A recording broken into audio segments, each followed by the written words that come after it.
二三四五六七，一二三四五六七，一二三四五六七，一二三四五六七，一二三四五六七，一二。来口译英文测试，口译英文测试。1、2、3、4、5、6、7。1, 2, 3, 1, 2, 3. This is the English channel testing. 1, 2, 3, 1, 2, 3. Testing, testing, testing. 这里是中文口译频道测试 testing, testing. 1, 2, 3, 1, 2, 3. 1, 2, 3, 1, 2, 3。这里是中文口译频道测试，1、2、3，1、2、3 ，testing testing。这里是中文口译频道 ，testing testing。够大吗？可以。testing testing。不过好像今天有一个小小的杂讯声在背景。是这个吗？有点像电流声。听。testing testing。This is the English channel. Testing testing. 1, 2, 3, 1, 2, 3。你应该是听到风扇的声音吧？因为我给它开最大。哦，那我转小一下。应该是有一个底噪在那边，就像那种电流杂讯那种感觉。有一点点。昨天没有，但今天有出来一点。然后如果我转大会比较明显。大概昨天我转到这边的时候不会有，而现在那个电流声会滋滋滋会出现。比较远。所以就不是风扇了。不是风扇，因为它会跟着这个变，大概到这样就完全没有，但是我如果开到这样就蛮明显的。Here， 看你要不要换，我今天去换。好的，好的。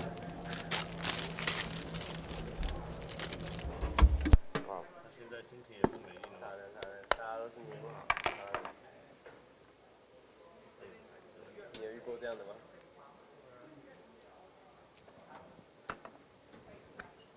我是没遇过这样子。因为我知道他刚刚这边是松动的，有东西吗？它复活了，电没接紧还是？好，再也不要经过这个地方了。好，吓死所有人。output 要开他才会过来。好 ，OK， 我知道。1、2、3、4。Okay, testing English channel. Testing 1, 2, 3. 1, 2, 3. Testing, testing. This is the English channel. Testing 1, 2, 3. 1, 2, 3. Okay, this is the World Organic Youth Summit in Hualien. Welcome to Hualien, and this is the interpretation channel testing. 1, 2, 3. 1, 2, 3.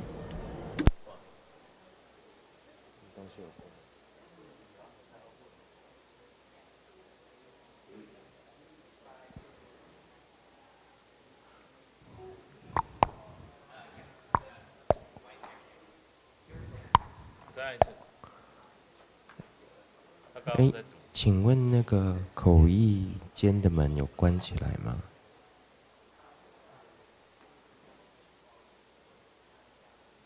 ？1、2。1, 2, 3. 1, 2, 3. This is the English channel testing. 1, 2, 3. 1, 2, 3. This is the English channel testing. 这里是英文口译频道测试。Testing, testing. 1, 2, 3. 1, 2, 3. This is the English channel testing. 1, 2, 3. 1, 2, 3. Testing, testing. 1, 2, 3. 1, 2, 3. 1、2。1, 2, 3. 1, 2, 3. 1, 2, 3. Testing, testing, 你还在测， testing. 不用测。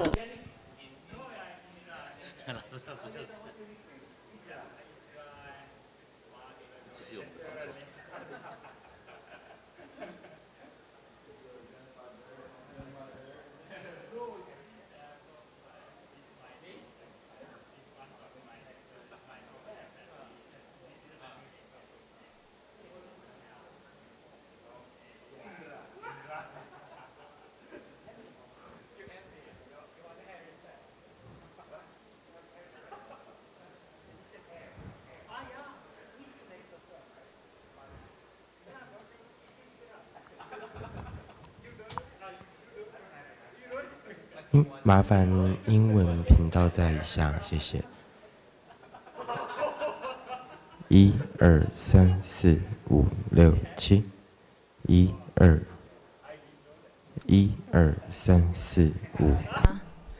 你好，英文频道测试123 1 2 3 4 5 6 7 8 9 10 testing testing can you hear me 1 2 3 4 5 6 7 8 9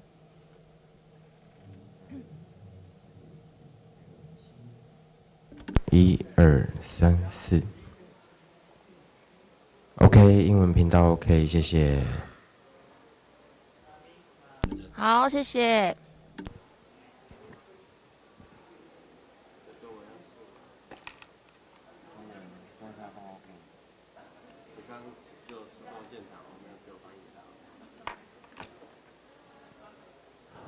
口译中文频道能够再测试一下吗？中文频道，谢谢。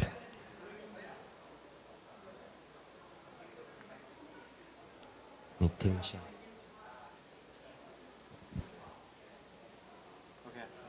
来，中文 OK， 谢谢，谢谢。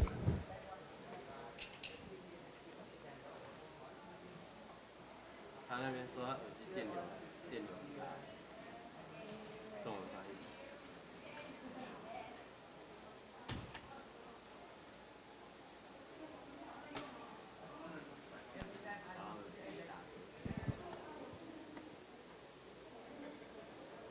姐姐有机会做吗？不然我先去。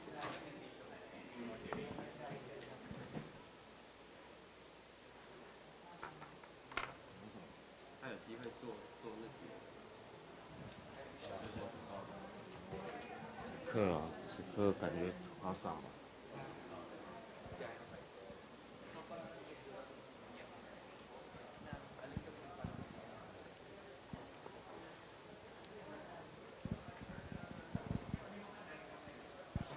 OK 了，有声音了。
嘿嘿嘿，1、2、1、2 ，1、2、2、2。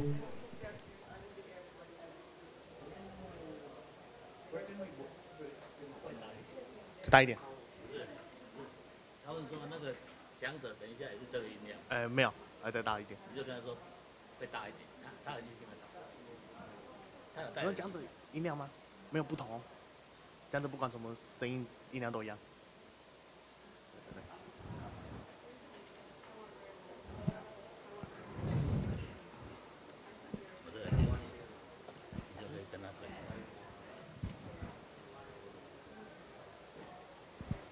你问他老师声音可以吗？1、2、1、2、2、2。你可以直接问他没关系，他就回答你。音量够吗？1、2。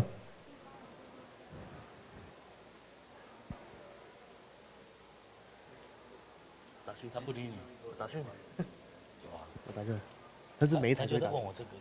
打我就会打去。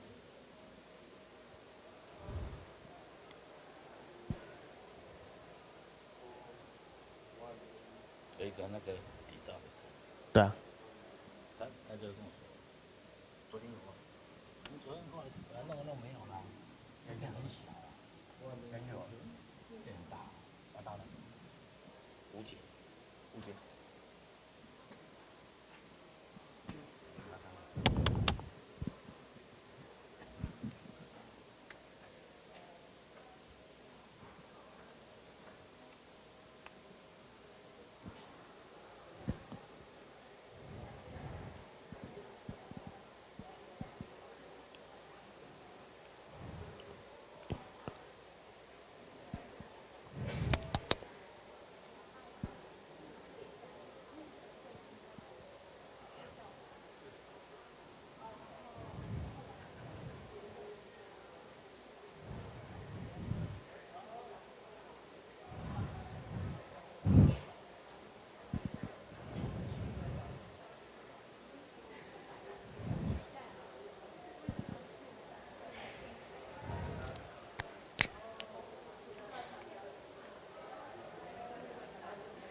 各位贵宾、各位媒体朋友，大家早安。Okay, dear distinguished guests and also friends from the media, welcome to the second World Organic Youth Summit in Hualien. Our summit for today will start in 5 minutes, and please be seated. Thank you. A housekeeping announcement here. Please switch your phone into vibration or silence mode. And if you need to take pictures during the talks, please remain seated. Thank you.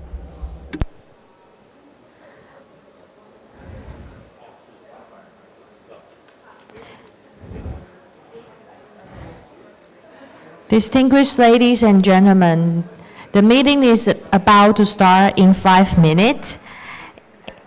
Please be seated. Thank you.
Ladies and gentlemen, our meeting is about to start in 2 minutes, and please be seated. Thank you.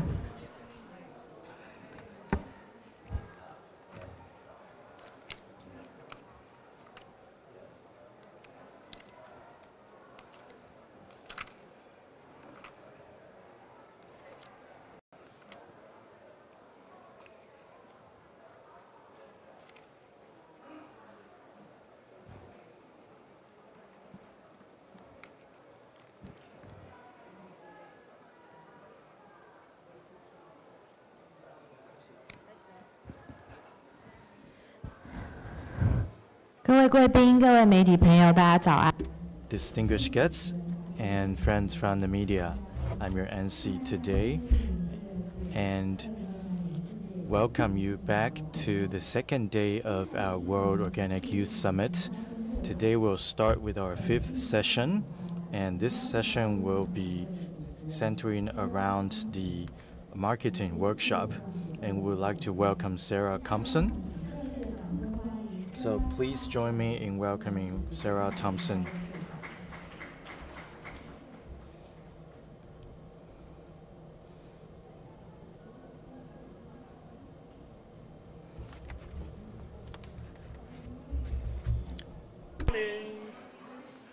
Did you all enjoy last night?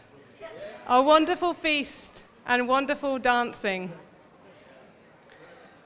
It's interesting for me to see that the conga line, when we all join hands and dance around the room, is an international dance that everyone does, and it's wonderful to see.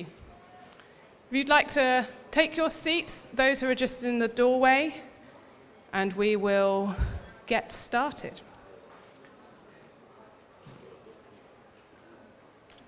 This first session today is going to be a great session. We've got 3 brilliant speakers talking to us about local market development. This is part of a marketing workshop, so you're going to hear some really interesting examples of innovative approaches to local market development of organic.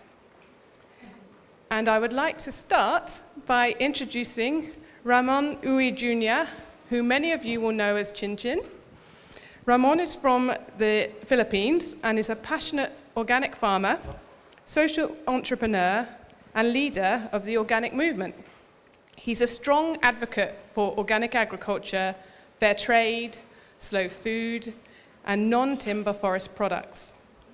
He also promotes appropriate and renewable energy technologies, environmental preservation, sustainable tourism, and green economy development.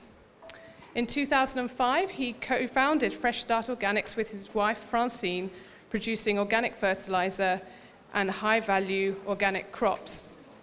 He's a leader and strong advocate of organic agriculture, involved in working to make Negros the country's organic food capital. Chin Chin, would you like to join us on stage? Thank you.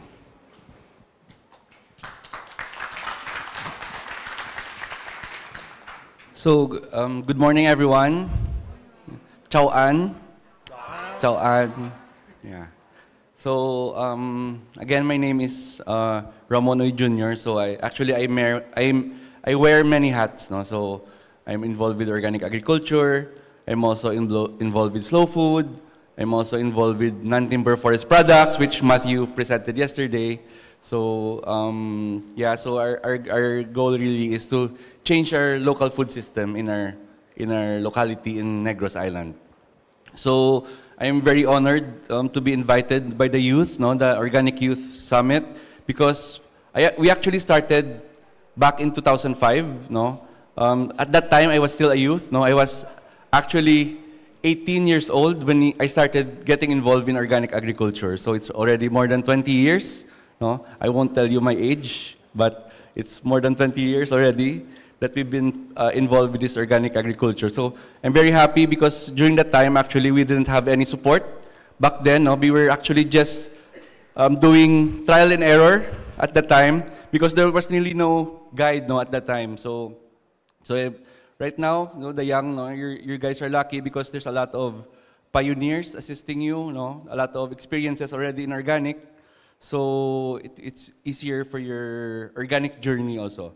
So again, I co-founded Fresh Start Organics. No? So Fresh Start is actually a farm-to-table company. So it's actually involved in the entire supply chain in the organic sector. No? So we have organic fertilizer, we have our own organic farm, we have our own organic food processing facility, we do consolidation organic products, we distribute in supermarkets, we supply restaurants, we also have our own organic cafe, and as well as our own organic and natural restaurant. So I'll tell you a bit about our journey. So Fresh Start is a staunch supporter of slow food movement and the organic regenerative agriculture movement. So we fully believe in the importance of good health, fair trade, environmental conservation. I think these three are interconnected to one another. So when you say good health, it has to be good for the farmers, good for the environment, good for the consumers, and good for everyone involved, good for the community. So when you say fair trade, it has to be fair between the producer, the farmer who grows the food, and the consumer who consumes it. So it has to be balanced. No? So it has, we need to have a fair, we practice fair trade. So and when you say environmental conservation, we need to preserve the environment, no? Because if we keep on destroying the environment, by tomorrow we don't have anywhere to plant because our soil is already depleted. You cannot plant anymore because of the bad environment in your area. So we started actually started a business of composting. No? So our first business was we actually bought waste. No? So we bought waste and then we converted them into organic fertilizer. So when we started back in 2005, people were telling us, "You guys are crazy. Why will you make organic fertilizer?" At that time, chemical fertilizer was only like 500 pesos. Very cheap, no? So it's like $10, no? $10 US, one bag of chemical fertilizer. But for us, it was a very promising business, no? Concept, because just imagine starting a business by using just waste as your raw material. So our first workers were the worms. No, we consider the worms as our first workers, no, because we do vermicomposting. So this is our process. So we gather the raw materials, we shred it, because that equipment is actually made by our family. So it's our family business, no, with my dad and from my parents. So we actually make equipments for producing organic fertilizer. So we actually work with the Philippine government in implementing it in the entire country to make our own organic fertilizer, because chemical fertilizer is not sustainable. So we wanted every Filipino farmer to produce their own organic fertilizer so that we won't export in the future. We won't import in the future. So after the decomposition, we feed them to the worms, then we add substrates, and then it's ready for harvest. So the manure of the worms, that's the best for us. That's the best organic fertilizer, no? Because it's really it will improve the soil structure of the farm. There. So what's good about the worms is because they're actually your workers, no? We consider them our workers because they will work for you 24 hours a day, 7 days a week, no? Without any salary, without any benefits, they'll just work for you. No? So all they need is a good living condition, protection from predators, and enough compost as food, because worms are actually hermaphrodites. So when both of them stick together, both of them get pregnant. So they multiply very fast. No? So it's really a good way to convert your compost into organic fertilizer. So at the beginning, the reasons for difficulty was, of course, chemical fertilizer at that time was very cheap. Now, organic was unheard of at that time also. And farmers didn't want to abandon the conventional farming methods, meaning they wanted the easy way in farming. No? They just put chemicals, just spray pesticides, and they wanted the convenience, basically. But 1 year after we started Fresh Start, actually the prices of oil in the world market went up. No? So that's the time we realized that chemical fertilizer was actually oil-based. No? So from 500 pesos, it became 3,000 pesos. So times 5. No? The prices of chemicals was times 5. So all the farmers from our area were already in a panic mode, because how can you get profit if your cost of production is very high, from the chemical inputs? But for us, we did not care because we don't use any chemicals. So for us, we felt empowered that, okay, we are in the right business. So people who were calling us crazy were approaching us. How do you do it? No? But we teach them also how to make their own organic fertilizer. So this is our, then after that, we actually started a mechanization of producing large-scale organic fertilizer, because we believe that our goal was really to produce our own organic fertilizer in the locality. So whatever happens outside of our island, we will make our own.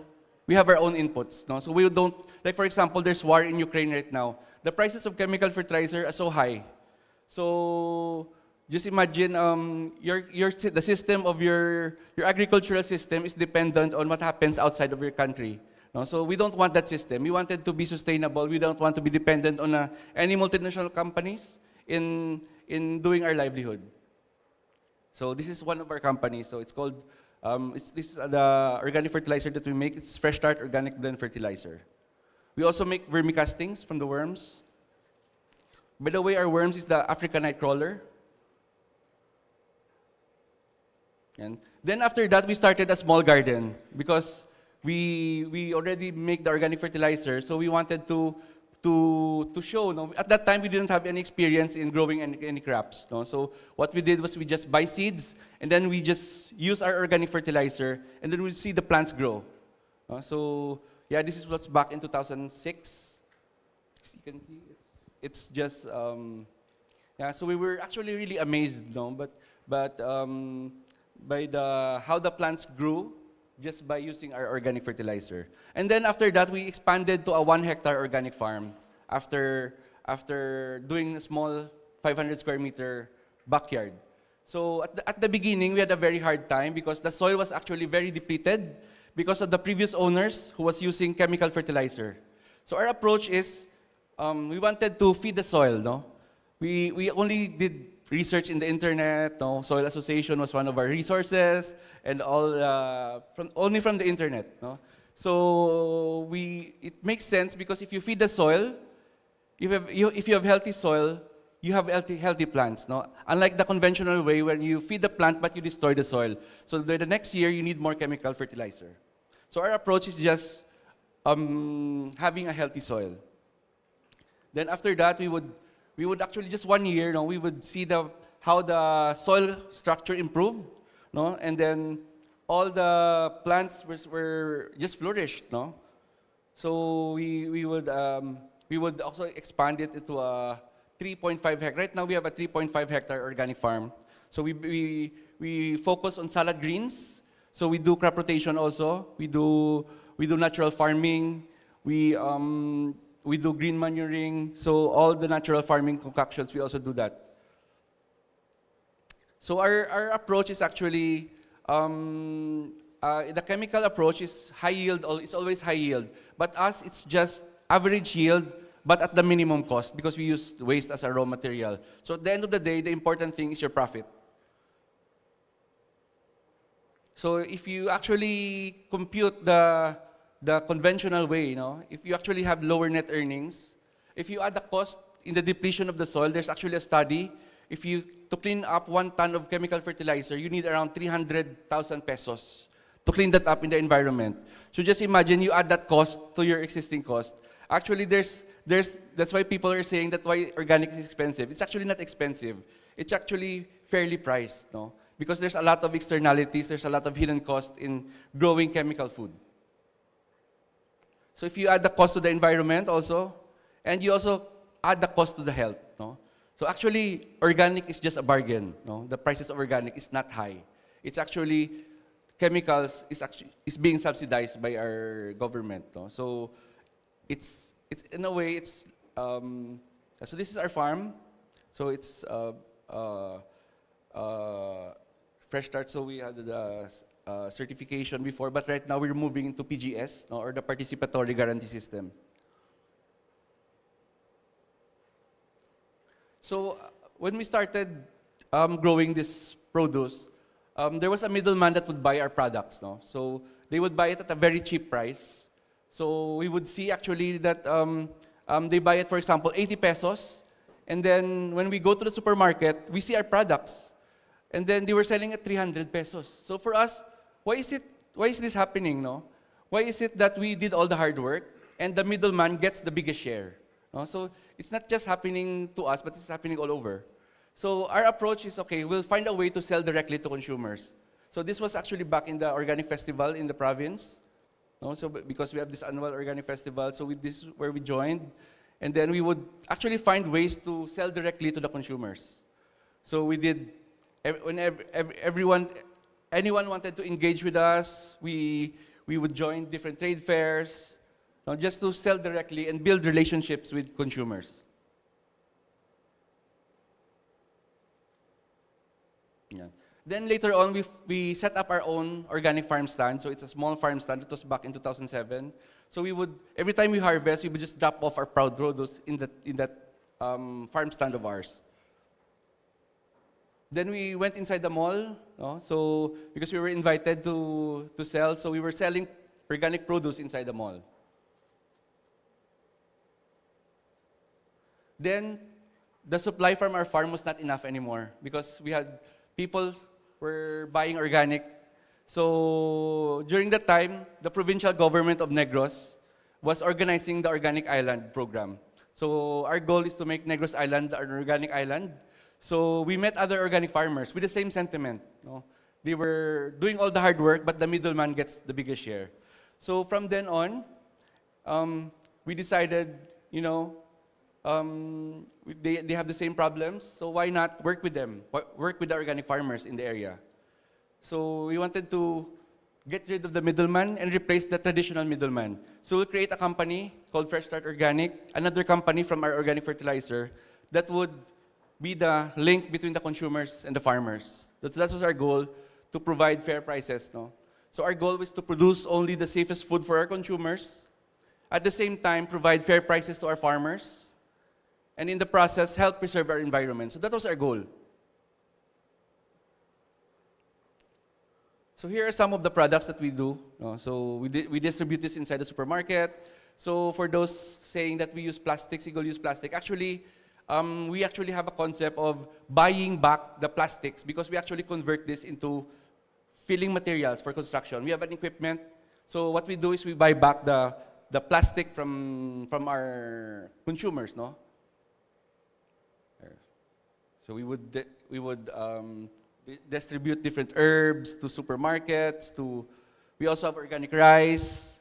So we only do whole grain rice. No, we don't sell white rice because for us white rice is not healthy because it's like eating sugar. No?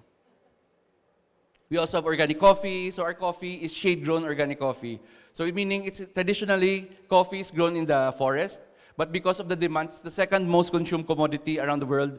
So the conventional people, the conventional system, they actually cut down the trees to give way to sun-grown varieties. But that kind of coffee needs a lot of chemicals and pesticides. So our coffee is still grown traditionally. So it grows slower, but the flavor is more intense, no, than the conventionally grown coffee. So this is our coffee. We have Mount Canlaon. Mount Canlaon is a volcano in Negros, so it's grown in the foot of Mount Canlaon. So it's actually, we grow fine Robusta. So this is a high quality Robusta. So we have, we work with Q&R graders. So this is our sweetener. So we only use 3 kinds of sweeteners. So we have coconut sweetener, coconut sugar, we have muscovado, and of course the raw wild honey, which similarly we follow the non-timber forest product standards, wherein we do sustainable harvest. We only buy from honey hunters that harvest sustainably. So we also have different arc of taste ingredients. These are traditional ingredients that are produced in the local. No? So this one is like the best cacao variety in the world. No? It's called Criollo cacao. This was the first cacao variety that was brought in by the Spaniards in the 1500s, in the 1600s. So the Philippines was the first recipient of cacao in the New World. So this cacao variety, we still grow in Negros today, and we actually have the biggest Criollo cacao farm around the world. No? So this is the variety that we grow. It grows. The production is not that high, but the flavor and the quality of the cacao, that's what the chocolatiers around the world are looking for. So we work with this farmer. His name is Dolping. We also have this muscovado. And aside from the food, we also have personal care products. Because we're already consolidating everything. So aside from food, we also have natural personal care products. No? So we make massage oils, soaps, etc. No? So we work with different communities. So we make the distiller. We buy back the raw materials because the lemongrass is used in the farms. No? So they extract the lemongrass. We extract the lemongrass and use it in our personal care products. Then, after the pandemic, we were in the malls for like more than almost 10 years. But due to the pandemic, we had to close our mall outlet. We actually have 2 mall outlets. So we have to close it down. We have to open up a new one in our farm. No? So this is our cafe. So it's a salad bar and a juice bar concept. So all the organic produce that we consolidate, we put it in our salad bar and the juice bar, and we also serve cafe food. So if you can see, it's all organic. No? So we make salads, wraps. So we wanted to add value to the so we actually try to experiment different marketing channels in marketing our organic produce. And so we have different food. So we actually utilize all the ingredients. We base the menu on what's available in the organic farms. We also have different cold pressed juice. Whatever you can find in the farm, that's what we use in our restaurant, in our cafe. So we don't use any shortcuts, no colorings, no artificial flavorings. It's all natural and plant-based ingredients. And we also have booster shots. So we also do organic home deliveries. No? So we have regular customers who subscribe to our on a weekly basis. So we actually have a system where we deliver organic produce to different homes every day. So we also supply different potted plants for gardening. So because we wanted our consumers also to be involved in planting. So we don't want to just supply them, we also want them to plant their own gardens in their house.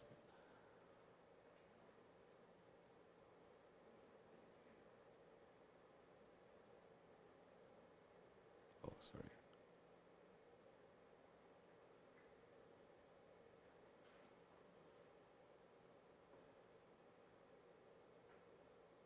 There. So this is our restaurant. So it's called Lanai by Fresh Start. So it's actually a farm-to-table restaurant. So aside from the cafe, we also put up our own organic restaurant.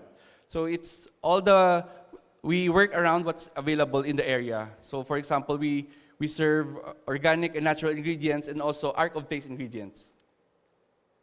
So this is we're also part of Slow Food, no?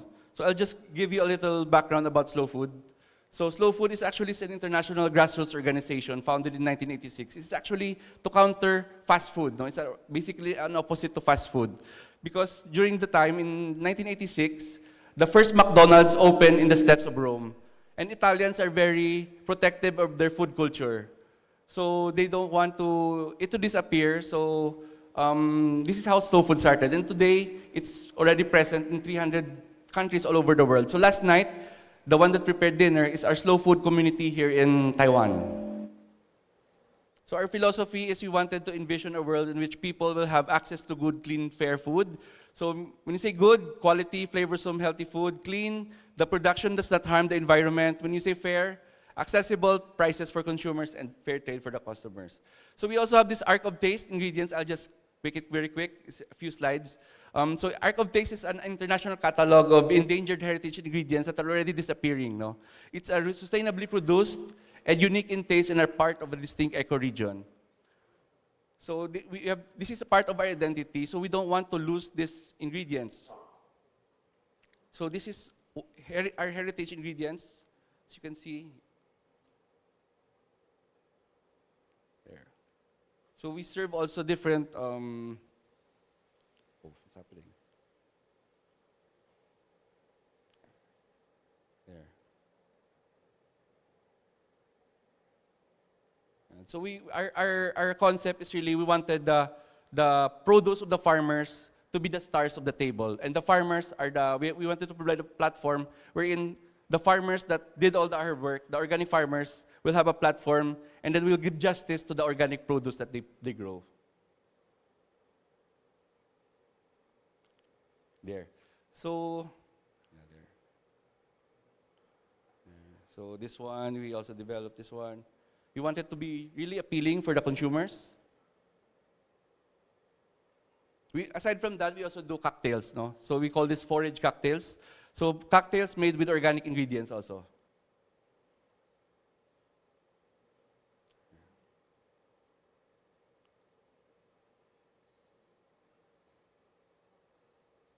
There. So this is our entire system. To close my talk, this is so we are involved from the organic fertilizer. We have our own organic farm. We do our own organic processing. We also do our own marketing. So just imagine it's a complete loop, no? So because our goal is really to change the food system, because we believe everybody should have access to organic food, no, not just for the export, but we actually want to provide organic food to the local people, no, because our local people deserve the best, high quality, most delicious, healthy, and safe food. No? So thank you and good morning. Good morning to everyone.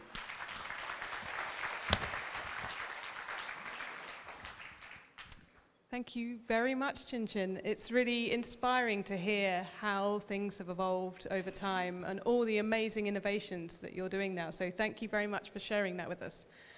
Okay, so now we're going to go across the Pacific to South Korea. And I'd like to invite Moon Ji-young to come and talk to us. Ji-young has been the Vice President of IFOAM Organics Asia since 2021. She's been working for Hansalim Cooperative Federation since 2011 as General Manager of the Global Solidarity Division. She currently engages with Hansalim consumer members to create community activities that can overcome the conventional food system and restore food dignity through stable production of healthy and organic farming. Over to you. Thank you, Sarah. Thank you, everyone. This is Ji Young from South Korea, and as Sarah made a great introduction about me, I'm working for Hansalim, the biggest and the oldest organic food cooperative in Korea, and I also serve as second vice president of IFOAM Asia, and I'm also the member of Young Organic Global Network, and I'm also running Korean Food Agriculture Youth Forum in my country. My presentation is about local market development in a multi-crisis era. Many people say these are the time of multiple crises. Yesterday, many presentators talked about climate crisis, and we all know climate crisis is lead to the food crisis. Yesterday and day before yesterday, Libya had a big flood, and Morocco had a big earthquake, and Taiwan also had a typhoon crisis, and same in Korea on last July. Lots of farming area has been soaked by the heavy rain, and this caused the food crisis.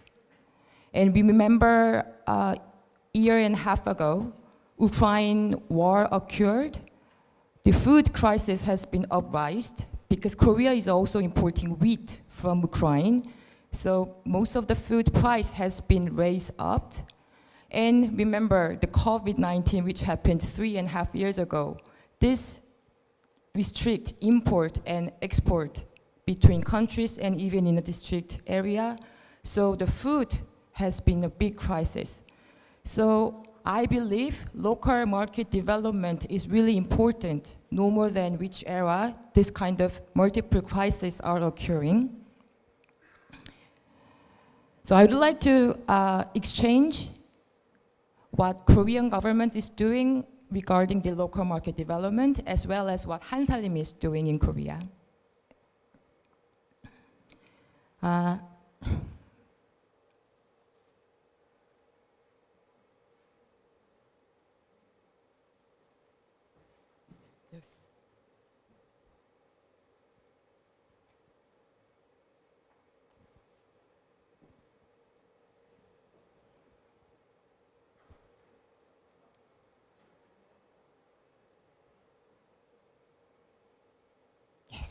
Yeah, things happen.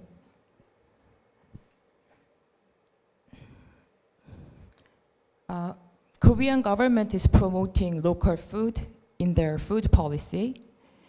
And following to the food policy from Korean government, Hansalim is also engaging food business with government. But since the mayor of Seoul City has been changed, and the president of Korean government has been changed, this local food promotion policy and the budgets are getting declined and cut. So before I came to Taiwan, I held a press conference in front of Seoul City Hall, keep continuing the local food policy. And after I go back to Korea next week, I will hold another press conference in front of the parliament of Korean government, asking for making a budget for local food promotion policy for next year. So last week, press conference. And coming week, another press conference. So happy to be in Taiwan, middle of press conference, asking governments to have more budgets. And yes.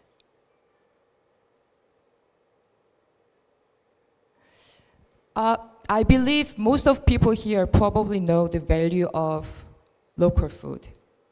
So I think no need to talk about what's so important about local food. Yes, local food in Korea. Yes, can I get the, it's not working? Okay, thank you. This is a local food logo made by Korean government. This Korean word means local food, local food.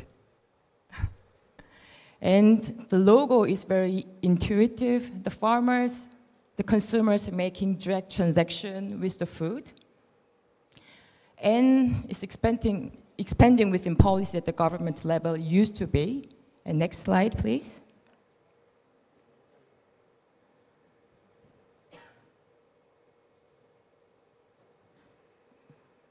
Yes, because of the short travel distance, the consumers can guarantee fresh food from the farm, and it also increases the reliability. And the local food ensures stable income, stable market for small, medium-sized farm. And it also makes a lot of job in community level, so it also contributes to the community. And environmental conservation, we all know about it. Next slide, please. So the Korean government made local food index to measure the degree of local government promotion of various food-related policies. And these 7 are the criteria of the local food index. The number 1, how amount of healthy local food has been provided to the citizen following to ensure the citizenship's right access to the healthy food. And number 2, how much of regional exchange, regional solidarity has been done through by the local food. And number 3, how amount of joint participation on implementation of the local food policy. And number 4, how amount of family, small-scale farming has been involved in this local food policy. And number 5, how much jobs has been created through the local food policy. And number 6, how much of public policy on local food has been implemented on which region. And the last one is the policy integration. In Korea, we call it local food plan. The next slide, please. Yes, this is about local food plan. And this is about the integration of the policy. The concept of local food plan done by the government is a comprehensive strategy for food circulation, integrating various issues such as safety, nutrition, welfare, environment, jobs, related to the production, distribution, and consumption, and everything. And the starting point is making local integrated distribution center at each region and make a direct transaction between farmers to the public mills, the local food direct stores, and the cafeterias. That's what Korean governments are trying to promote these days as a starting point. And the next slide, please. But I feel something's missing from this local food plan. This is a news I captured from the internet, Korean news. And what it says here is concerns on local food might end up like crowded chicken restaurants. You know, there are a lot of chicken restaurants in Korea. Koreans love chicken. Have you ever tried Korean fried chicken, the K-fried chicken? It's a little different recipe. But anyway, so many chicken restaurants. So people worry about so many local food stores. Local food stores are mushrooming due to the Ministry of Agriculture expansion plan, but they're selling Norwegian fish and imported beer to compete for sales. And the original purpose of supplying local products has become meaningless. The point is, too many local food direct stores are opened without the philosophy and the value of the local food. So they compete each other. So they lost the original meaning and original purpose of the local food, degenerated into just regular supermarkets. So local food is important, but just to expand in quantity level is not actually obtaining the meaning of local food. I think we have to remain the value of local food. Next slide, please. Yes, so Hansalim, where I'm working for. Remember the local food logo from Korean government? This is a real model, the farmer and consumer direct transaction, and the relationship, trust should be between both of them. Next slide, please. Hansalim was founded in December 1986. And in 1987, we published our first newsletter, and it says, farmer take charge of consumer's life, and consumer take charge of farmer's living. And I believe this is the essence of local food. Thank you. So starting from farmers take charge of consumer's life, consumer take charge of farmer's living, Hansalim has grown up to this big. We have 2,260 farmer members and 865,000 consumer members. Since this is organic food cooperative, we are handling 2,000 items, the fresh produce, processed food, and etc.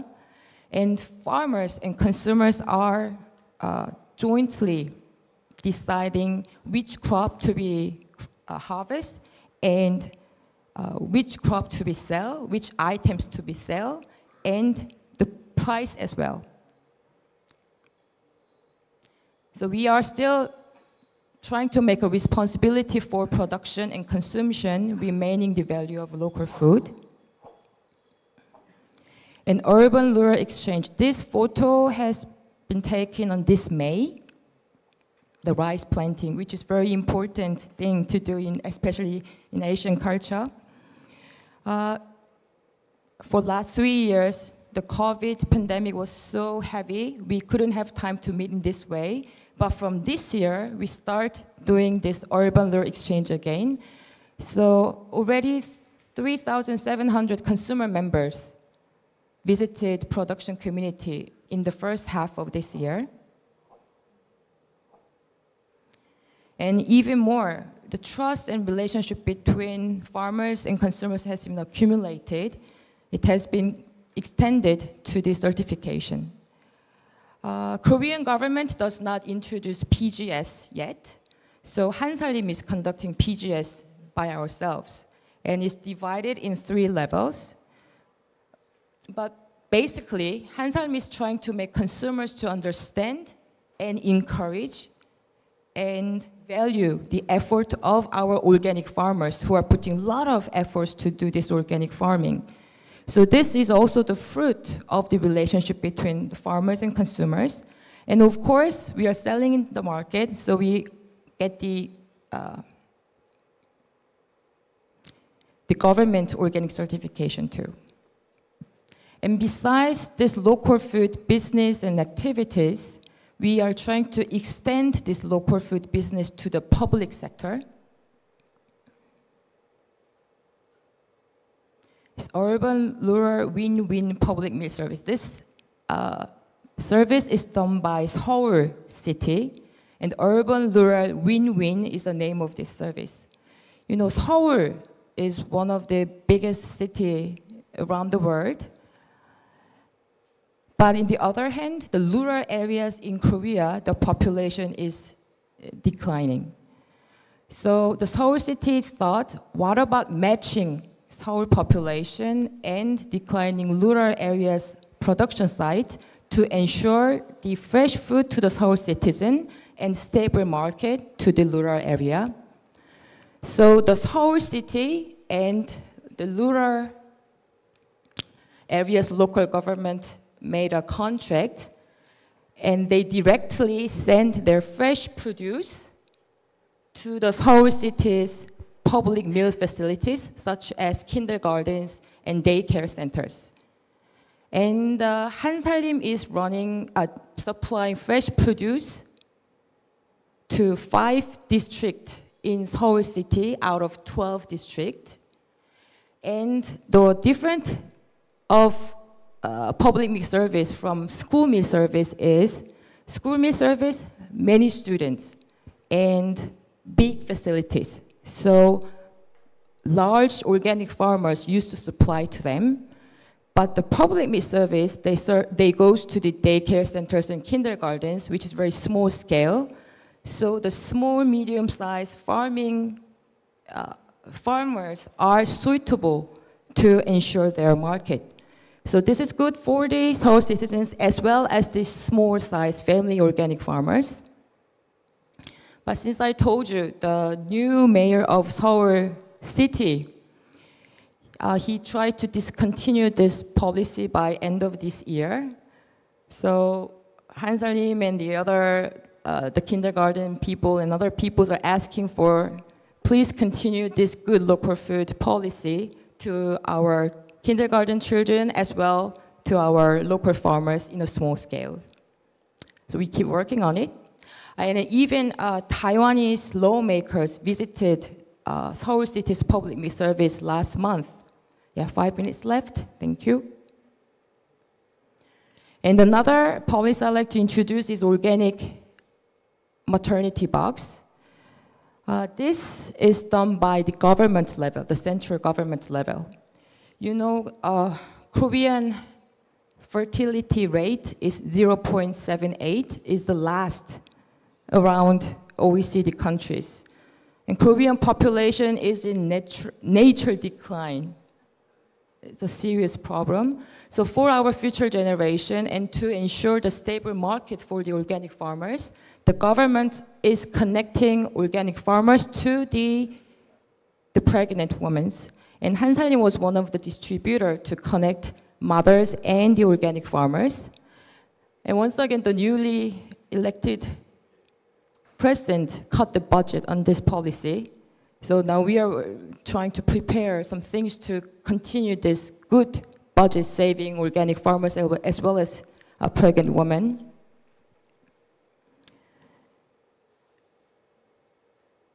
So extension of local food can guarantee a lot of good things, both to the consumers and the farmers. And there should be a relationship. There should be a person-in-person activities.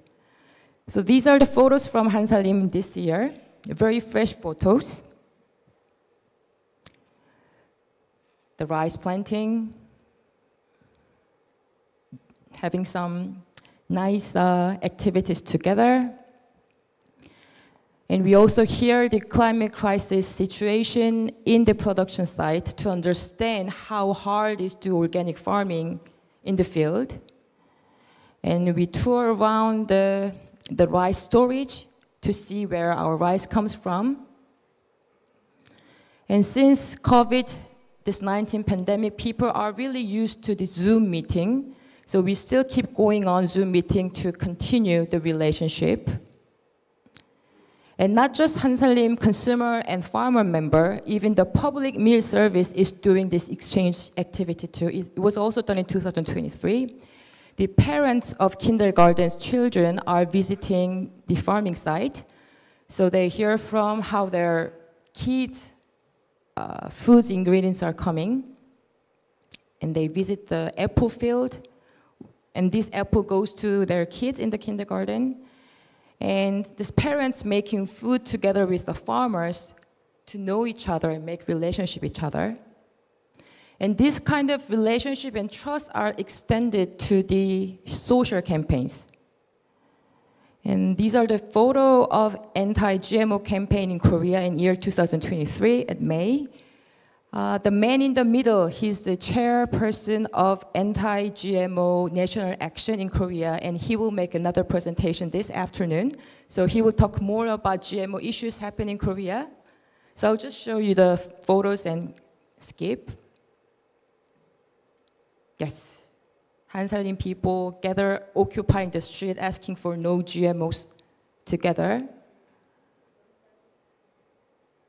The protest, Koreans love protest. Koreans love occupying the street. And what it says here is we are Hansalin farmers. These are the Hansalin farmers who come up to this hall asking for no more GMO. So the farmers are trying to show off we are the organic farmers who are opposed to the GMO and trying to tell other Seoul citizens, let's join Hansalim together and let's oppose to Hansalim together. So back to the Hansalim's main slogan, farmer, take charge of consumer's life, consumer, take charge of farmer's living. I believe local food development, genuine development should be rooted on here. And I also remember what my president Matthew said yesterday. Since COVID is eased now, so we need to meet more. We need to meet more, and that guarantee learnings from each other, and that learning can make a change. I really like the words. And I believe if the local food really wants to obtain its essence and make the further development, the farmers, consumers, and all the stakeholders need to meet more, learn more, and get change from it. Thank you.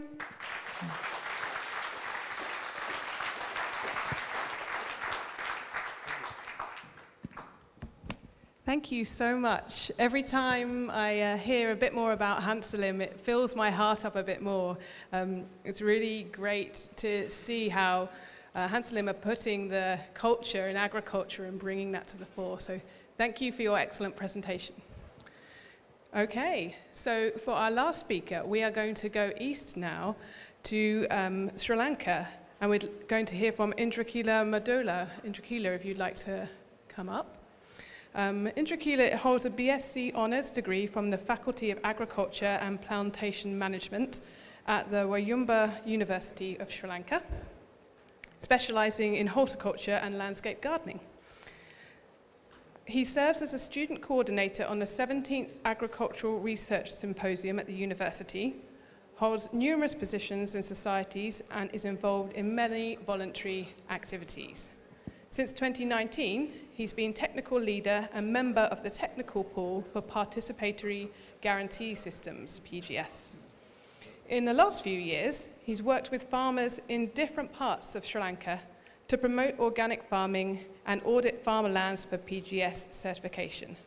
Further, he's conducted a number of farmer trainings and workshops with the PGS team to share knowledge and expertise in order to develop the farmers' needs. Over to you. Thank you. Thank you so much. So good morning, all of you. Yeah, today I'm going to share some experience in organic participatory guarantee system, or PGS, in Sri Lanka, and role of the good market. So let me move into presentation. So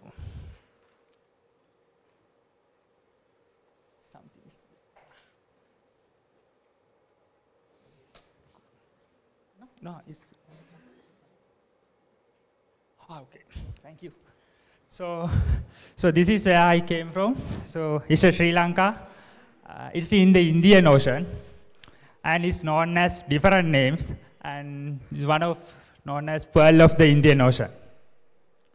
So it's consisted beautiful beaches, natural heritage, cultural, and the biodiversity, vegetable and fruits, many more. So if you are not visited, please visit. This beautiful island. So let me move into beginning of the organic agriculture in Sri Lanka. So in 1980s, it started with the collaboration with local peoples and NGOs and the Philippines organic agriculture movements. So in 1982, so LOAM, or Lanka Organic Agriculture Movements, started. So this is the official start point in the Sri Lanka in agriculture. So there are several objectives. So mainly, one is to promote organic agriculture in the Sri Lanka, and also establishment and improvement the maintenance of standards in the country, and also to awareness of the organic agriculture within the people. In 2001, it became the official body of in the country in organic agriculture.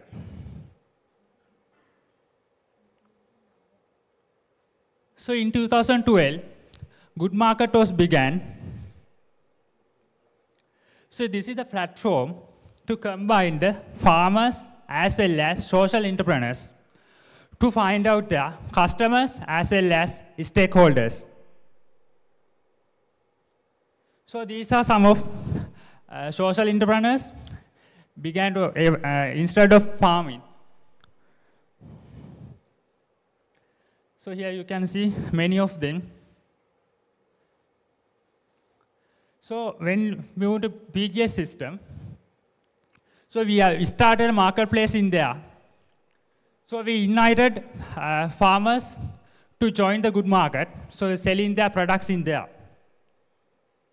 So in there we maintain as a minimum standards like naturally grown. But however, in few weeks, we have some question about the farmers as well as the consumers. Is this organic? So then we find the research or we find more detail about the organic certification.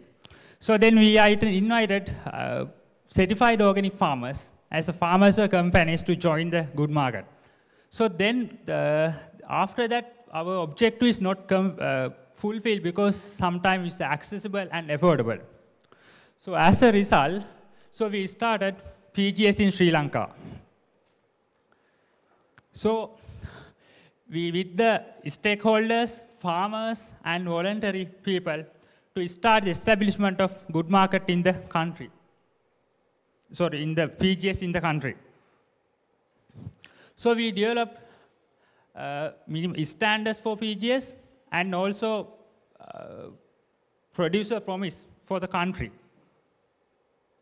And every year we hold in annual general meeting to improve our standards and discuss everything with the farmers and the stakeholders to improve our standards day by day. So then we started farmer training programs in the country, in here and there. So here you can see some photograph of these trainings. So recently, we digitalized the PGS process in the country. So here you can see in Google, so Good Market in the platform in the country, PGS.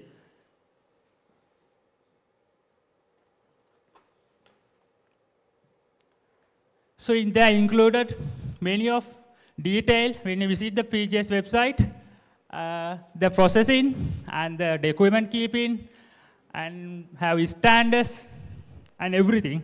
So he's a one of person, maybe he's in here. So I will share. So his Anuradha, he's in here. So he's one of person is starting PGS in the country.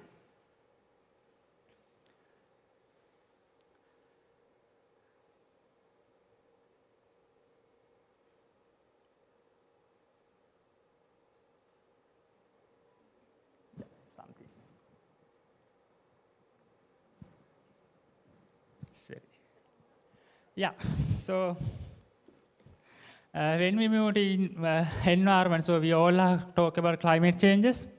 So in Good Market, in PGS, now we are working with climate adaptive organic farmers around Sri Lanka. So we prepared farmer clusters around the country and prepare saving traditional varieties and seed savings and many more practices to improve the whole ecosystem.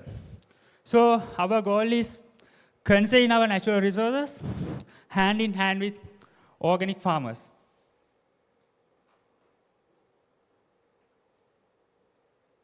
So when you come to in economy, so when we certified or verified by PGS, the farmers are allowed to move to the marketplace. So in there, small scale and medium scale farmers are joined there. So it makes the platform fill in the gap between the consumers and the farmer. Further, their journey will not stop.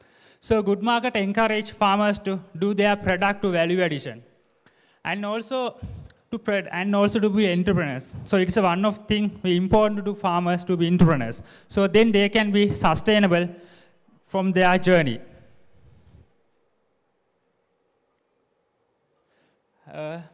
So normally the small organic farmers are normally supplied for the local market.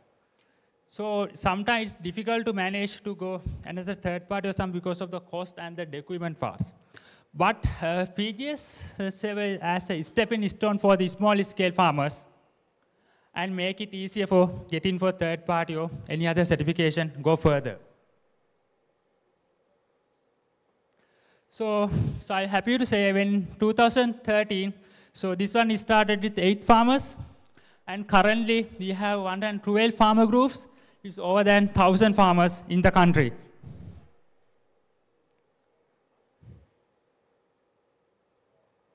So we have many challenges, high demand and need to regularize, and few are there in here.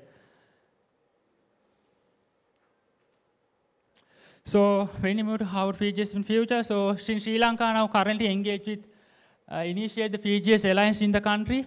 So it will be strength to the organic sector in the country. So when you move to sometimes to export level, so PGS system around Asia can be together to create an export market for PGS farmers and how to work on. So I would like to share my experience in PGS around last 5 years, around as a technical lead, as a technical pool member.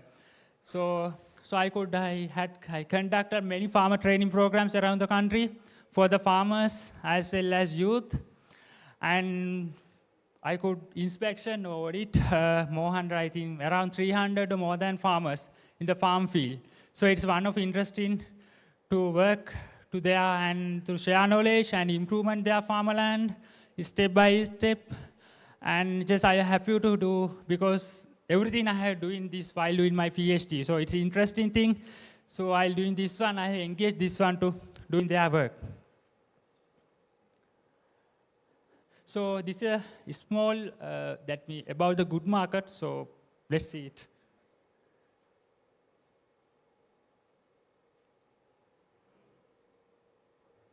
Yeah. Can you move last slide? Yeah, it's video. Yeah, videos there.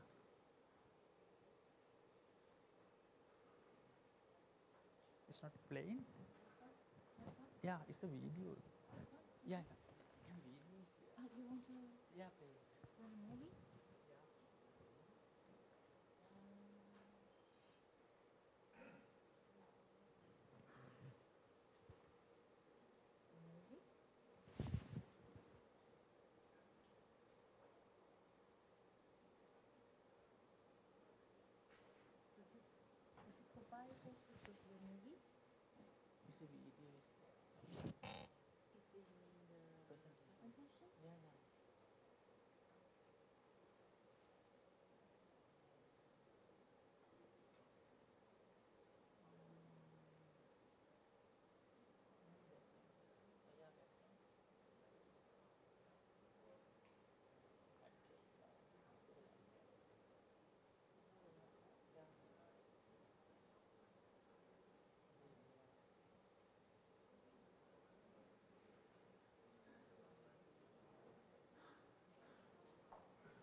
Yeah, so here you can see the video of the good market. Sound.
Thank you.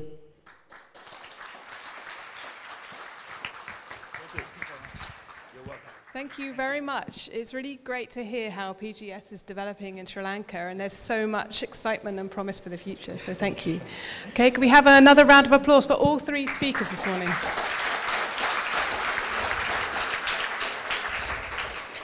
Thank you. So that concludes our session on local market development. After the break, we'll be looking at access to foreign markets. Could I just ask for one more round of applause for our translators who are working very hard this morning? Thank you.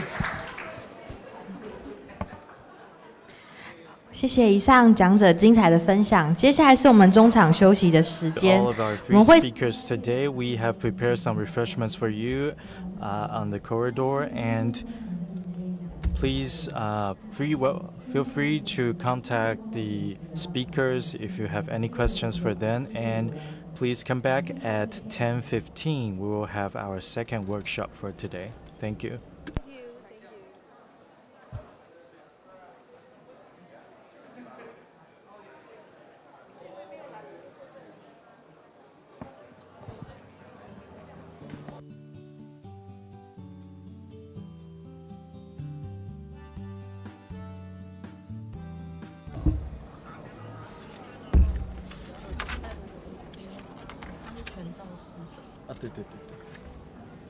进入外面有点心啊。哦，没关系，应该 OK， 他们吃就好了。对，加减吃吧。他点心比中午好吃吗？中午抢不到。昨天我出去看，排好长，然后算了。我去帮你拿。不用了，不用。对啊，因为我们早餐有吃，是还好。对，我们有吃。因为他那个都是，我昨天有跟他们聊天，他说那些东西都是花莲是农会才有特有。哦，真的啊。对，原来。我说按你期待什么凤林玉里的，那边没有，只有花莲是农会。酷他们很多人在农会里面的人做的。所以是独厨。哎，等一下，大哥，你可以先帮我们拍一张照吗？可以在外面用我的手机拍就可以了。哦，你说我们工作，然后你就拍我们口一下。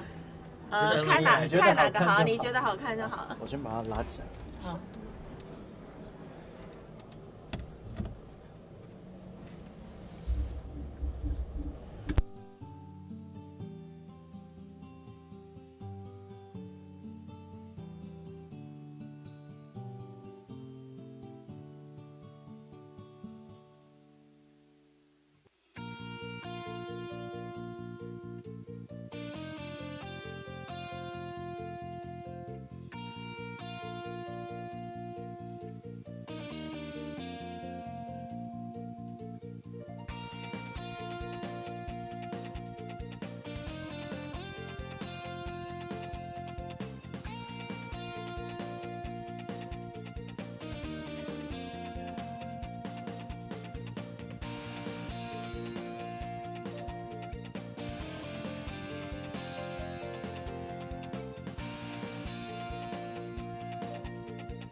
各位亲爱的与会贵宾，我们在用完茶点之后呢 Okay, dear guests, we still have 5 minutes until we start the second workshop for this morning.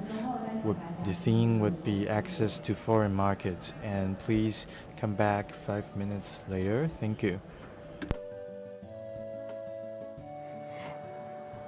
Dear distinguished ladies and gentlemen, so after the tea break, our conference is about to start in 5 minutes. Please be seated. Thank you.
各位亲爱的与会贵宾，大家好。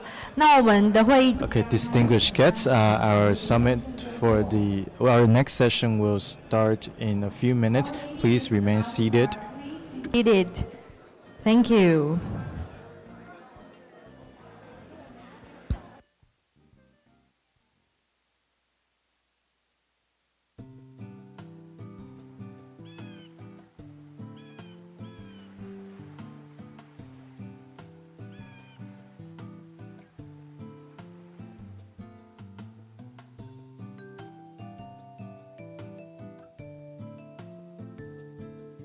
我们是否可以请场外的工作人员，请我们的 Okay, our dear friends and guests, please come into the conference room. Our second workshop will begin in a few minutes. Thank you. Gentlemen, our meeting is about to start. Our section 2.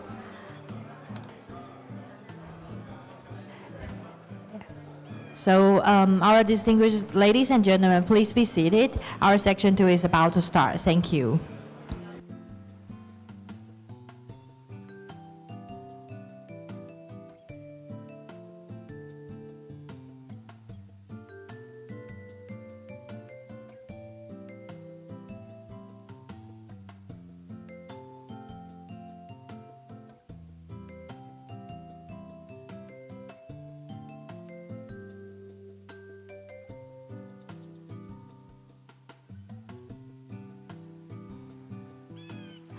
We would like to welcome our Section 2's moderator, Miyoshi Satoko.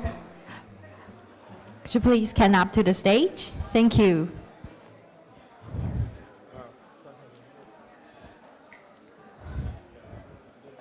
接下来我们要继续聆听我们接下来的工作坊，进入国外市场。 Okay, so this is our second workshop. For today, our theme would be the access to foreign markets. Our moderator for this workshop will be Miyoshi Satoko. Please welcome him.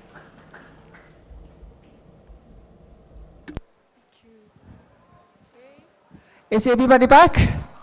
Did you get your coffee? Still, yes, you have enough coffee. I'm happy too. Yeah, I feel like I'm still missing some people, but due to the time, I think I will start. Okay.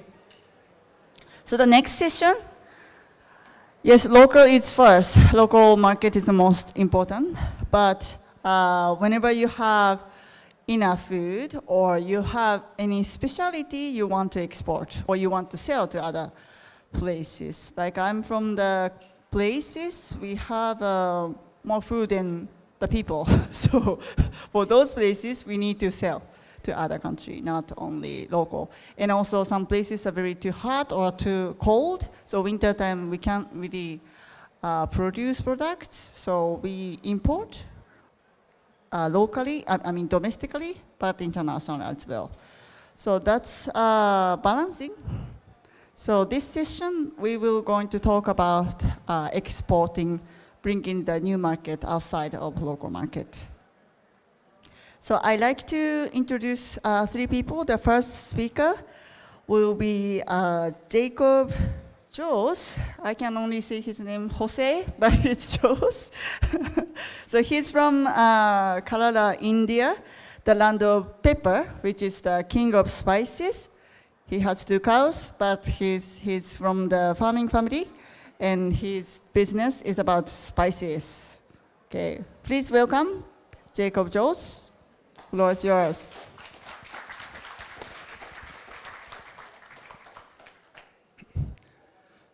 Thank you, Miyoshi, for your nice introduction. So good morning to all. Again, myself, Jacob Jose. You can pronounce Jose or Jose, both are right. So I am from the southernmost state of India, Kerala, often called God's own country by its tourism department and mostly known as the land of spices. And it's the origin place of most important spices like pepper, known as the king of spices, and the cardamom, known as the queen of spices. And we have a long history of spices trade with some of the most important civilizations, ancient civilizations in the world, like the Romans, the Babylonians, Mesopotamians, and Egyptians, Arabs, and the Europeans, etc. And we are still continuing that heritage through our spices trade with the world. And this presentation is about the story of organic spices and organic spices farmers from my state. And I represent an organization named Pyramid Development Society. It is PDS.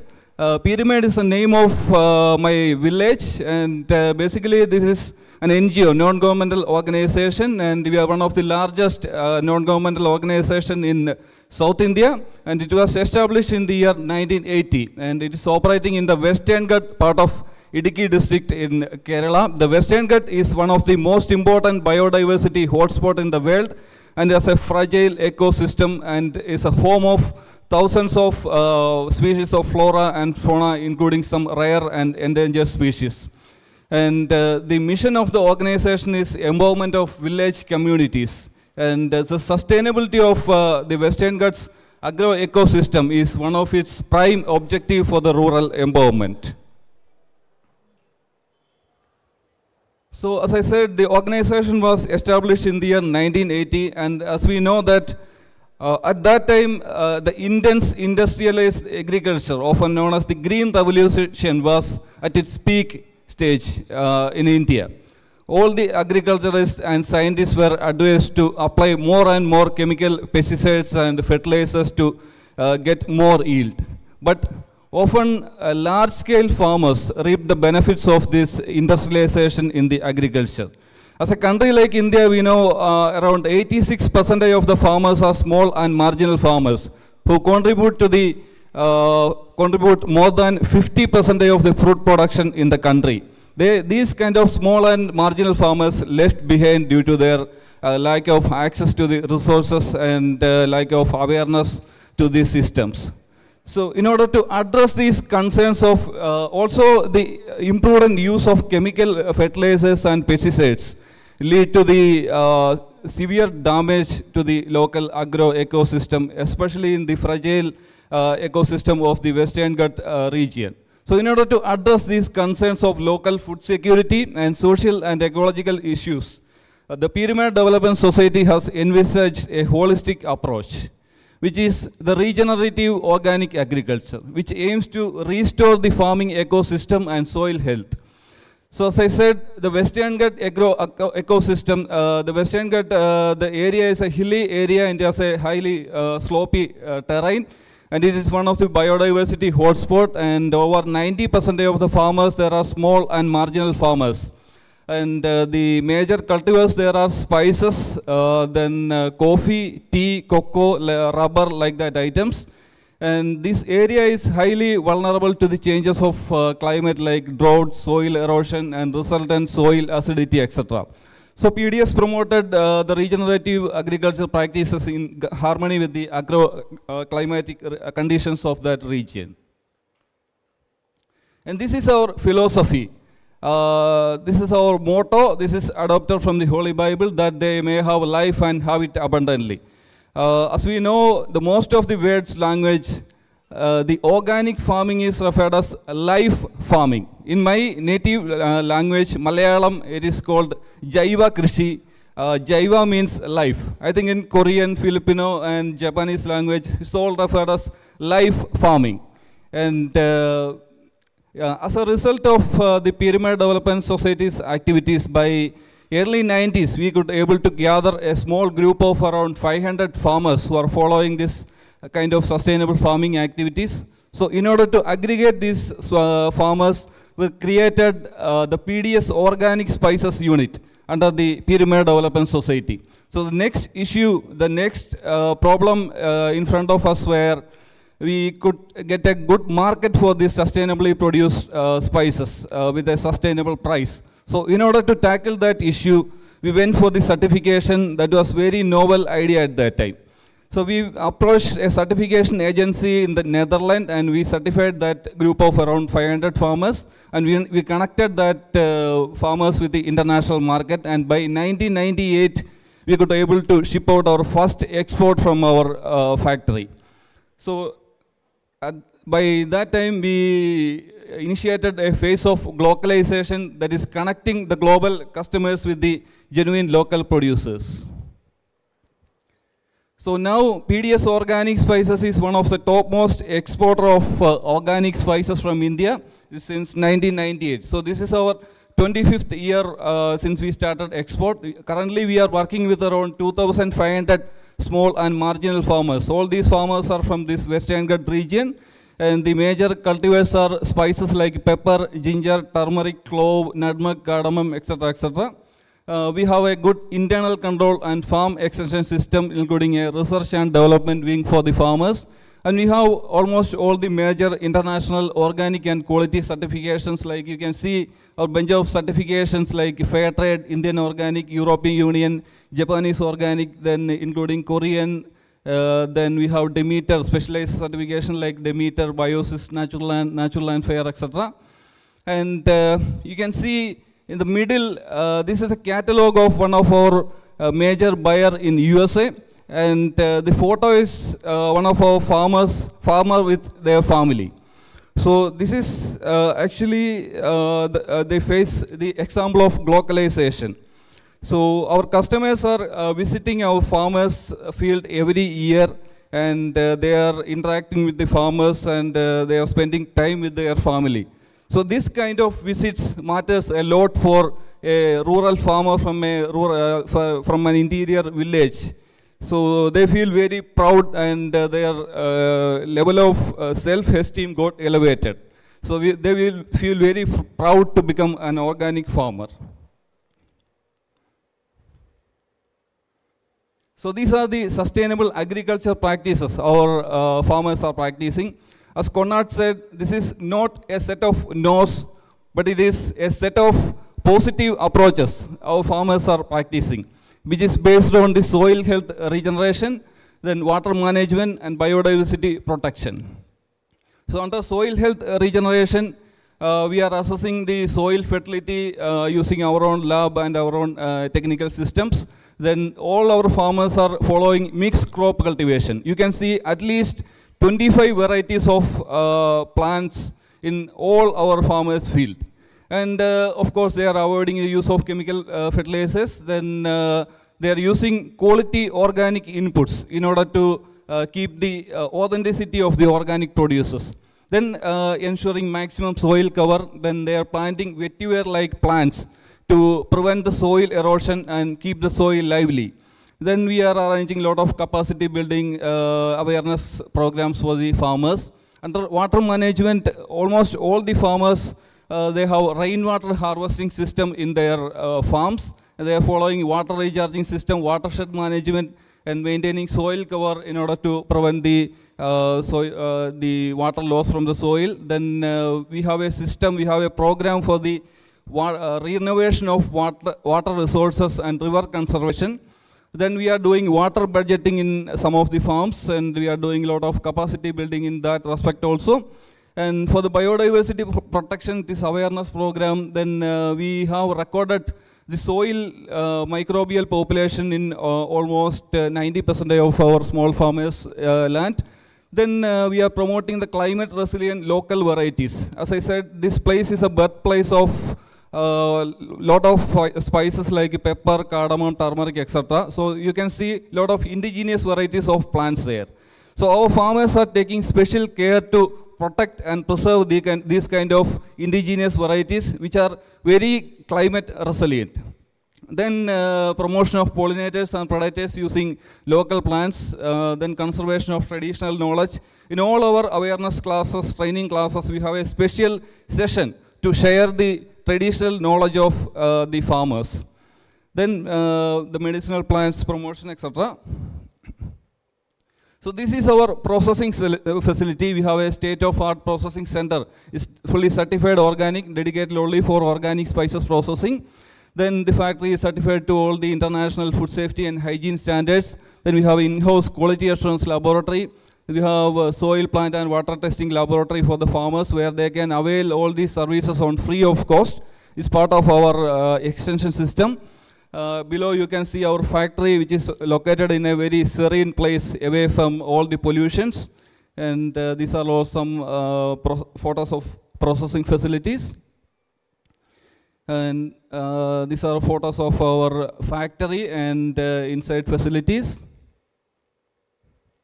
And this is our global reach. We are exporting our products to almost all parts of the world, like the US, then European countries, including then Korea, then some African countries, Australia, etc.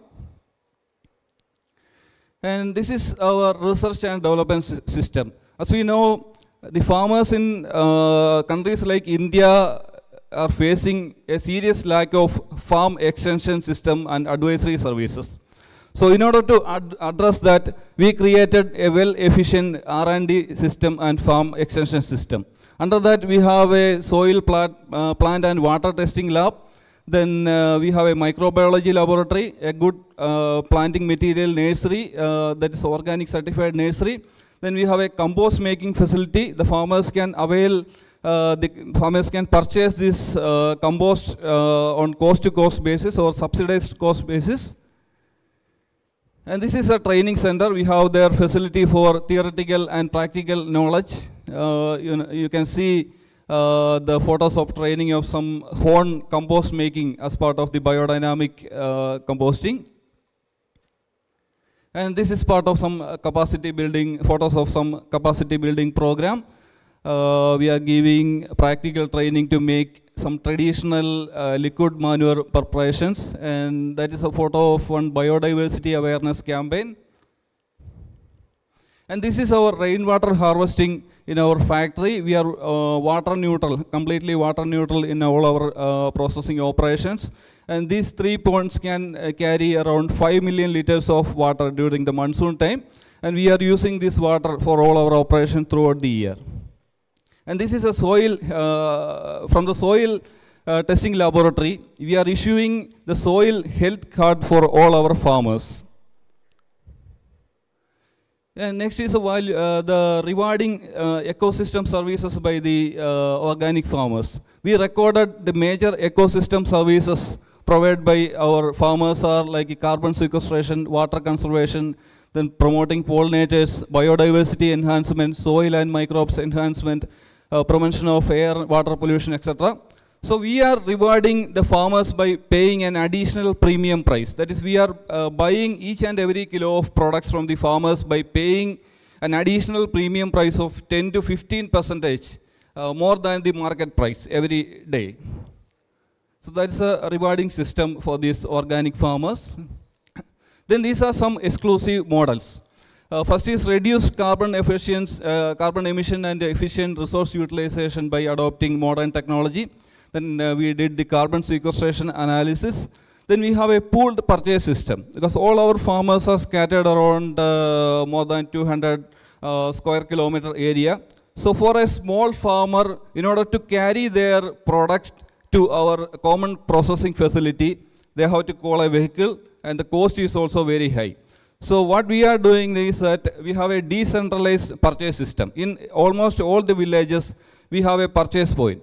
The farmers in that villages, they can bring the purchase, their produce to the nearest purchase point, and our vehicle will go there, and they will carry the items to the central processing system, so that we can, the farmers can save their cost, and we can reduce the carbon footprint during the purchasing.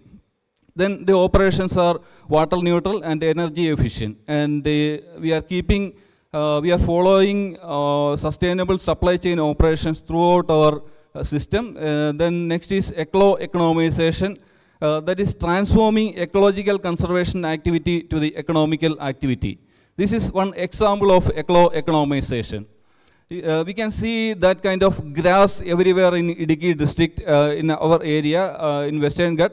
The name of the grass is vetiver. It is Chrysophogan ciconoides, that is a scientific name. Actually, the farmers are using that to prevent the soil erosion, and the root is an Ayurvedic medicine, and using in aromatic industry also. So we found a use for the leaves. We trained a group of 50 ladies to make a basket like that, and we are buying back that basket from this ladies group and using in our spices supply value chain as a gift box. So this is, the farmers are more encouraged to plant this vetiver grass more and more in their field, because they are getting an additional revenue through this kind of value addition. And this is also a woman empowerment activity. And this is another program which is called Land to Lab. So when we are thinking about innovation, it is always something invented inside a lab or a university classroom and giving that down to the farm, which often fails to serve its purpose. But this is a reverse approach. This is land to lab. We are considering the farmers as the best innovators. Our technicians are going to the field and they are documenting the innovations done by the farmers, and they are taking that to our lab and just polishing it and giving back to the farmers with all the IPR and all the papers, and the farmers can make that as a small business, an enterprise. And the specialty of this kind of innovation is that the farmers are innovating their technology based on their localized needs. So this will be found more successful than some technology which is introduced in the farm from outside, because this is a bottom-up approach. And you can see the photos of some of our inventors. The first one is a pepper variety invented by the farmer named Mr. Varghese. The second one is also pepper. Then the last one is coffee. Then the second last one is a nutmeg variety. And you can see some cardamom varieties. And other than that, we have a lot of small farm equipments and dryers, decorticator, like that, lot of equipments. More than 100 innovations we have documented and made us the micro enterprises. And these are the awards and recognitions we got. We were the topmost exporter of organic spices from India from the year 2002 to 2008. We have got the International Micro Entrepreneurship Award for the vetiver project from Paris in 2014. Then the International Pepper Community Award 2017. And this is a conclusion. This is a learning from our journey. First is regenerative agriculture practices ensure the sustainability of agroecological system, which leads to the revival of local agroeconomy and quality of life for the farmer community. And second is well-established farm extension system ensures fairness, consistency, and organic integrity throughout the value chain, which is the most important need of the hour. Then the third one is the major success of the organization is its futuristic outlook and the ability to align with the global changes. So let me conclude with this presentation with a conclusion note, which is said by one of the most famous advocate of organic farming of our time, Dr. Vandana Shiva. It is like this: in nature's economy, the currency is not money, it is life. So let me extend that word with the life means not only of the human being, the life of the flora, the life of the fauna, the life of the soil microbe, and life of entire universe. Big thank you from our beautiful, smiling farmer woman. Thank you. Wonderful. Thank you, Jacob, with a wonderful smile and a spicy presentation. Thank you. Okay. Okay, so I'd like to introduce next speaker. Is Afra here? Okay. So the next speaker, she's from Kazi Kazi Corporation, exporting organic tea to other country. So she's another coffee lover. Everybody loves coffee. But green tea is not her favorite. Oh, but now she's in Taiwan. I think she's exploring the green tea. But her job is selling green tea. So I think you like it. My job. Yes. Green tea, but I don't like green tea. Thanks for bursting it in front of everyone. Okay, thank you. So the next speaker, the Afra Ashmi from the Bangladesh. Yes, please. Thank you so much. And Daja Hao, I hope I pronounced it right. Hello everyone, and it's my greatest pleasure to represent myself, my company, along with my country. And thanks for giving me this opportunity. I must say that Taiwan is such a beautiful country. This is my first time, and I think I will come again and again. So without further ado, let's get started. So Bangladesh, a land of various agricultures. From the British era, this land is famous for one of the finest teas in the world. From 1836, we have been producing teas. Now, here we are making organic tea for the people of Bangladesh and the world.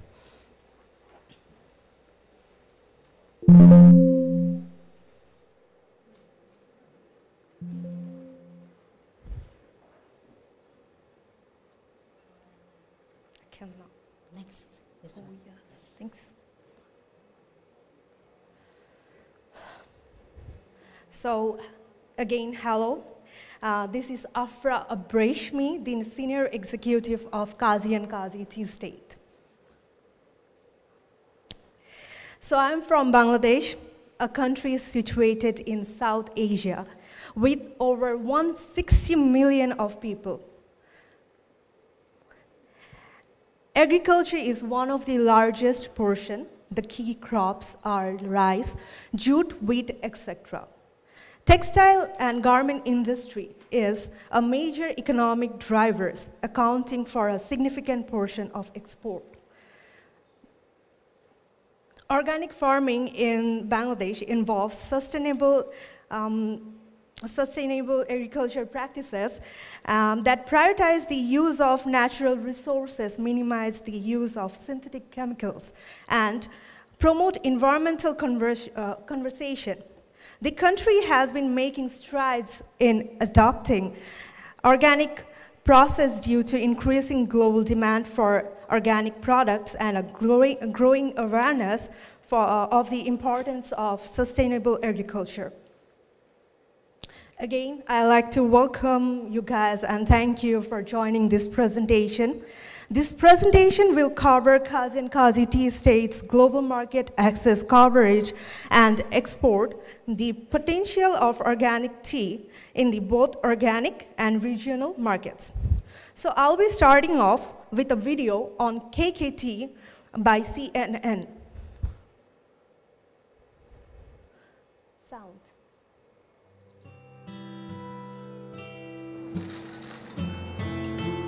You've infused it.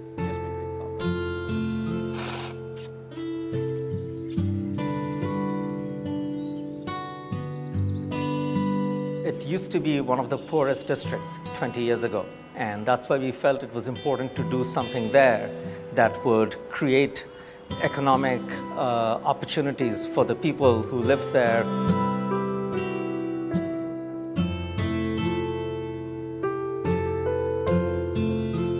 So it has been a real life changer for them, but it has been a vital support for us to keep growing as an organic tea garden.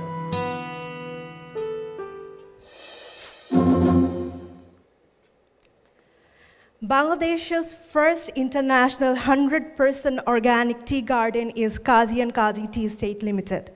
KKT, the organic tea company, has transformed a community through sustainable and public-focused business practices.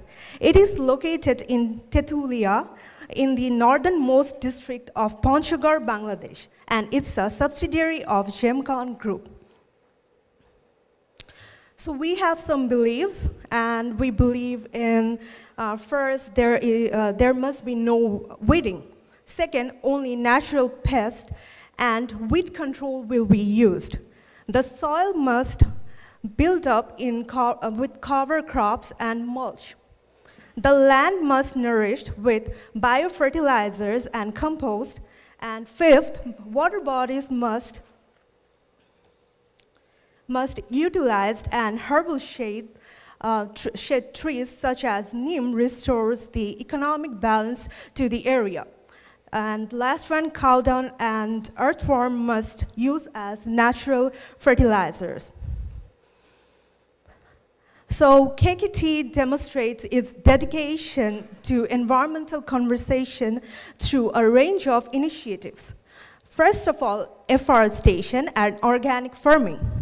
KKT actively practices in reforestation efforts and organic farming practice. Secondly, nature-friendly inputs. Organic production at KKT employs nature-friendly inputs resulting in reduced carbon footprint. Through fair-level practices and commitment to sustainability, KKT positively impacts the lives of workers and the community by providing education and healthcare programs and employment opportunities for local women. The organic farming practices improve soil health and reduce the need for harmful pesticides and fertilizers. The company is committed to the environmental sustainability including afforestation program to combat deforestation in the region. Here is the quote of the day. Where there is tea, there is hope. And I believe that as well, by Arthur Wing Pinero. Okay. So Kazi and Kazi Tea State's philosophy is to produce great tea by supporting the natural and social environment. And for this, KKT is holding many international certificates like NOPR, USAID, EU, JAZ, Rainforest Alliance, Trade Fair, and HACCP. A picture is worth 1,000 words. So it's in Bangla, the language of ours, cha mane bhalobasha, which means tea means love. And again, we do believe tea means love, though I don't like tea. Anyway, let's carry forward. I'll be presenting. Pour some boiling video. water in your teapot. After a minute, pour it out. Now put 2 spoonfuls of tea in your pot and pour hot water on it. Close the lid and cover the pot with a tea cozy. After a couple of minutes, pour the tea in your cup, add sugar and milk if needed, and enjoy the best tea from Bangladesh, courtesy KKT.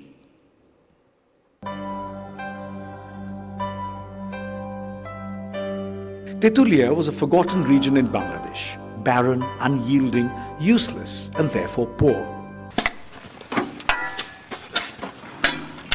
Poor people used to quarry the land for stones. Once abandoned, only stray cattle grazed here. Gemcon decided to make a change and arranged to dump large quantities of cow dung on this land. After 2 years, in 2000, tea saplings were planted in Tetulia for the first time. And that was the birth of Kazi and Kazi tea.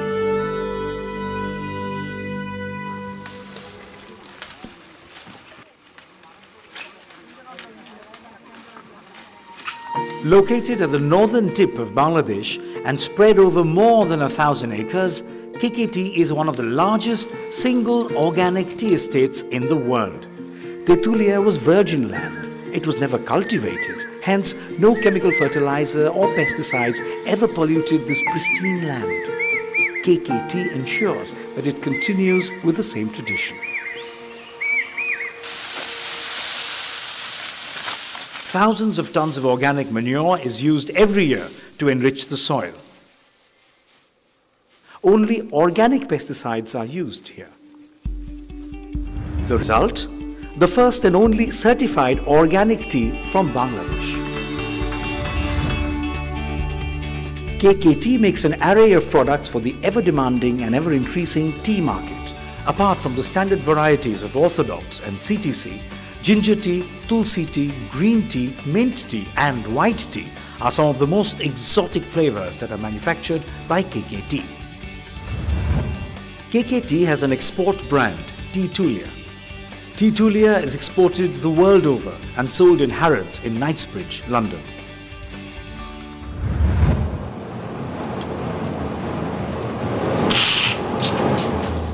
An amazingly innovative idea, coupled with a deep commitment to the community and the nation, has turned KKT into the finest tea brand in Bangladesh.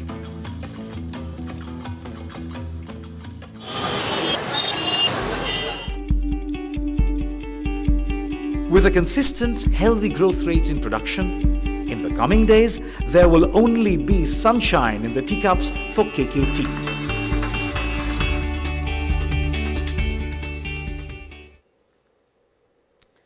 So as you already know that Kazi and Kazi Tea's international brand is Tetulia, and one can find Tetulia in all over the America, UK and Japan. So Tetulia works for environment. Our garden started as barren land and we brought it back to life through regenerative farming. Our revolutionary packaging doesn't just look good, they do good. For people, women working in our garden benefit from innovative education, health, and care, as well as cattle lending programs that help lift families out of their cycle of poverty. And for taste, because our tea comes directly from the garden to your cup, KKT is some of the freshest and best tasting tea out there. So the global market access coverage part is that to date we exported it in the USA, UK, China, Germany, and Japan. And the key challenges that we face, some of the challenges that we faced in international trade, that the distribution, like certification and compliance, quality consistency, price competitiveness, language and culture barrier, and competition, etc. So the market opportunities for organic tea, that the global market tea size was USD 820.8 million in 2019, and it is projected to reach USD 1918.7 million by 2027, exhibiting a CAGR of 11.2% during the forecast period. Well, one of the opportunities are consumer preferences and increasing health consciousness. Another opportunity can be advantage of organic tea over the conventional tea. As we are seeking opportunity to expand our business, so we will go by the regional opportunity, and first is Asia. We will look for Asian dominance in the market and growing demand for organic tea in countries like China, Japan, and India. We also have to know market strategies. Then Europe. Europe's strong affinity for organic production can be an opportunity. We have to look for the key organic tea markets in Europe, and also trade regulations and certification. Lastly, North America. We have to know the market trend and preferences in North America, as well as the distribution and marketing channel.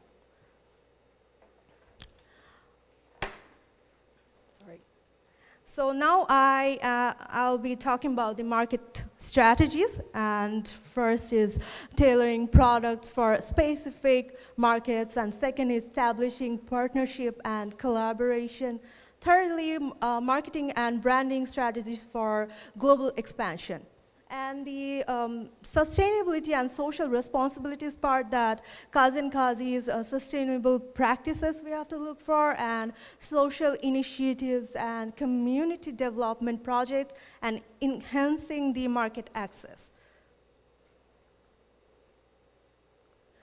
So it is a very interesting part, and I'm actually really proud of it. So we have an NGO, and we call it Kazi Shahid Foundation, or KSF. And KSF was started as dairy cooperative to support Bangladesh's one of the largest organic tea garden, Kazi and Kazi tea states. So what we do here? So I hope you all know that some of the Bangladesh is a developing country, and some of the people in the rural sections, there are some underprivileged, and the poverty line is very low, and underprivileged women, they are not that much literate as well, and as the patriarchy, as we are the patriarchal society, and the male dominance is very high, so women are very underprivileged in this area. So it's a very good initiative that we lend them let them borrow, not money. We let them borrow cow and calves. They take cow and calves, and then at the end of the month or week, they give us back the cow dung and milk. And with the milk, we make dairy products, and with the cow dung, we use it on to make compost and use it to grow organic tea. So it's a win-win situation. We also have various programs ranging from teaching literacy to building latrines and cooperative cattle landing programs, like I said. And these are the future outlook that we want to expand the tea market, and plans new target regions, and of course the role of technology. And this is the conclusion part that we have talked about Kazan Kazi Tea Estates, organic production, how it's helping the environment and people, existing brand, which is international brand, which is Titulia, and the future opportunities, and our NGO, KSF. So, share. Thank you.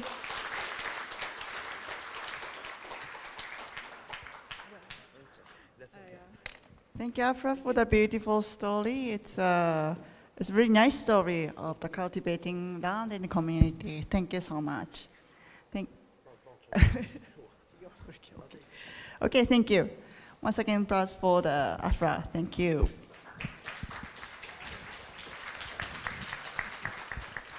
Okay, the next speaker I would like to introduce Lanukan Inchun from India, Nagaland. As you see his beautiful outlet, he's from Ao tribe. They used to cut head. You still? So he's very nice and smiley, but maybe he's dangerous. Okay, so please welcome the founder of Cold Mountain Organic, Lanu. Please. Thank you so much. Yours. Good morning, everyone. My name is Lanu Akamimchen. I'm from Nagaland, India. It's in the northeastern part of India and towards the Himalayas. Today I'll be sharing about the Cold Mountain story, the journey with all of you.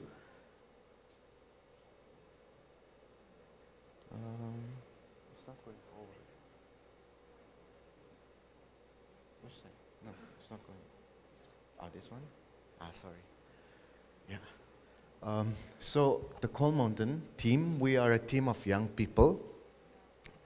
And our mission has always been to help the farmers and also give education to the farmers about organic farming and helping generate employment for the young people.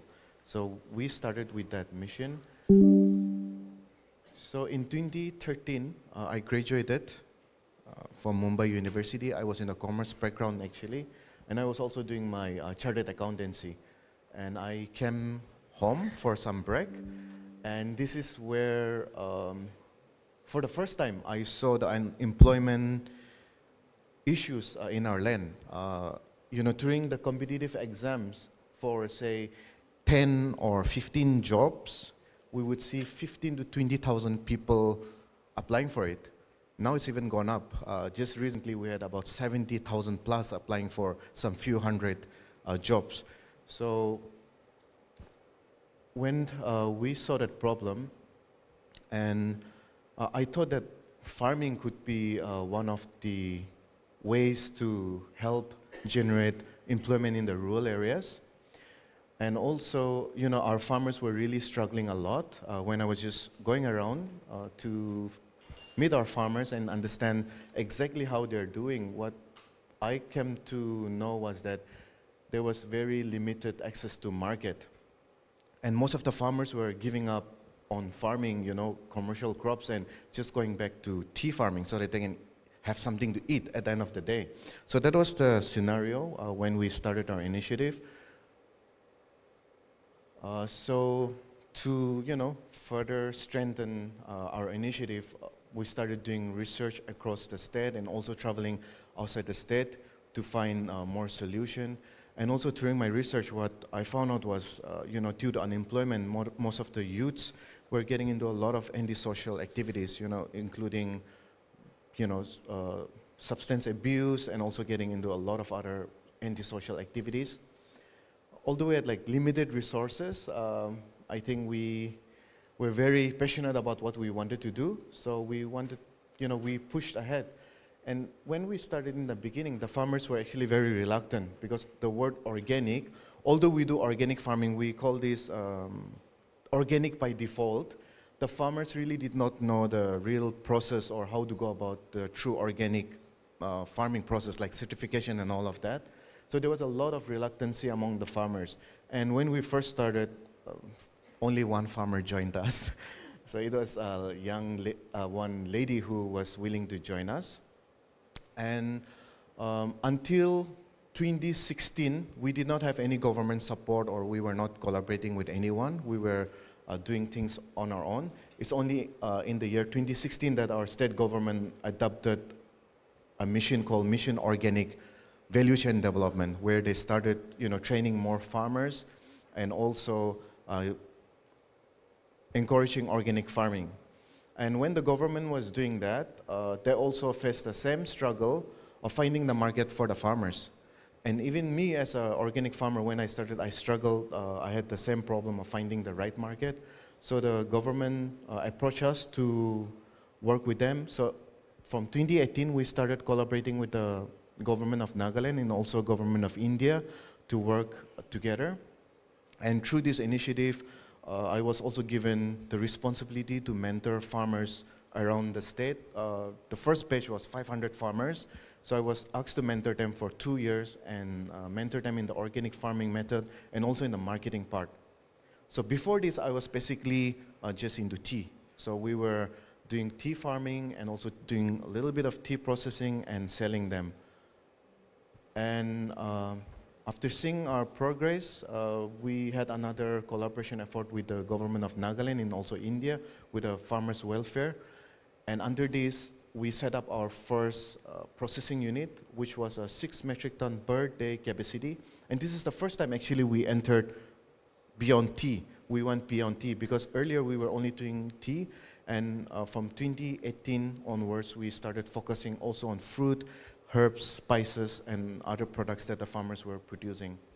And in 2018, for the various initiatives taken, I was also awarded the best organic farmer in India.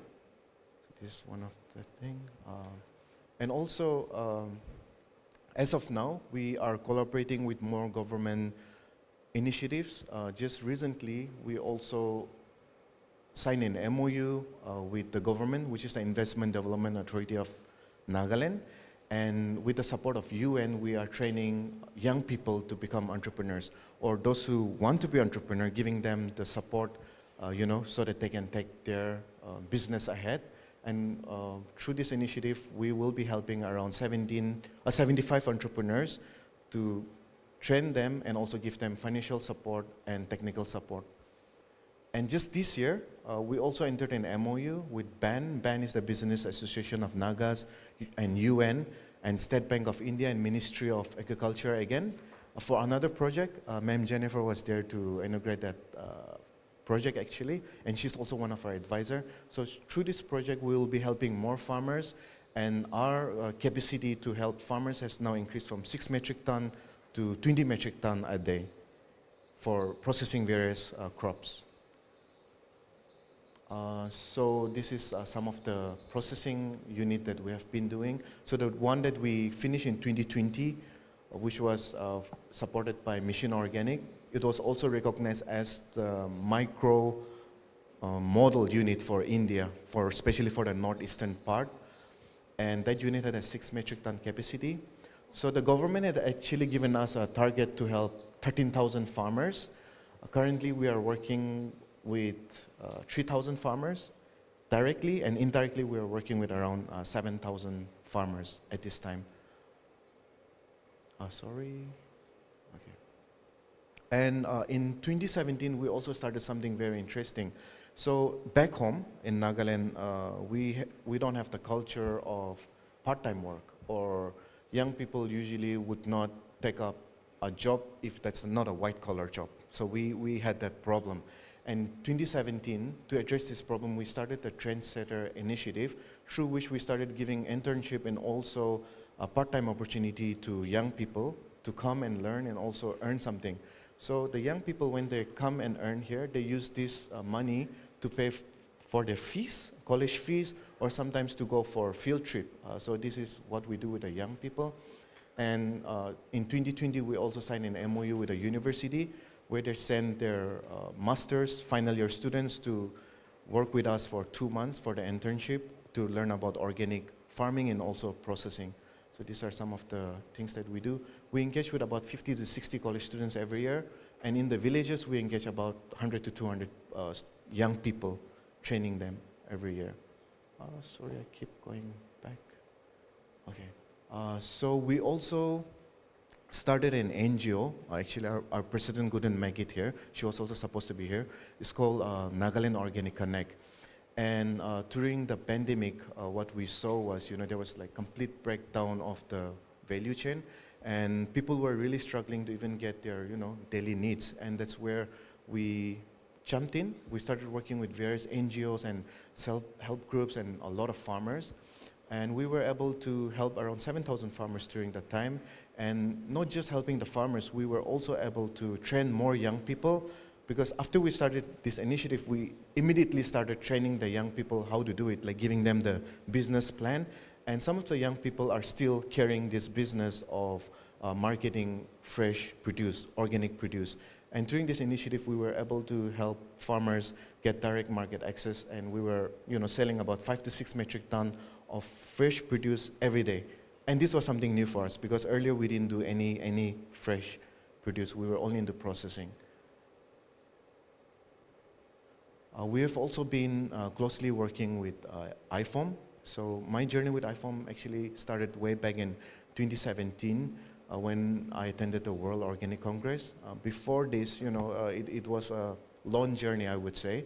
But after being associated with IFOAM Asia and IFOAM, we've been lucky to get a lot of mentors from different countries and different places doing, similar initiative. And also, I've been getting mentors from IFOAM Asia since 2017 until today.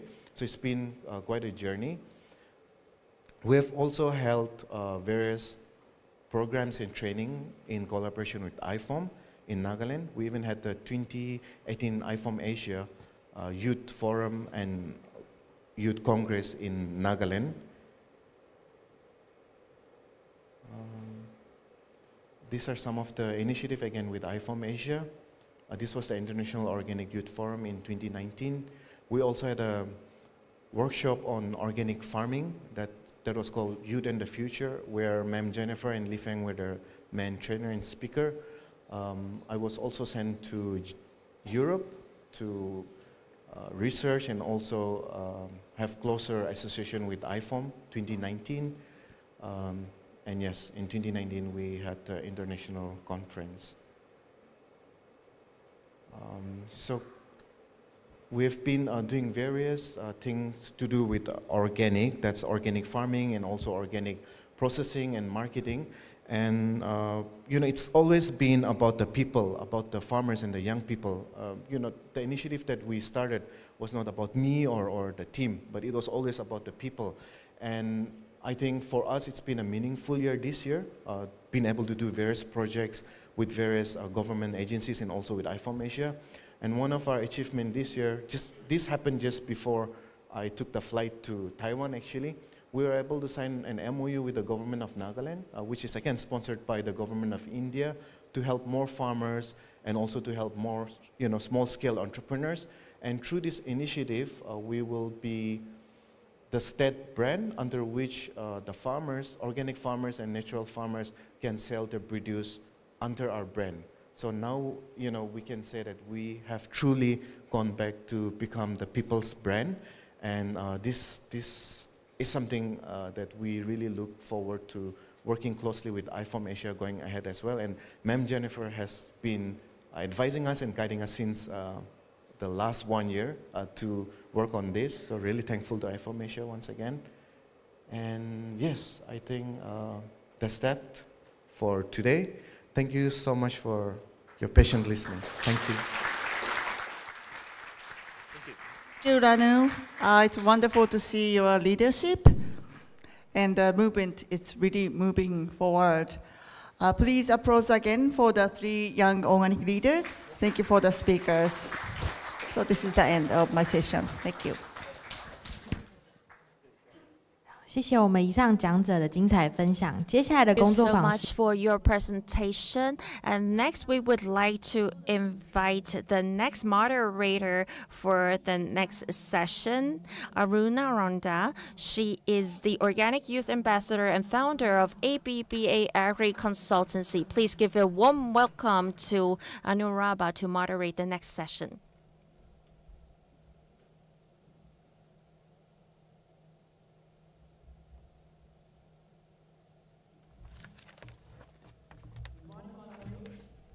So it's a great privilege to be on stage and share the Taiwanese experience. I'm not sharing, but we have some young blood and young people will be attending, presenting. So it's extremely honored to be the moderator to share the Taiwanese experience on Taiwanese stage. I'm really proud, and let me invite our first speaker, Mr. Yu An Chong. So he's 25 years old, young gentleman and a marketeer. Who was graduated from Chinese Culture University Department of Social Welfare. And he returned home to conduct or practice what he has learned, and he joined his family business. And he successfully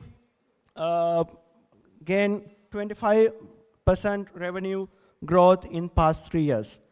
So he always believed that he need to help and he need to motivate the youth and he need to serve for the local community.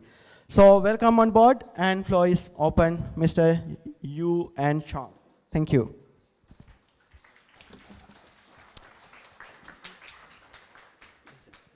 好，各位与会的长。 Ladies and gentlemen, distinguished guests, friends from all over the world, good afternoon. I am Yuan from Hualien. I've returned home for 13 years already. Why do I use organic or local revitalization as my topic? We all know that organic farming, organic agricultural system is not a very easy job.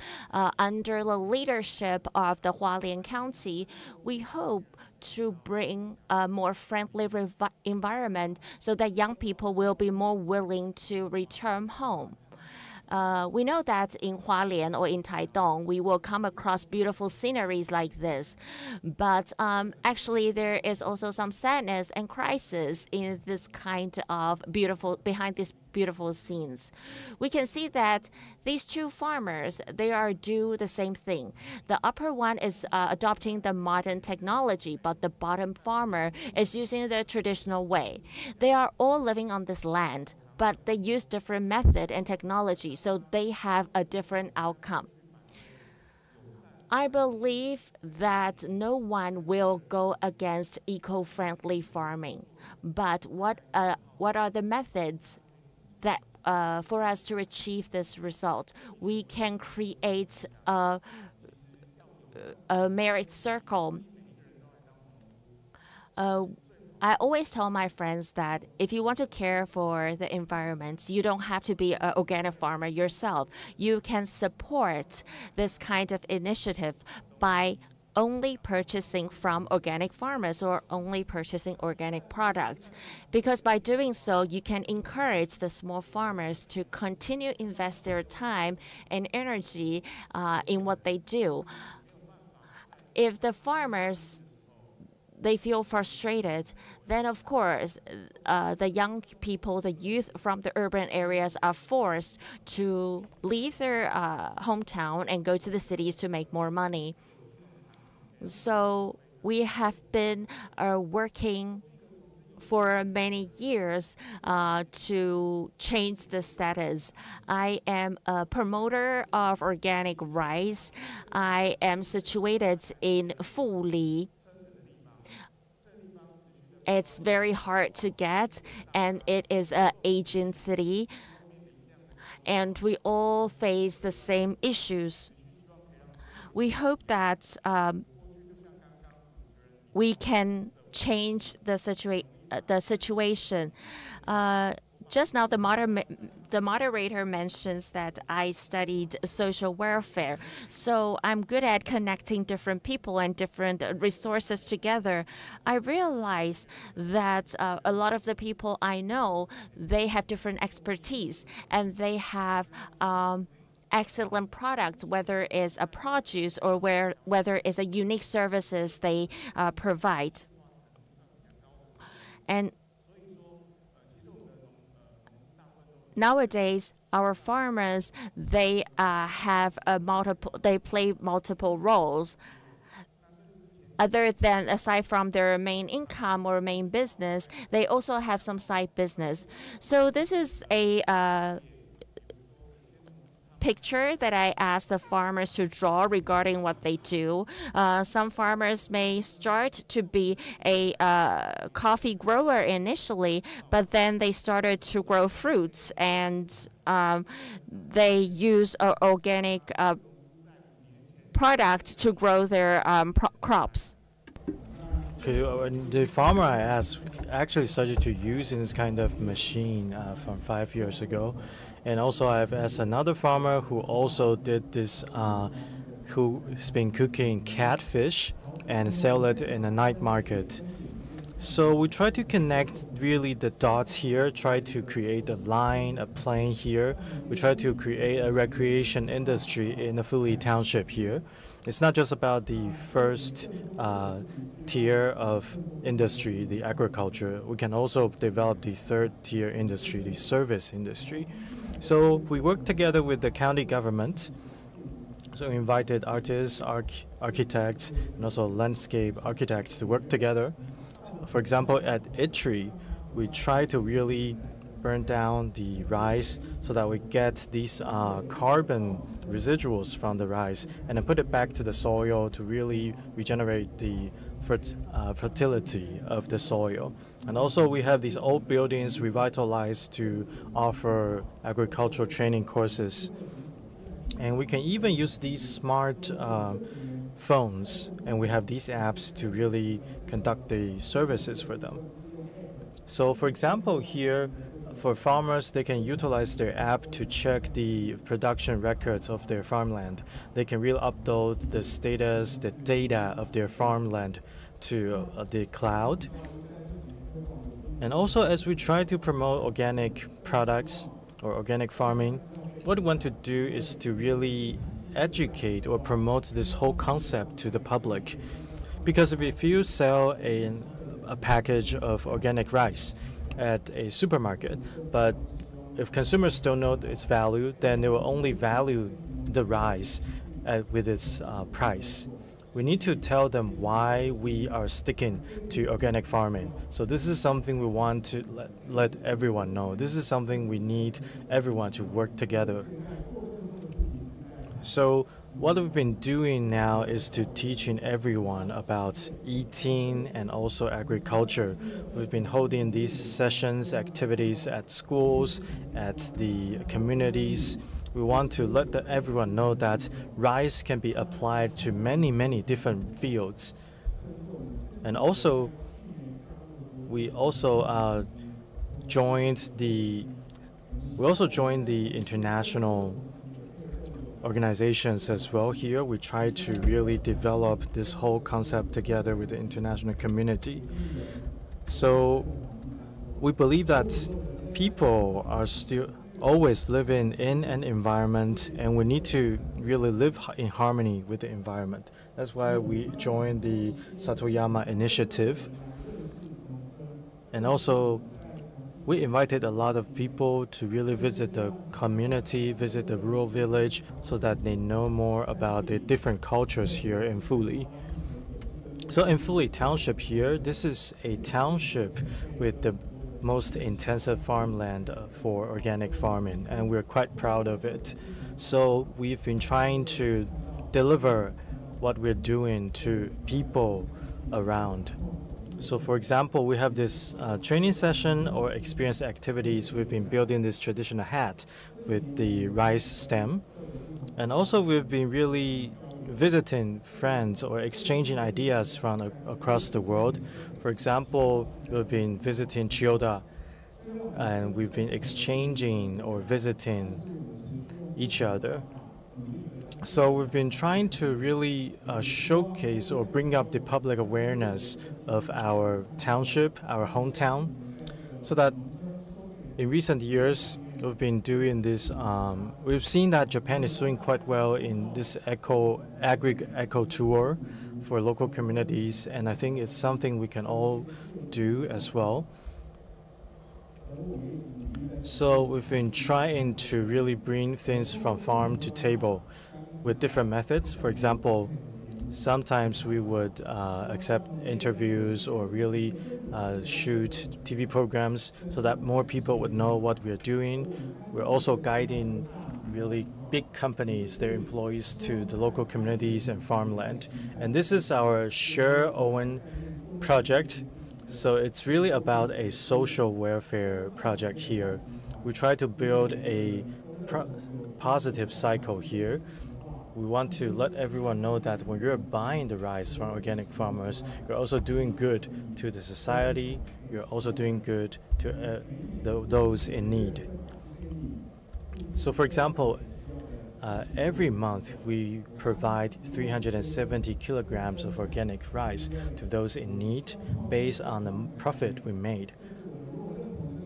So if you really agree with our philosophy, we encourage you to buy the rice from us so that we can help those in need.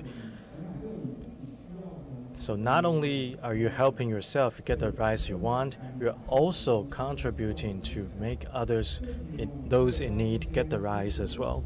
So we've been inviting companies that agree with our philosophies. So we have this dining table across the farmland so that these big companies would know why we've been doing this and what we're doing. So in recent years, we also work with local friends from Hualien so that we can really showcase what the most valuable assets we have in Hualien.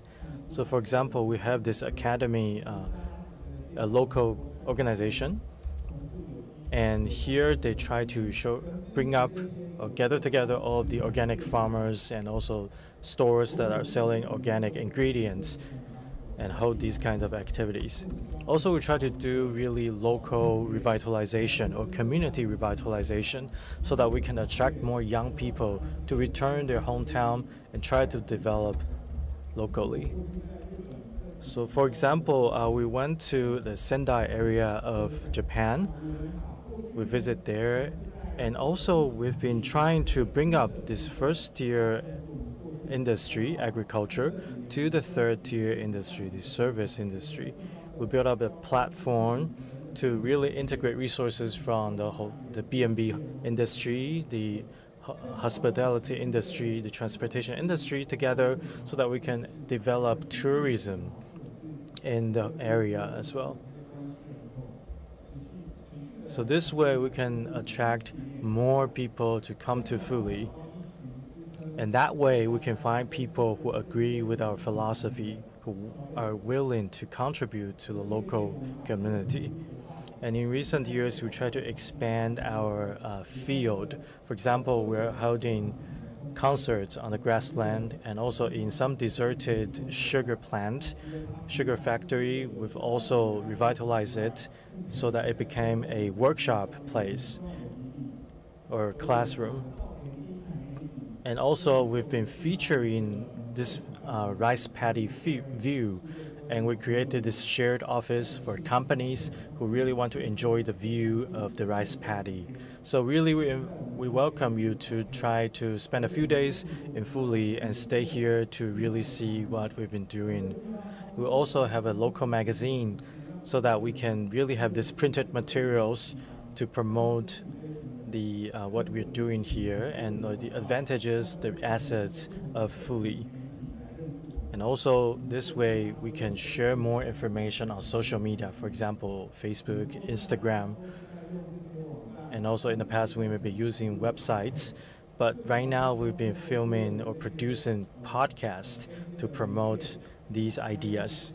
So we try to really utilize different kinds of channels to promote what we have here in Fuli so that more people would know about it. Because in the past, if we talked about organic farming or regional revitalization, people would only think about the knowledge and also people that they were familiar with. But right now, we need to really renew this knowledge for everyone so that everyone knows that people in the rural area are trying to revitalize their hometown.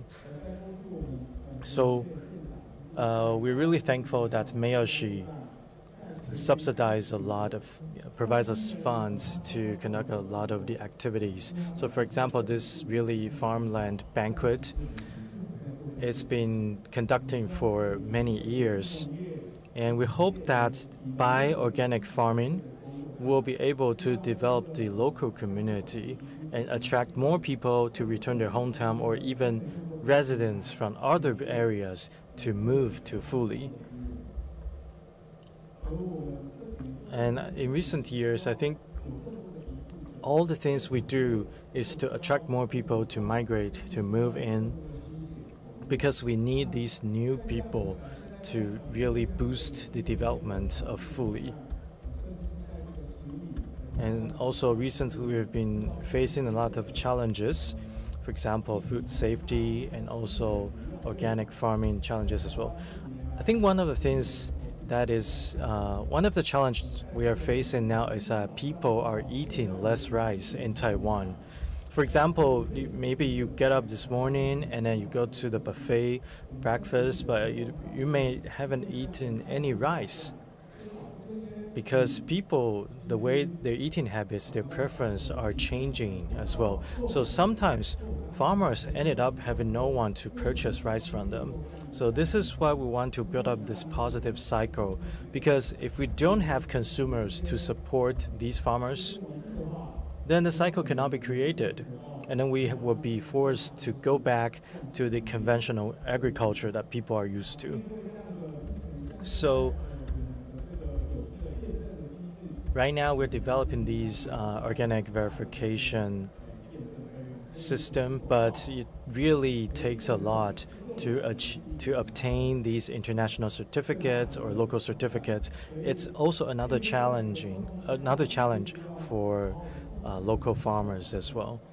So we need support from not only the production side, but also the consumer side as well. So production, consumer side, both are really important because you need both sides to create such a positive cycle. We need platforms, channels, and also even new media to attract more young people. So, for example, in the past, we may be using supermarkets or maybe wholesale markets to sell these products, but right now maybe people are more likely to purchase products online or through e-commerce platforms. So right now, as people are eating less rice, how do we really find out more restaurants and also consumers that are willing to eat these organic rice? It's a challenge we need to deal with. And one thing what I'd like to share with you is that in the past few years, I've faced a lot of challenges. For example, my grandfather and my father passed away, and my mother had a stroke a few years ago. But I think these challenges all led me back to my hometown to contribute to the place where I grew up with. So really, if you want to support us, please follow us on our Facebook page. And thank you all again. Thank you.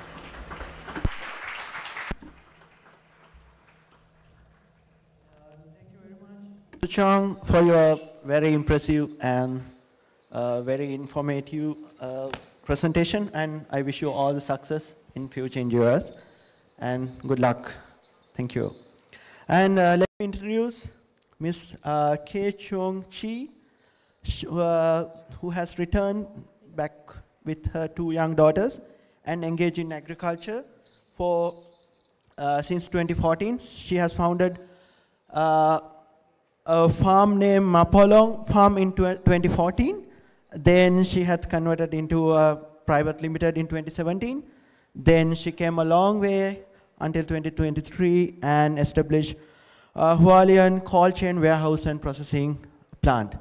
So being a successful entrepreneur and a challenging woman, floor is open for you and share your experiences. Thank you.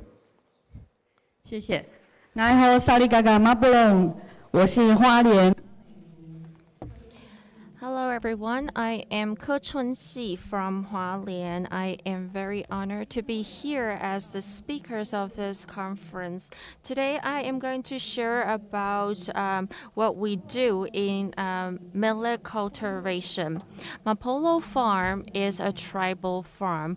I am situated in Hualien County, Guangfu Township, Fatai An tribe. Mapolo means the unity of tribal areas. This image shows that embodies our concept. We hope that the kids can play happily in the farms. They can live in harmony with the nature, and we can make a best use of the natural resources. And we can use our labors to gain our profits without harming the environment. We want to use a different kind of business model to ensure that everyone benefits from this model. We hope to realize this blueprint so that people of regardless of age can live a healthy and blissful life. If you can see the woman on the right bottom, it's me. The guy on the right top is my husband. We cultivated all kinds of different beans, different crops, and the millet in our farmland. This is the development history of our development. Because in 2009, I want to provide a healthier and better environment for my two young girls. So 14 years ago, I brought them home. And then after I started doing research and investigation, I realized there are so many different ways to cultivate these crops. So we've invested a lot of money and a lot of time into building our own Mapolo farm. And last year in 2022, I realized that there is only one type of millet left in our neighborhood. This kind of endangered crisis of the millet really is an alarm for me. So this is my new goal. I hope that I can start cultivating more diversified species of millet. This year in 2023, I am working on building a processing farm. We also want to provide a space for people to experience our culture of Fatan tribe. I want to gather the strength of different people in the tribes. We don't use pesticide. We advocate organic farming. We are modest. We work hard. We want to contribute and benefit others. We want to stay optimistic and healthy. And then most importantly, we must preserve our culture, which is the core of our tribe. So our memories, our language must be preserved. This is our life and what is truly important for us. And the process of cultivating millet, we thought it would be an easy process, just like cultivating other crops, but we were wrong. When you are planting something new, you have to understand every crop is different, what kind of soil is suitable for them to grow in. People say that if we don't grow traditional crops, we will forget our roots, we will forget our culture, and then finally we will end up with no food to eat. So we need to understand our climate, understand our terroir, understand our traditional culture, and understand the unique value of our tribes. We know that a millet can grow very high, as you can see in the picture. The highest it can reach is 230 centimeters. It is also very strong and very heavy. But then during the process, of course, we face some challenges. For example, the disappearance of the local species. Like I mentioned, there were 3 species, but now only 1 is left. And then also the processing is very difficult because it is a very rare species, so we don't have relevant facilities. And then there is a gap in culture, so this is also a crisis. And the fourth is a lack of a very comprehensive strategy. Let me introduce that in Taiwan, in 2003, we used to import a lot of millet from other countries. But then if we use the domestic millet, it only makes up for 7.3% of the market supply. So we can see it is a big contrast. But actually, millet is a very good crop. It can harvest twice a year. It can be used to make wines. It can serve as sticky rice products. And then, of course, once we identify the problem, we have to come up with a feasible solution. So, how do I preserve the species? I try to preserve the seeds of the different species. I invest in a lot of money to purchase all the necessary equipment for processing. And once the elderly start to see some profit and to some return, they will be confident that this kind of culture and this kind of crops can continue to be grown in the future and can be preserved. And most importantly, I never give up, even if I face a lot of challenges and difficulties. In terms of strategies, I work with a millet youth expert in Taitung. I learned a lot from him, and I learned the cultivation method from him, and then I applied it in my own farm. People will ask me, how do you preserve the seeds? There are 3 ways. First way is I use the traditional way to harvest them. But then the second way, I also use a machine. And then I cultivate, this is how we cultivate the seed. You can see that in the traditional way, we need to use, after we spread the seed, we need to use a broomstick, a broom like this, to kind of smoothen the surface so that the seeds will be protected and it will not be eaten by birds or will not be moved by ants. And we can also prevent them from the harm of some harmful pests. And then to prevent their composition with the weeds, we also use a different kind of method, as you can see in the 3rd picture. We don't just use manual labor to plant the seed, because we know that elderly people, they don't have a very strong back. So we use the aid of machines to ease their burden. To be able to understand the qualities of the millet and the correct way to grow it. We also have a lot of workshops and seminars where we ask the experts to provide education and training courses on the background information, the background knowledge, what is the correct way to plant it, what is the way, what is the appropriate temperature, what should we do before we plant them. For example, we have to soak them in water for a certain period of time. Because I return to the tribe and I want to invest the rest of my life into something I am passionate about.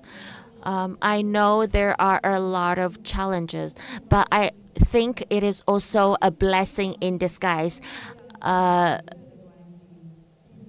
think by planting these millet, by preserving the different species, we believe that we will be able to preserve our culture, preserve our memories. I think it is not just the same for our tribe, but for all the other 16 tribes in Hualien County. And I am very confident in the direction that I took. And we are also supported by the agricultural policies of the government. We will also encourage the youth to participate in all kinds of trainings and educational workshops. We will continue to learn and accumulate experience on planting millet.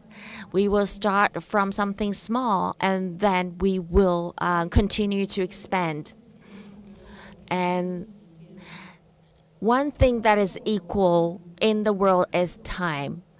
We have to take timely measures in order to preserve our culture. We have to expand our vision, and mission. We have to set an industry goal. We have to give what we have, and we have to create a circular tribe. In this way, in creating a circular tribe, we will be able to preserve our culture and increase the employment and increase the benefits of our community. And then we have to use the aid of modern technology as well. This is some of the products that I produce. For example, the black bean. The black beans that I cultivated can be used to make tea. We know that the feature of black pea is that it has a very good anti-organic oxidation quality, and it is especially good to drink in the winter. And then we have prevent the organic red beans and also the yellow beans, which is known as tempeh in our mother tongue. It is something that is very mild and provide a lot of protein supplement. The third product is millet. We use millet.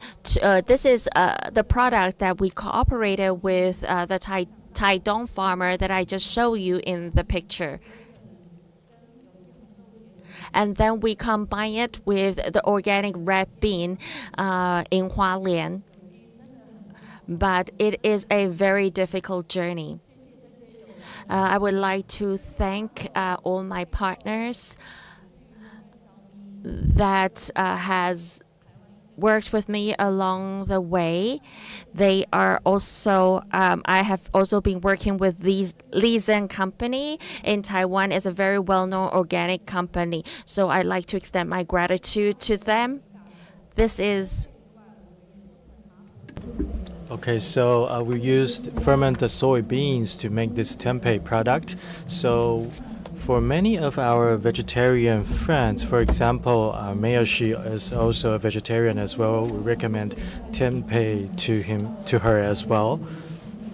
And this is really a flagship store for Lizen, the organic chain store in Taipei. And we can see a lot of these processed food made from soybeans. And these farmers, they're so proud when they visit the supermarket from Lizen. So as we're going organic, we're grateful for the support we have from the Hualien County government and also the central government. With your support, we are able to achieve such success in organic farming.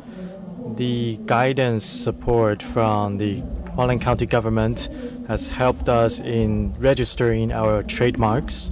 The one on the bottom left-hand side you see is our trademark. And also we try to really revitalize the planting of soybeans and also millet. And also I'm grateful for the Agricultural Research and Expansion Institute in Hualien for teaching us the really expert knowledges of growing these millet and also soybeans. And I think trying to keep a biodiversity is very important thing for us. And growing millet is a way to do it. And then we try to be culturally sustainable as well. We hope that the spirit of our ancestors can bless us in pursuing sustainability in culture. And we're thankful for every good things that happen in our life.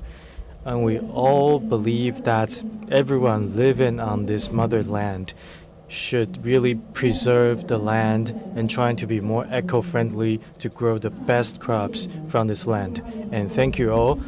This is Ke Chunji from the Hualien County. Thank you. Ke Chunji for your interesting and very knowledgeable presentation. Let me introduce another marketeer. She holds two markets.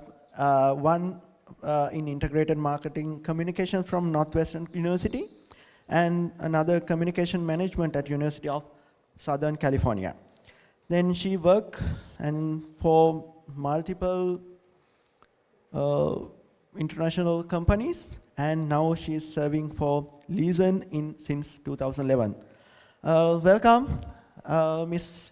Maxine Chen, to share your experiences. Thank you. 谢谢。大家好，我是 Okay, hello everyone. This is Meitzi from Lizen Company. So just a brief introduction to Lizen Company here. Lizen is the largest organic channel. We have over 150 branches in Taiwan, and we work together with more than 136 organic farmer households. And also we have worked together with organic tea farms, over 20 of them.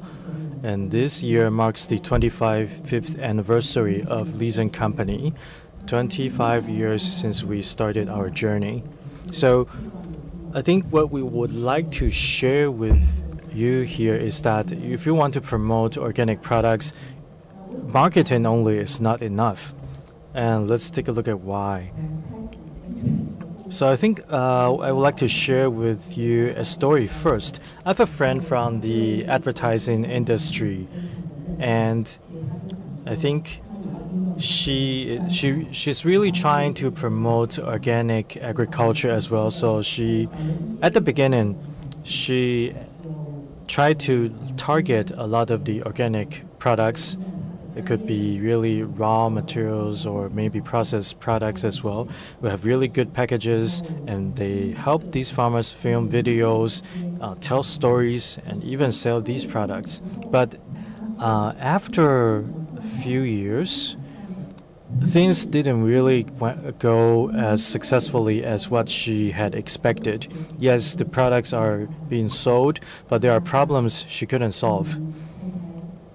And can you make a guess on the challenges that she could have experienced? I think I'll show you a video first.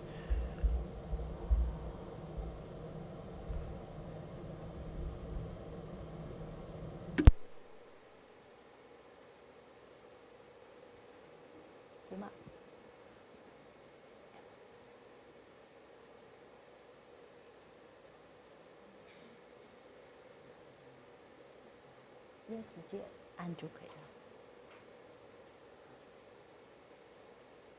可以按吗？直接按就可以了。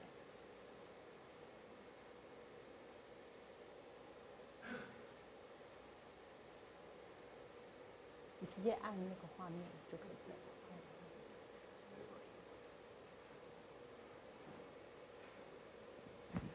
可以吗？嗯。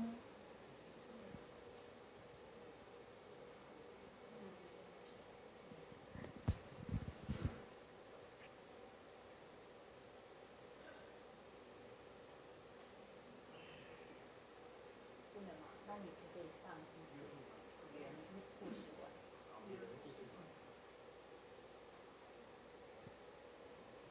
抱歉，有点技术障碍。Okay, sorry for the technical issues here.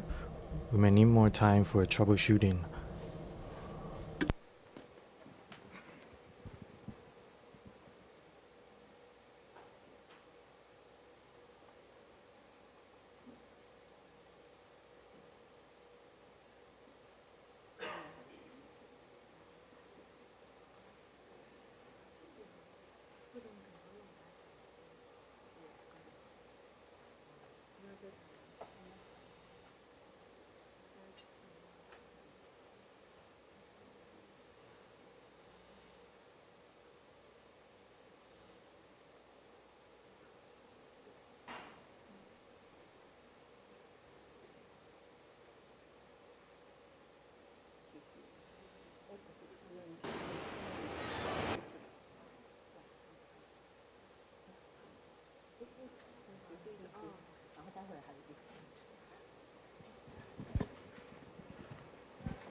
说句比较惭愧的话，我是真的做有机之后，我才懂得制茶。以前我们做惯性的茶，它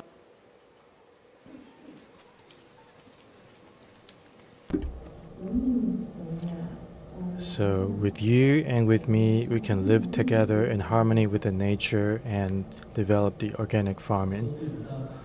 So it's quite shameful to say that in the past we used conventional farming methods for the tea, but it's not only a few years that I started organic farming, and I didn't really know a lot about the organic farming methods for tea leaves. And in the past, if you go conventional, it's easy to grow out the tea leaves, but once you go organic, a lot of things become unstable. And we really need to figure out the challenges here. We need to figure out the factors that are making the whole process unstable. So as we first started going organic, we were just trying to really raise the price of our products and trying to raise the quality of it as well. We try to add more value to the products. But after you went organic, really you started to build this tie, the connection with the land, because after you stop using pesticides and also the weeding chemicals, you started to have this weed here, and they attracted a lot of the insects and birds. You have a abundant, vibrant ecosystem in your tea farm, and you started to build this connection with the land. Weed has their own advantages as well. They can preserve the moisture, the water in the land. But your neighbors may be disagreeing with you because they're thinking, oh, you're just too lazy to weed your land, right? But I think what we're seeing here is that we try to maintain a biological balance or ecological balance here. So I don't really care about what people criticize about it. We just try to do the things we believe is right. We try to keep the quality. At the beginning, the land was depleted, but afterwards, the land started to become fertile again. And then what we face would be marketing issues. And it's difficult for us to sell our tea at that time. We don't have the channels, we don't have the market. So we spend a lot of efforts in going organic, but we couldn't sell it. And then Leeson came to us. The Leeson company introduced my case to their headquarters, and then we were able to sell our tea leaves in the Leeson branches. And the first year I started working with them, and then when they took my really tea leaves for verification or testing, it found that we have this pesticide residual in my tea leaves. And then Lisan didn't really turn these product or return them back to me, or really like ask me to compensate for the loss. But they try to discuss this and try to really let me know what I can do better about it. And I was really moved and touched by that, because they really is a good social company that trying to help farmers and doing the right things on the right path. So what we've been trying to do is to live in harmony with the nature, and I think this is something worth our pursuit. So in order to create a sustainable farm homeland in sustainability, we've been really spending a lot of time at Lisan.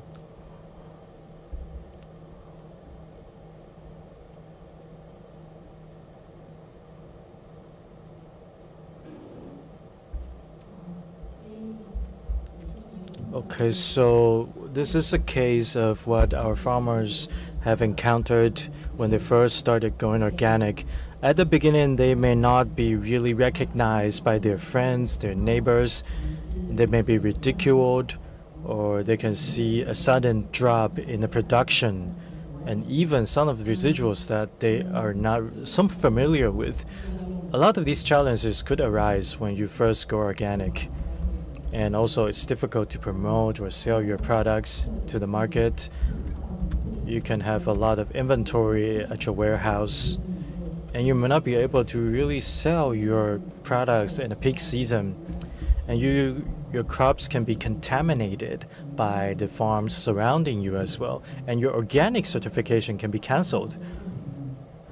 So if we don't reach out to the farmers, then it's possible that our farmers or friends could fail in their journey on going organic. So what we are doing at Lisan Company is more than just marketing. When we communicate with consumers, we communicate a few points here. So for example, in the past we may be only talking about price and taste, but we believe that there are things that are more important. We need to protect the farmers. We need to make sure that the whole process from farm to table is 100% qualified for the organic certification, so that our farmers can be able to grow or cultivate their crops without worrying all of the problems or challenges that could arise.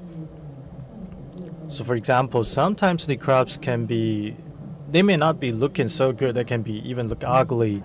And what do we do with it? How do we sell it?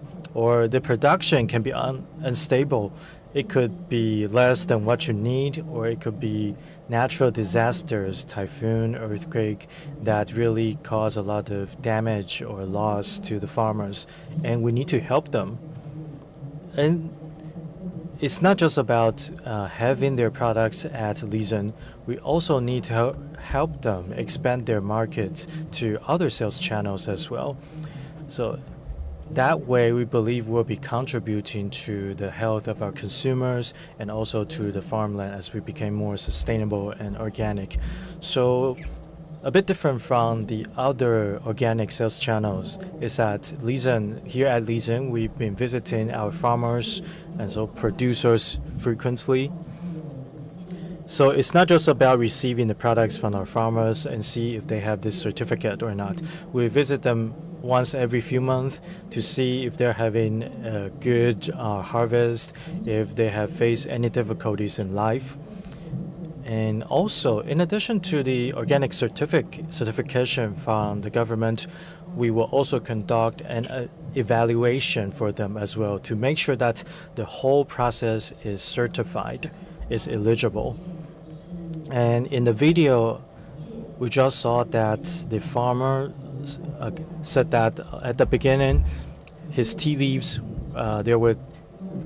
they there were pesticide residuals detected in his tea leaves. But really, at Lizen, we didn't ask him to compensate for the loss of our company. We thought it would be really harsh for this farmer, so we tried to support him from our side. So, for example, for these crops or vegetables, we use them in our employee restaurants.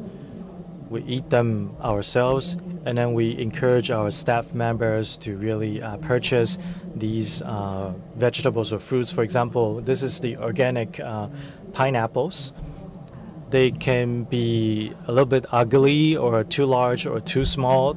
That really didn't fall into the preference of regular consumers, and then we'll buy it internally at the company.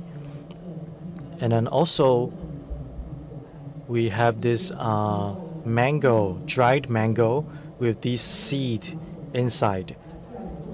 So in the past, maybe this mango, most of the time mango are dried to make these dried mango snacks, but for mangoes that are too small, it would be difficult to make dried mangoes from it because they're just too small.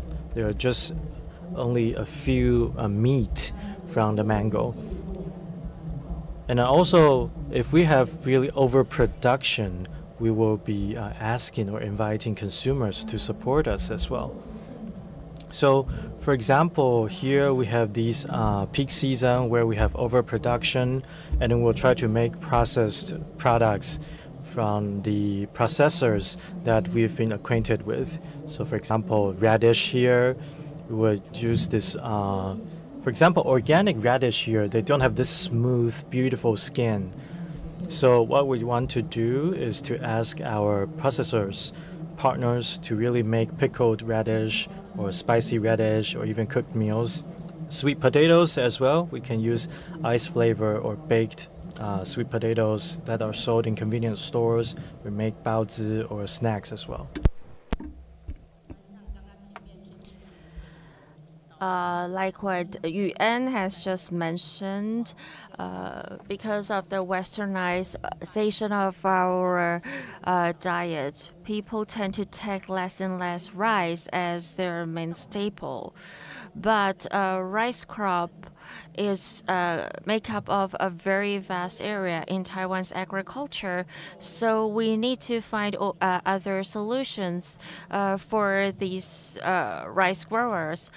Therefore, we have worked with different processing companies, and we provide some byproducts of rice so that they can still earn an income to support what they're doing.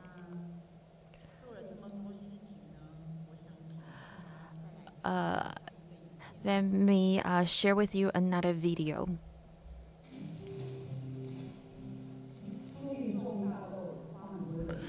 It took us, it was very labor intensive in terms of building soybeans. In the beginning, it was very tough.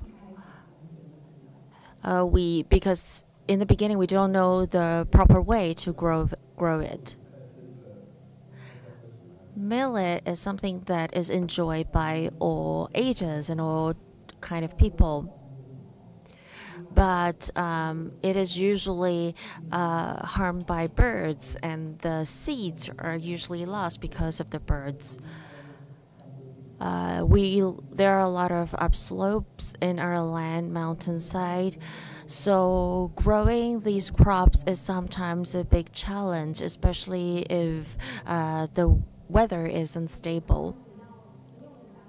We use a lot of different grains like mealie and then wheat and other kind of grains. Because these products, even exported ones, are not that expensive, then shouldn't we just buy the imported ones instead of the domestic one if the price is similar? So people tend to think that imported ones are better. Because of the climate change, our harvest is becoming less and less.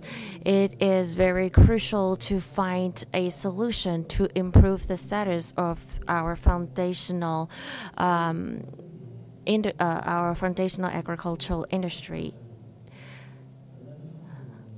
So we are working very hard on how to make this industry more sustainable, how to better take care of all our farmers.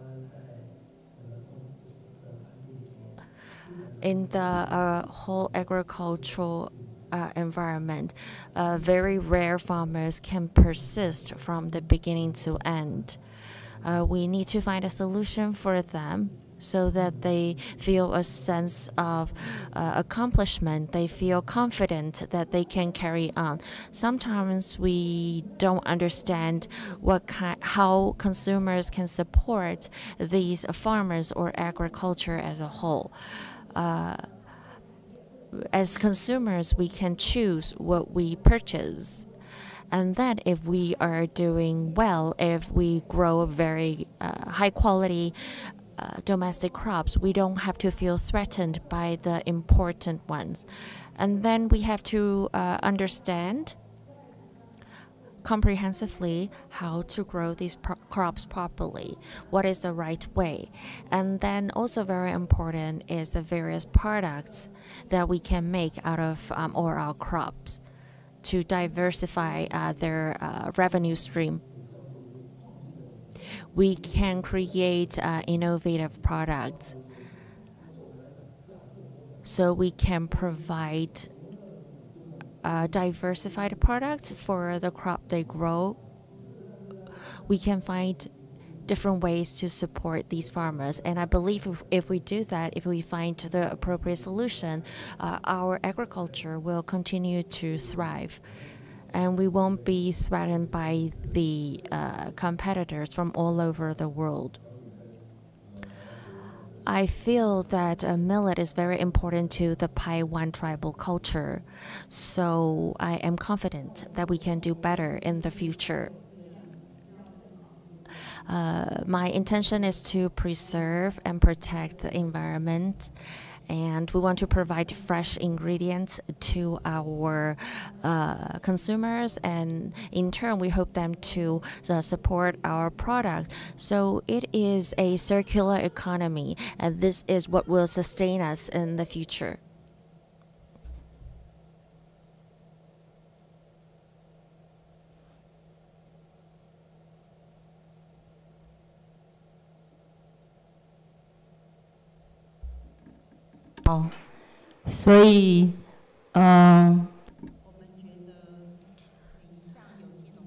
So we feel every different kind of organic product is very valuable.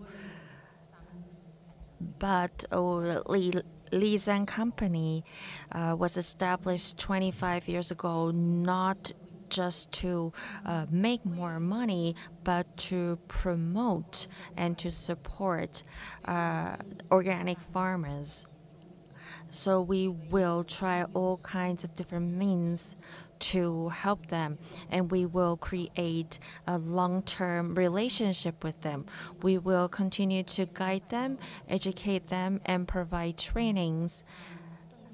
We encourage farm to store or farm to restaurants. For the unflattering ones, we will try to make them into processed products like the radish that I just mentioned. We can make pickled products. And most importantly, we want to help the public understand what these organic farmers are doing. And we want to share the stories of the different organic products. So we need to support the whole industrial chain to be able to accomplish our goal. We want to create a circular economy. We want to create a healthy circulation, and it requires the effort of each and every one of you, everyone here, and everyone around the world, everyone in the community. Thank you all for your support and your contribution, and I wish all the success to this conference. Thank you very much. So thank you very much for all the presenters, and floor is open for you. Thank you.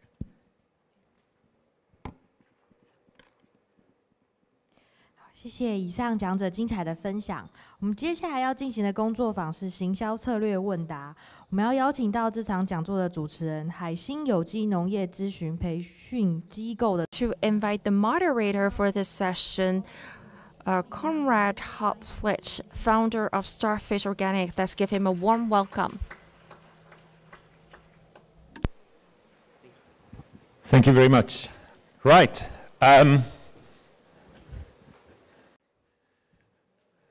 Let's get some life in these proceedings.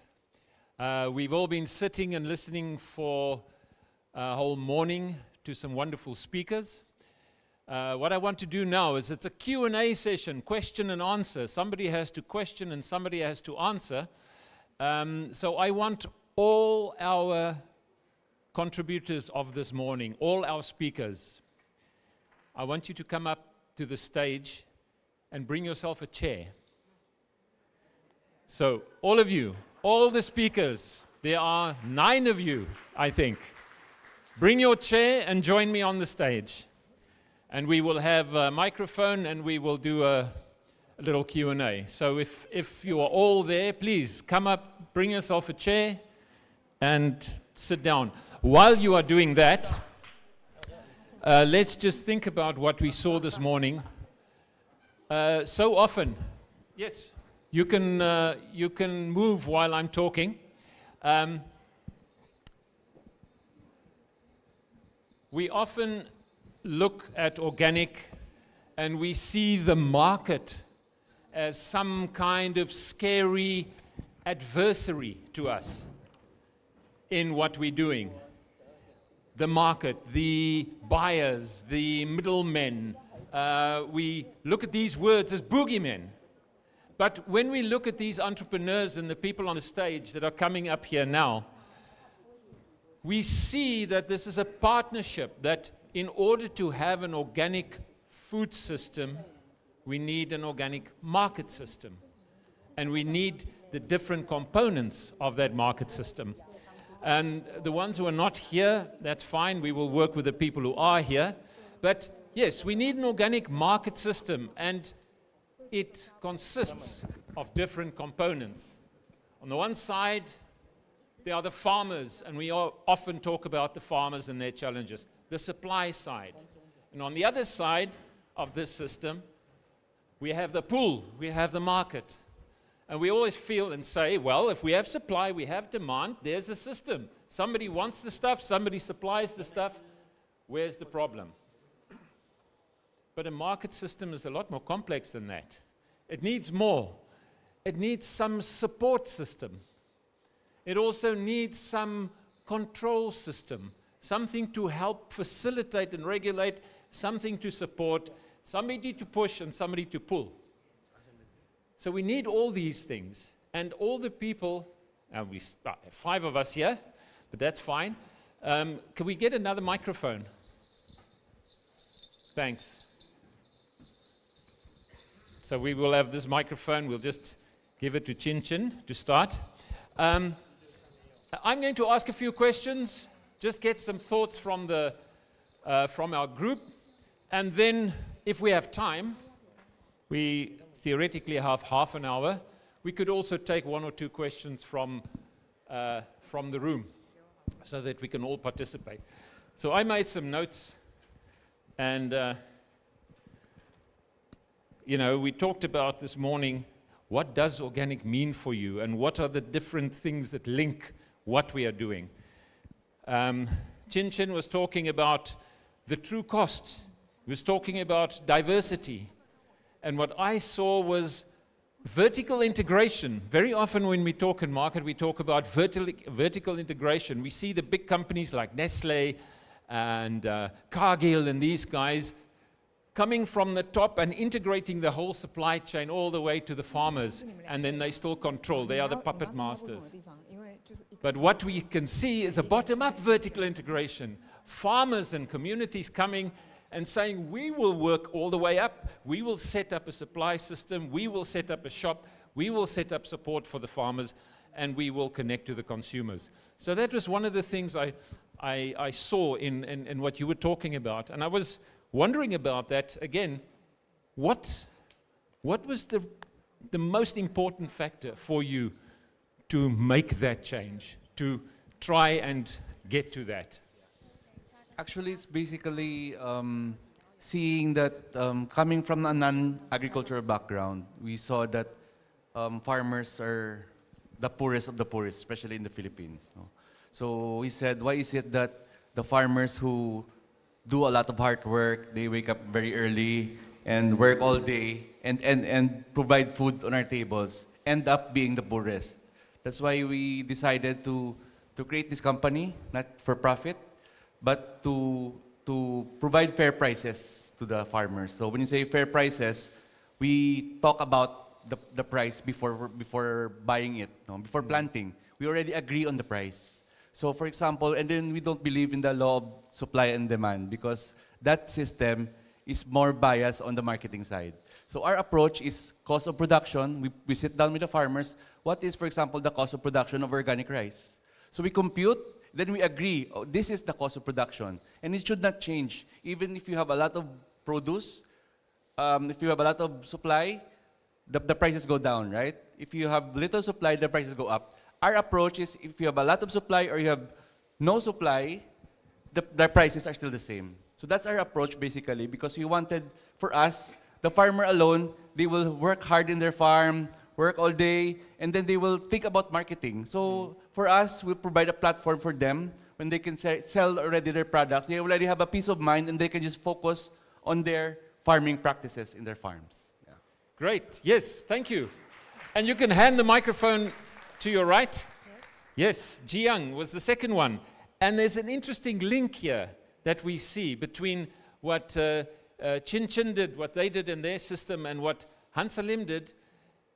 And there was something about the history of Hansalim that was also so interesting to me. There it started, yes, with the farmers, but also with some people sitting in Seoul and opening a small shop. There's a picture in one of my presentations of Hansalim's history of this first one small shop selling some local rice. And that connection, and what was the thinking there to come up with this idea of negotiating price and integrating the need of the farmer, the life of the farmer, and the livelihood of the farmer and the life of the consumer? Give me a little bit more on that. Yes, Hansalim started at 1986, and there was after the Green Revolution. Green Revolution was like all flooded in Korean society in 1970s.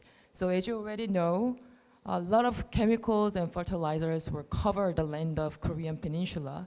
So many farmers has been killed by poisoning, the chemical poisonings, and consumers has no market for looking for safe food to their kids and their families. So there were needs of safe and sustainable, good food, both for consumers as well as the farmers. Farmer wants to survive, doesn't want to get killed by the chemicals and poisoning, and consumers want to have safe food for their family.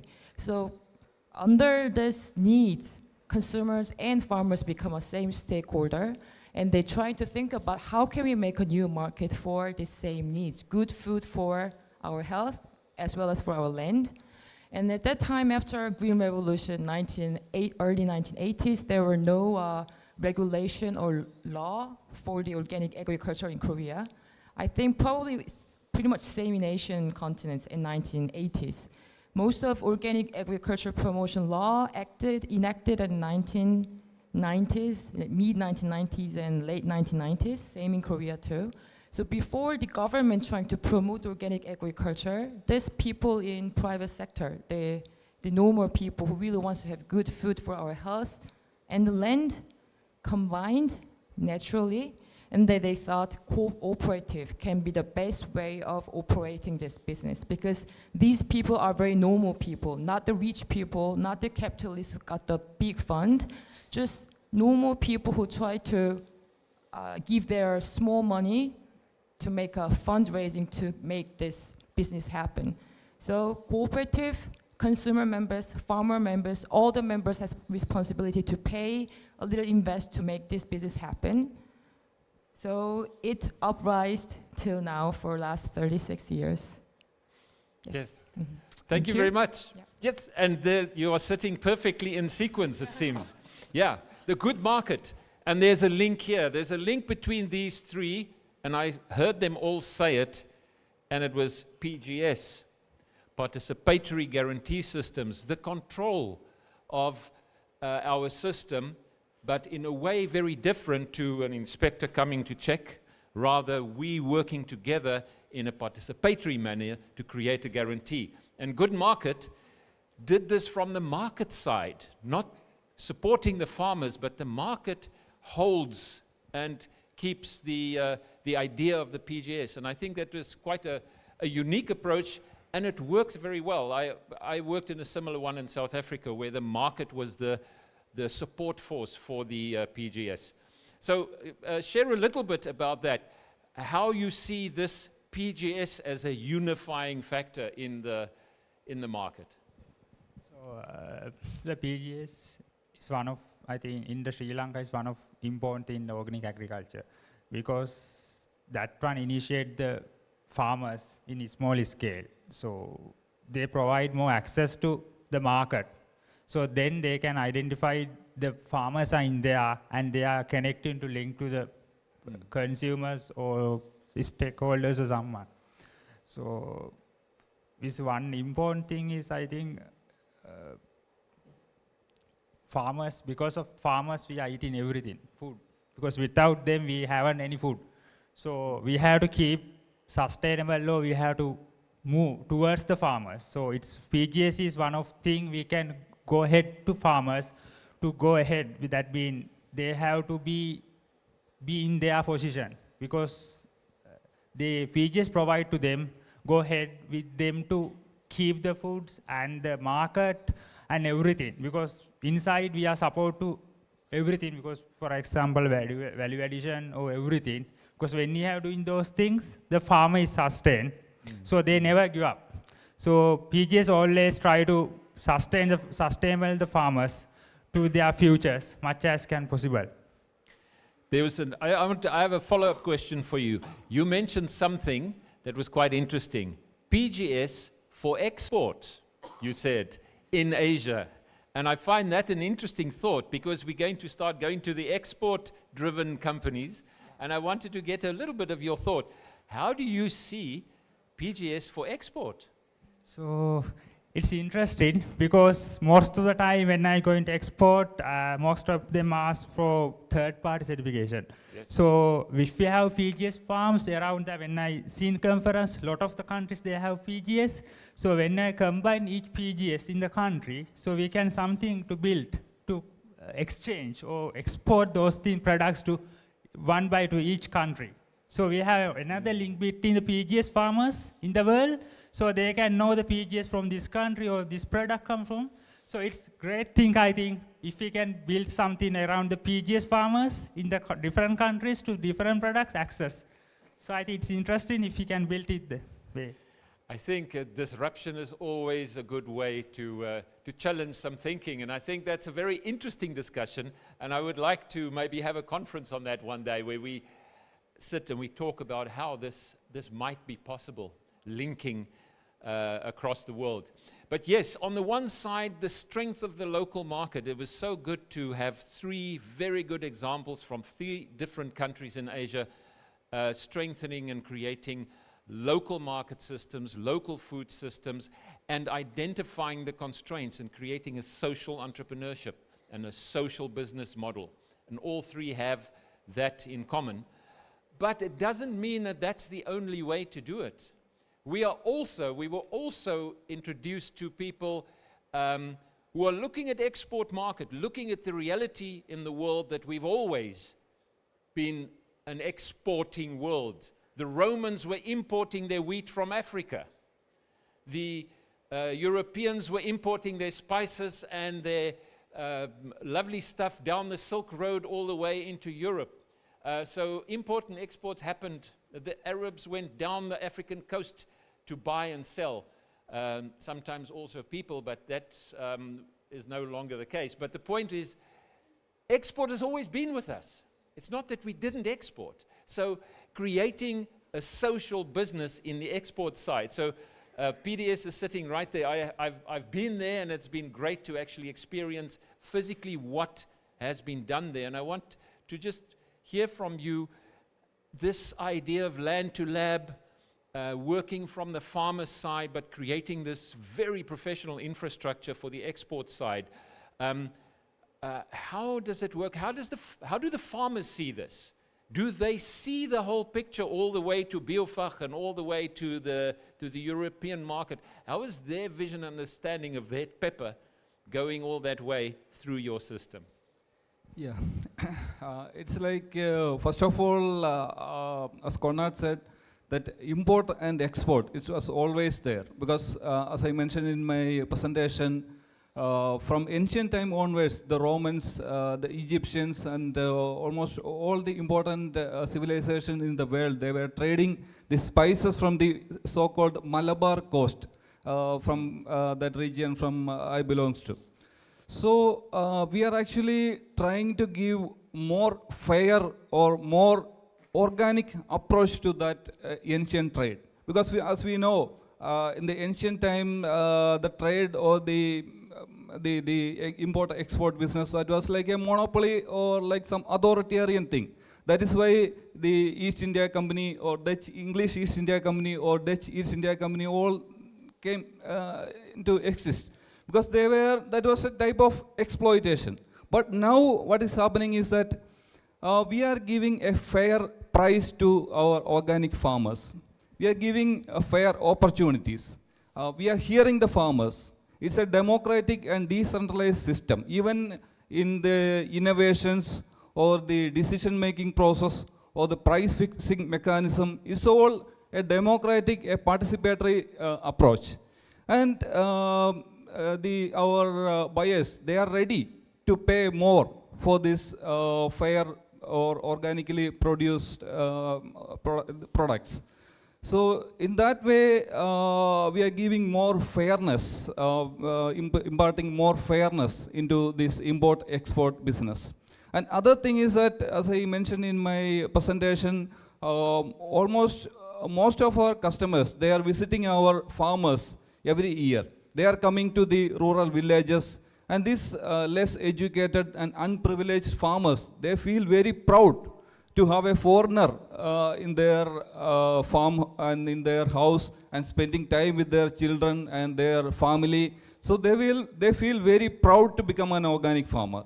By seeing this, the neighbor farmer who is not organic, they also interested to become the organic farming. It's not only about the economic activity, it's also, there's also a social activity involved in this. Their level of self-esteem got elevated to that level.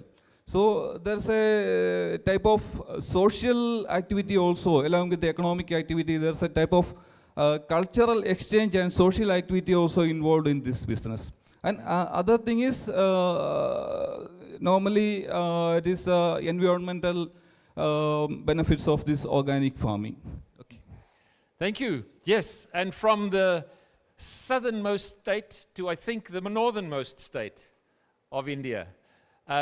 Yes, I really also, for me, your story, when I heard it the first time, not here, this idea of coming from the auditing, paperwork, balance sheet environment and becoming a farmer and becoming, creating an initiative to really create a similar kind of social entrepreneurship, creating and challenges that you went through. I think I just wanted to get back to that. I've made so many notes, I need to get my own. Yes, there was this one word that I heard from all three of you. I heard this very nice word, glocalization, from PDS, but I also heard that you were using the word regenerative and regeneration and creating an organic system that is truly regenerative. And I heard that from Kazi as well, and we'll get to you, but also Cold Mountain. You're also talking about that, and collaboration, regeneration, these transformative words. Maybe, I know that's a bit philosophical, but give me a little bit of your own personal philosophy around that. You know, when we started, basically, we didn't even have the basic facilities. So for the organic farmers, we didn't have the facility to sell the organic produce, so we were depending on people from outside the state, and we were getting paid commercial prices. So this is something that we wanted to, come in between and create a chain, and also encourage more people along the way to set up more facilities so that the farmers will have like more place to sell. So this was our basic idea. And also not just process, but also, sell that outside the state and also beyond. And in doing that over the last 10 years, what we have been able to do is not just set up our unit, but also encourage other people to do it. And we've also been successfully able to export about 15 countries so far.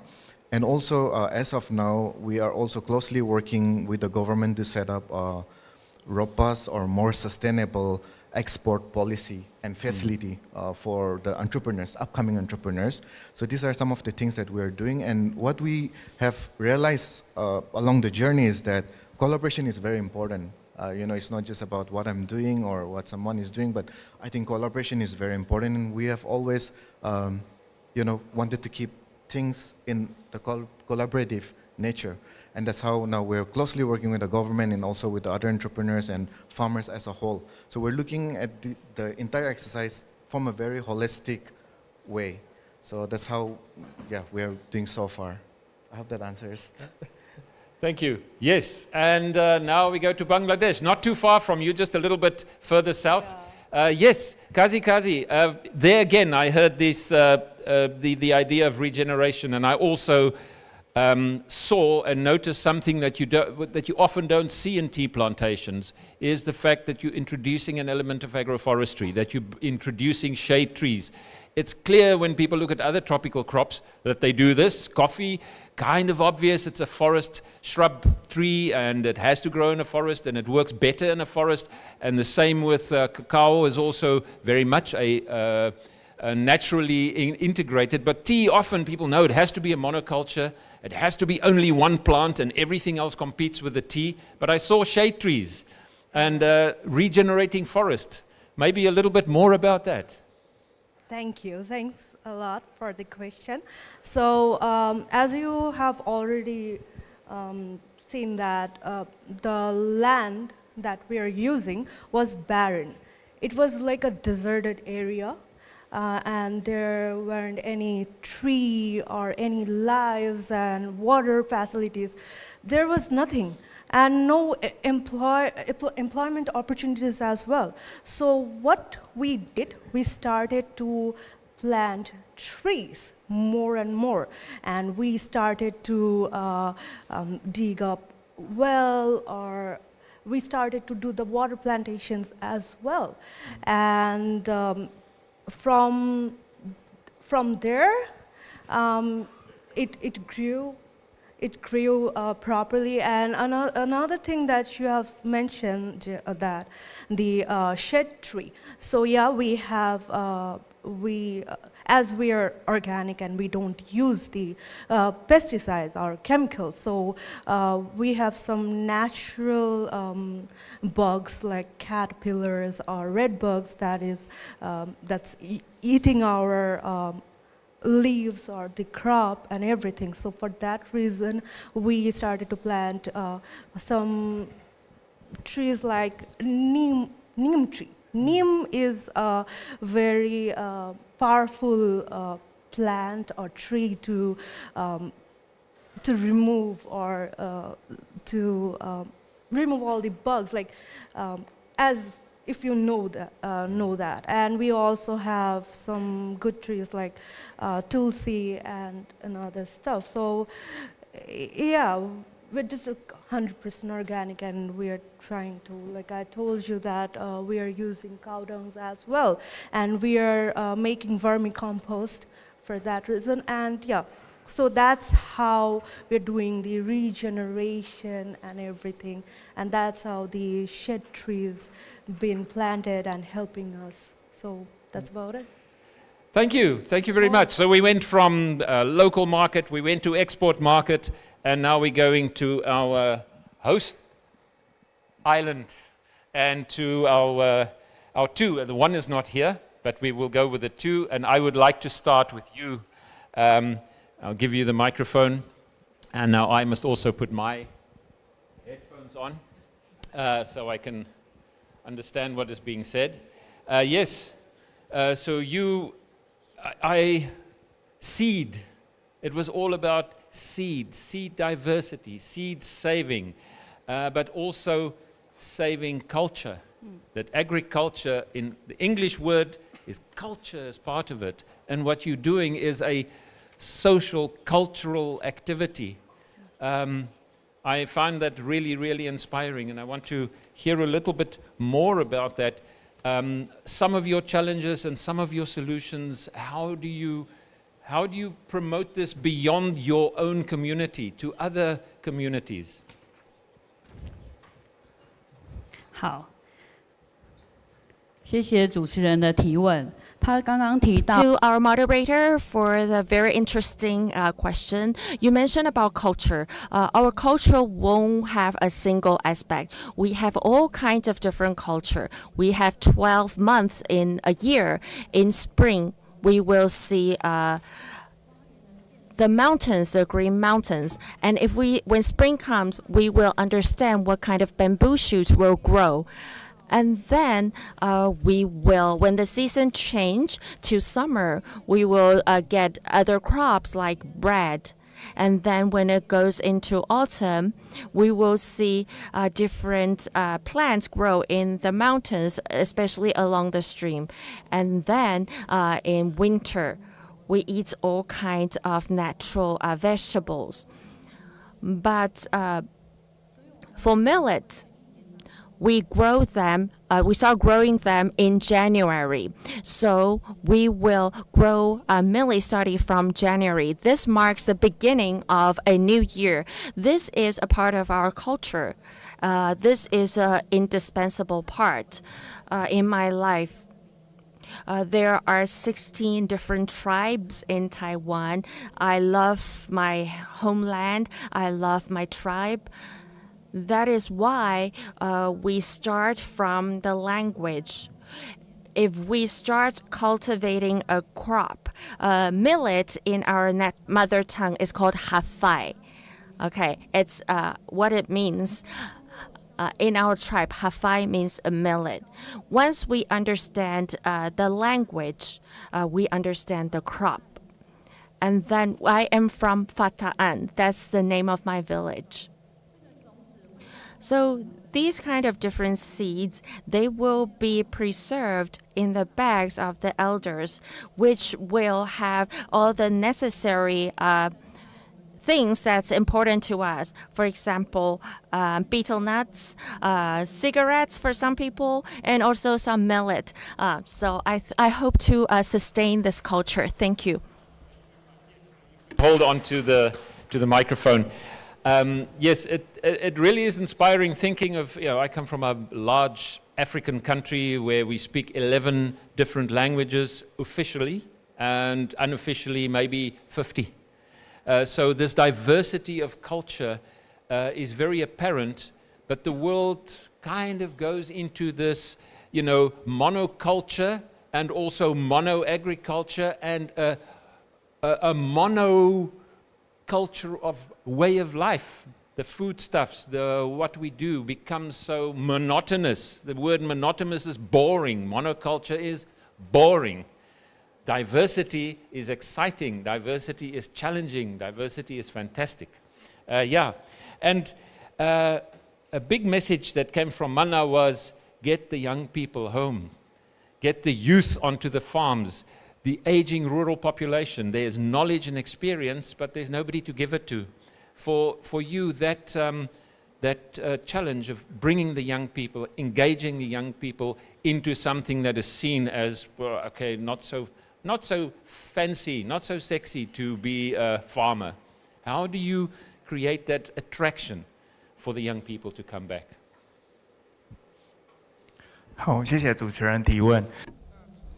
Thank you for your question. So let me put it this way.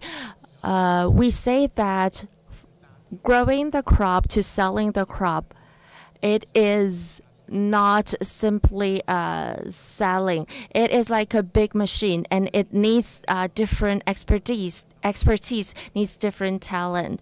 So in an organization, we need someone who is in charge. We need the financial department. We need marketing professionals, and we need all kind of different talents to make sure that our organization can thrive and grow.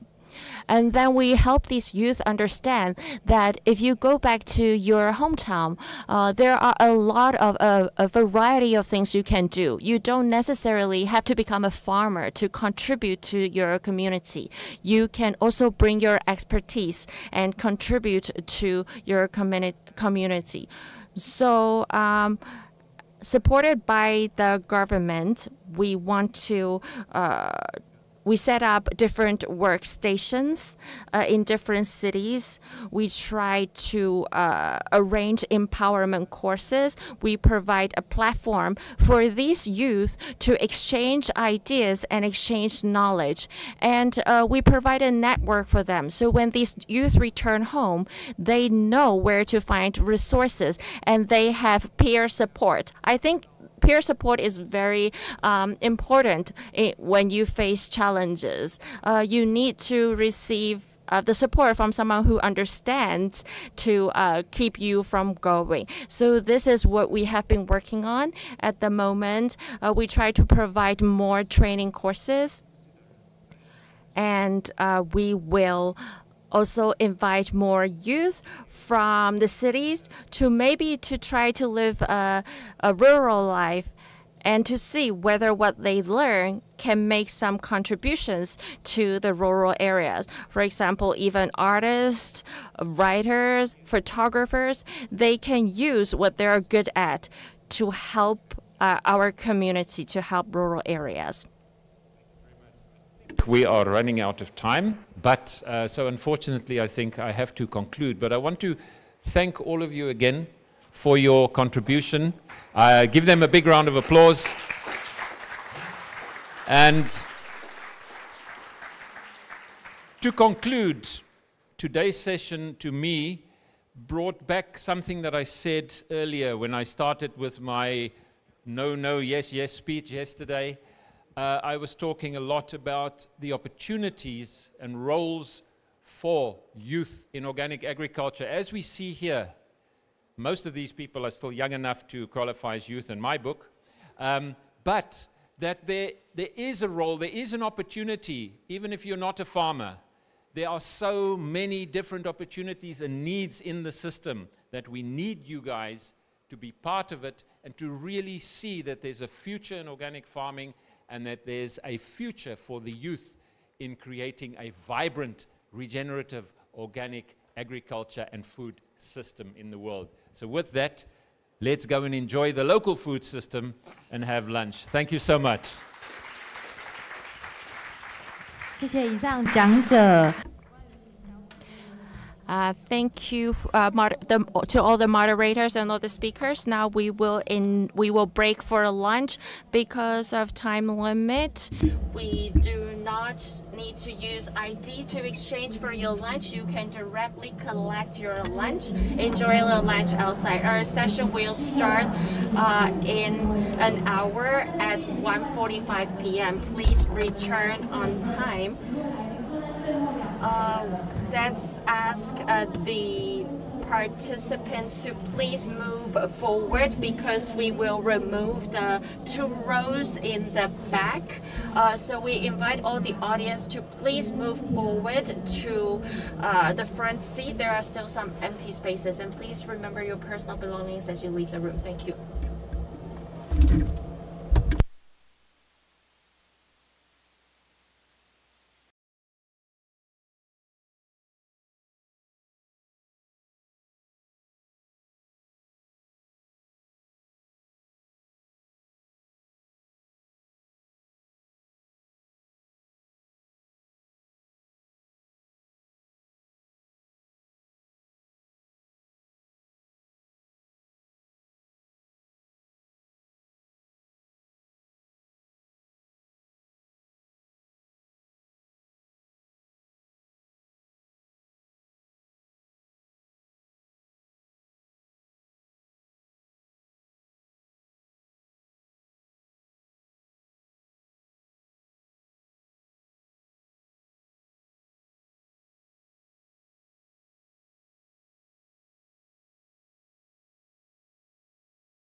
在会议开始之前呢，也再次提醒您将您的行动电话关机或切至静音模式，谢谢。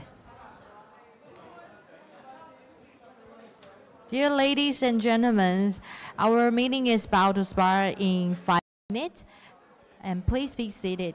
Thank you. And later on, we'll be ready for the session 6, Ways Forward.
各位与会贵宾，大家午安！下午场的会议即将开始，请尽速就座。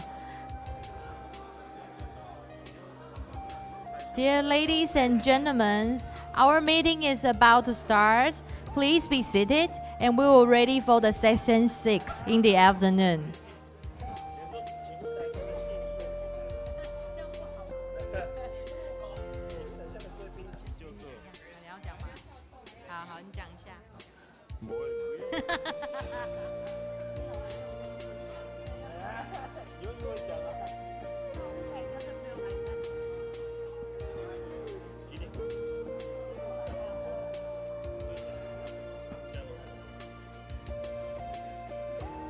各位贵宾，我们还有3分钟即将开始我们下午场的活动，那再请帮我们尽速就座，感谢。Distinguished ladies and gentlemen, our meeting is about to start in 3 minutes, and please be seated, and we are ready for the session 6 in the afternoon.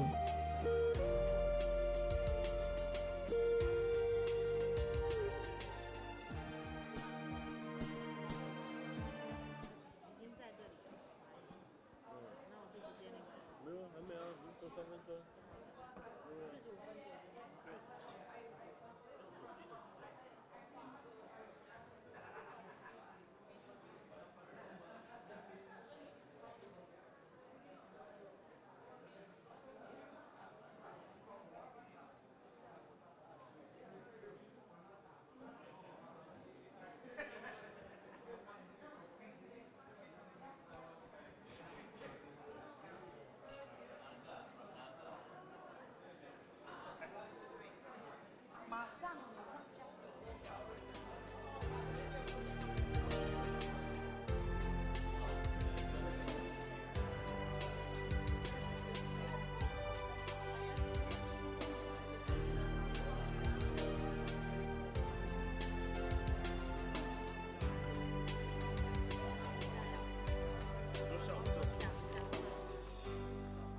各位亲爱的与会贵宾，下午场的会议即将在1分钟后正式开始，请尽速就座，谢谢。Distinguished ladies and gentlemen, our meeting is about to start in 1 minute. Please be seated and ready for the section 6 in the afternoon. Thank you.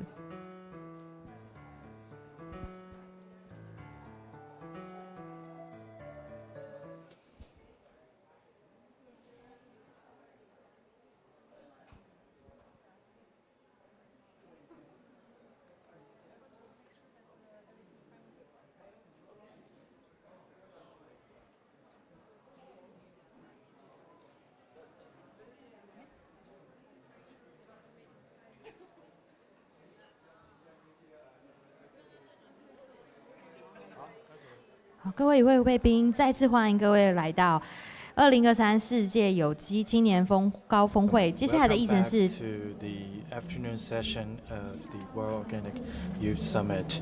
Let us welcome the moderator for this session, Ryan Anthony Monam-Pester.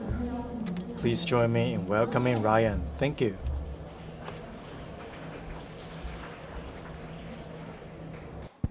Hello, hello. How's everyone doing? Good? Good. Did you have a good lunch? Yeah, delicious food. Did you meet a lot of awesome people? Yeah? Did you learn a lot of things? Yeah, all right. So we are down to our final session, session 6, Ways Forward. And this session will talk about other things related to organic, because organic is not just about the food or agriculture, it's also about textiles, and there are also other issues related to organic. But before we go there, maybe we can have a bit of an energizer. Would you like that? Yeah. Would you like that? Yeah, all right. So I want you to follow after me. When I say boom, snap, clap, can you do boom, snap, clap? I think some of you know it. Okay, great. Boom, snap, clap. Can you do it? Boom, snap, clap. Boom, snap, clap. Okay, so the first one is boom, snap, clap. Boom, boom, snap, clap. Okay? Let's do the first and the second. Boom, snap, clap. Boom, boom, snap, clap. Okay, the next one is snap, boom, snap, clap. Boom, boom, snap. Okay. All right, let's try to do it slowly. Follow after me. 1, 2, 3, go. Boom, snap, clap. Boom, boom, snap, clap. Snap, boom, snap, clap. Boom, boom, snap. Shh. All right. So I want you to do it with energy and with the swag. So please stand up and let's try to do it with energy. Okay, everyone, please stand up. And let's do the boom, snap, clap. And you can also do some stretching to keep you awake. Okay, ready? 1, 2, 3, go. Boom, snap, clap. Boom, boom, snap, clap. Snap, boom, snap, clap. Boom, boom, snap. Shh. Faster. 1, 2, 3, go. Boom, snap, clap. Boom, boom, snap, clap. Snap, boom, snap, clap. Boom, boom, snap. Shh. All right. Okay, thank you very much. You may take your seats. And let's crack on with our first speaker. So to speak about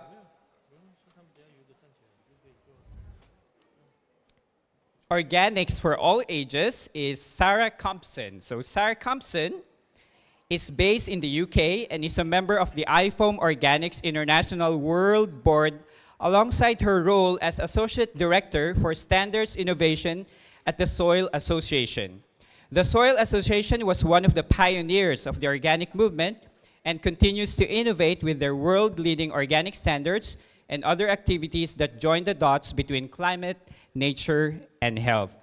Sarah has over 17 years' experience in the organic sector and is passionate about convening and collaborating with people from across the globe in order to support and develop the organic movements and positive impacts it delivers for people and the planet.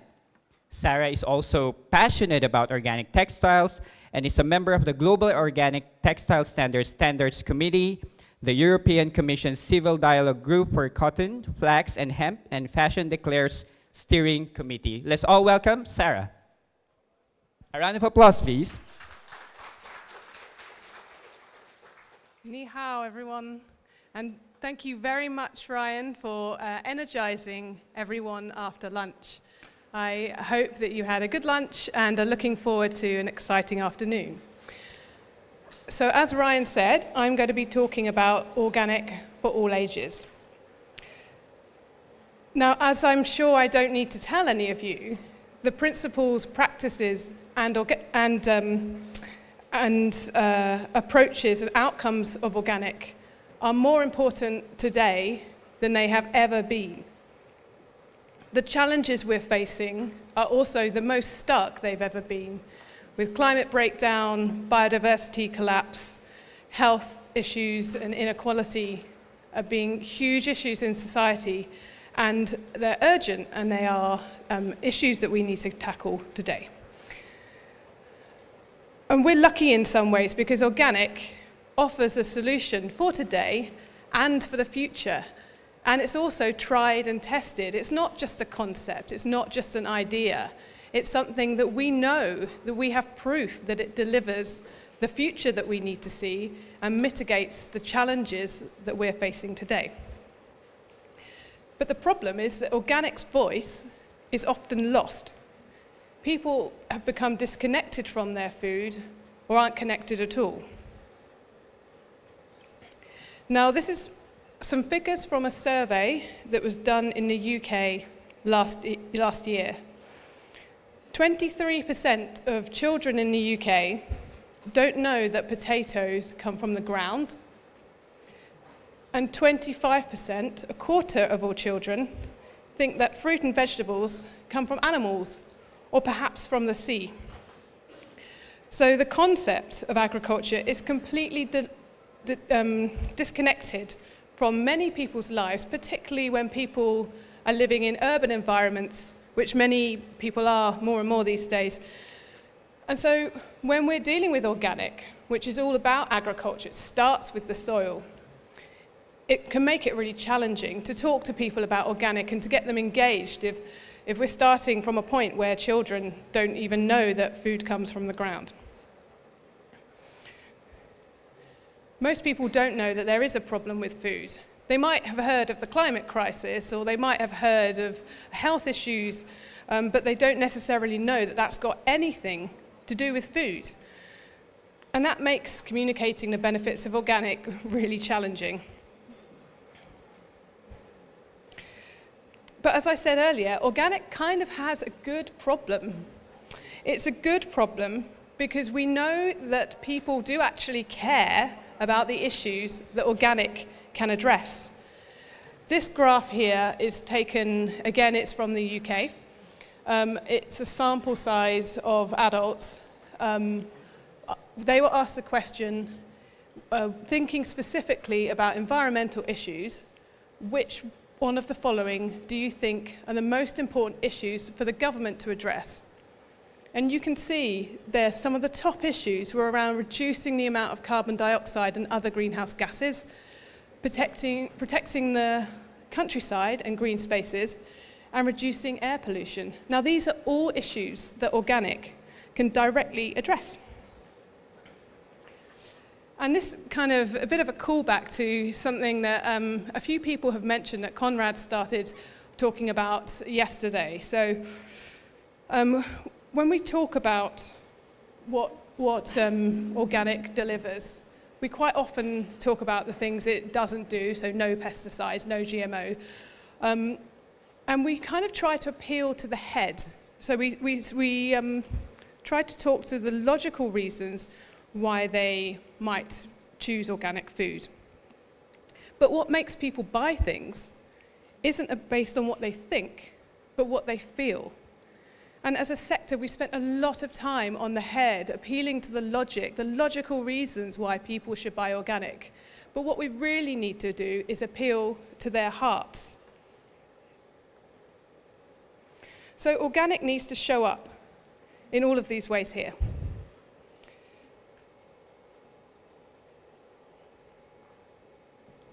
We need to start where people are. We need to be clear. We need to be consistent. We need to be contagious. We need to be credible, and we need to be confident.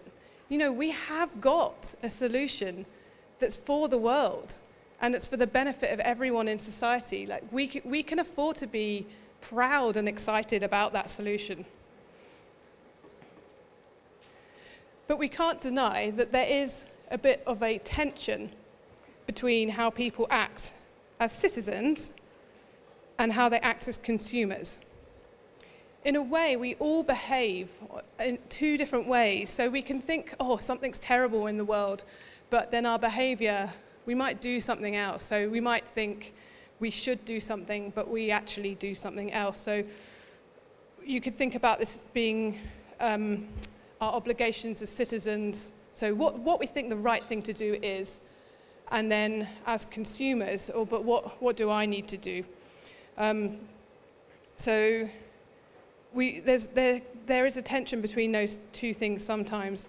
And organic really does need to try and meet people where they are and make a connection between those two kind of sides that we have. Connect the kind of citizen activism, you know, wanting to do something to make the world a better place, with day-to-day consumerism, like what are the choices that people are making, and making sure that people recognize that there is a connection between those two. And today, consumers also have really diverse roles. This has also come up in some of the other presentations.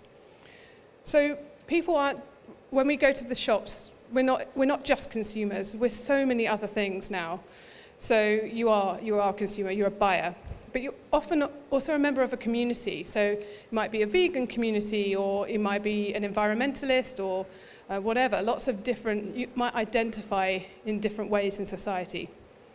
You might, if you're on Instagram or TikTok, you might be an influencer. So what you're buying or what you're consuming, you're trying to reach other people with that, or you can reach other people with that. You might be a brand advocate. There might be certain products that you really love, and you like talking about them with your friends on social media, or just in your day-to-day life. You might be prosumer, so that is kind of the opposite of a consumer. It's that you make things yourself rather than just consume them, just eat them. And then also a reuser. So people are looking for products that can be reused or repurposed in different ways. So when we're thinking about marketing organic, it's important to think about people who are buying your products. They have all of these different roles in society. Now this session is titled Organic for All Ages. And I haven't really talked about ages, but that's because my main point isn't so that much that we should be targeting age, but we should be targeting interests. What matters to people? How can we connect what matters to people with organic and what they're buying and what they're supporting? In some ways, we can think of organic almost like a brand in itself. And if we think about it as a brand, we can think about some of the stories that we can tell through organic food and farming. Unlike in some sectors, unlike, say, Coca-Cola or a perfume company who might have big margins to play with where they can invest in their marketing, we don't have that in the organic sector. So we've got to get really creative, thinking about how can we position organic in a way that's really going to tell some interesting stories and draw people in.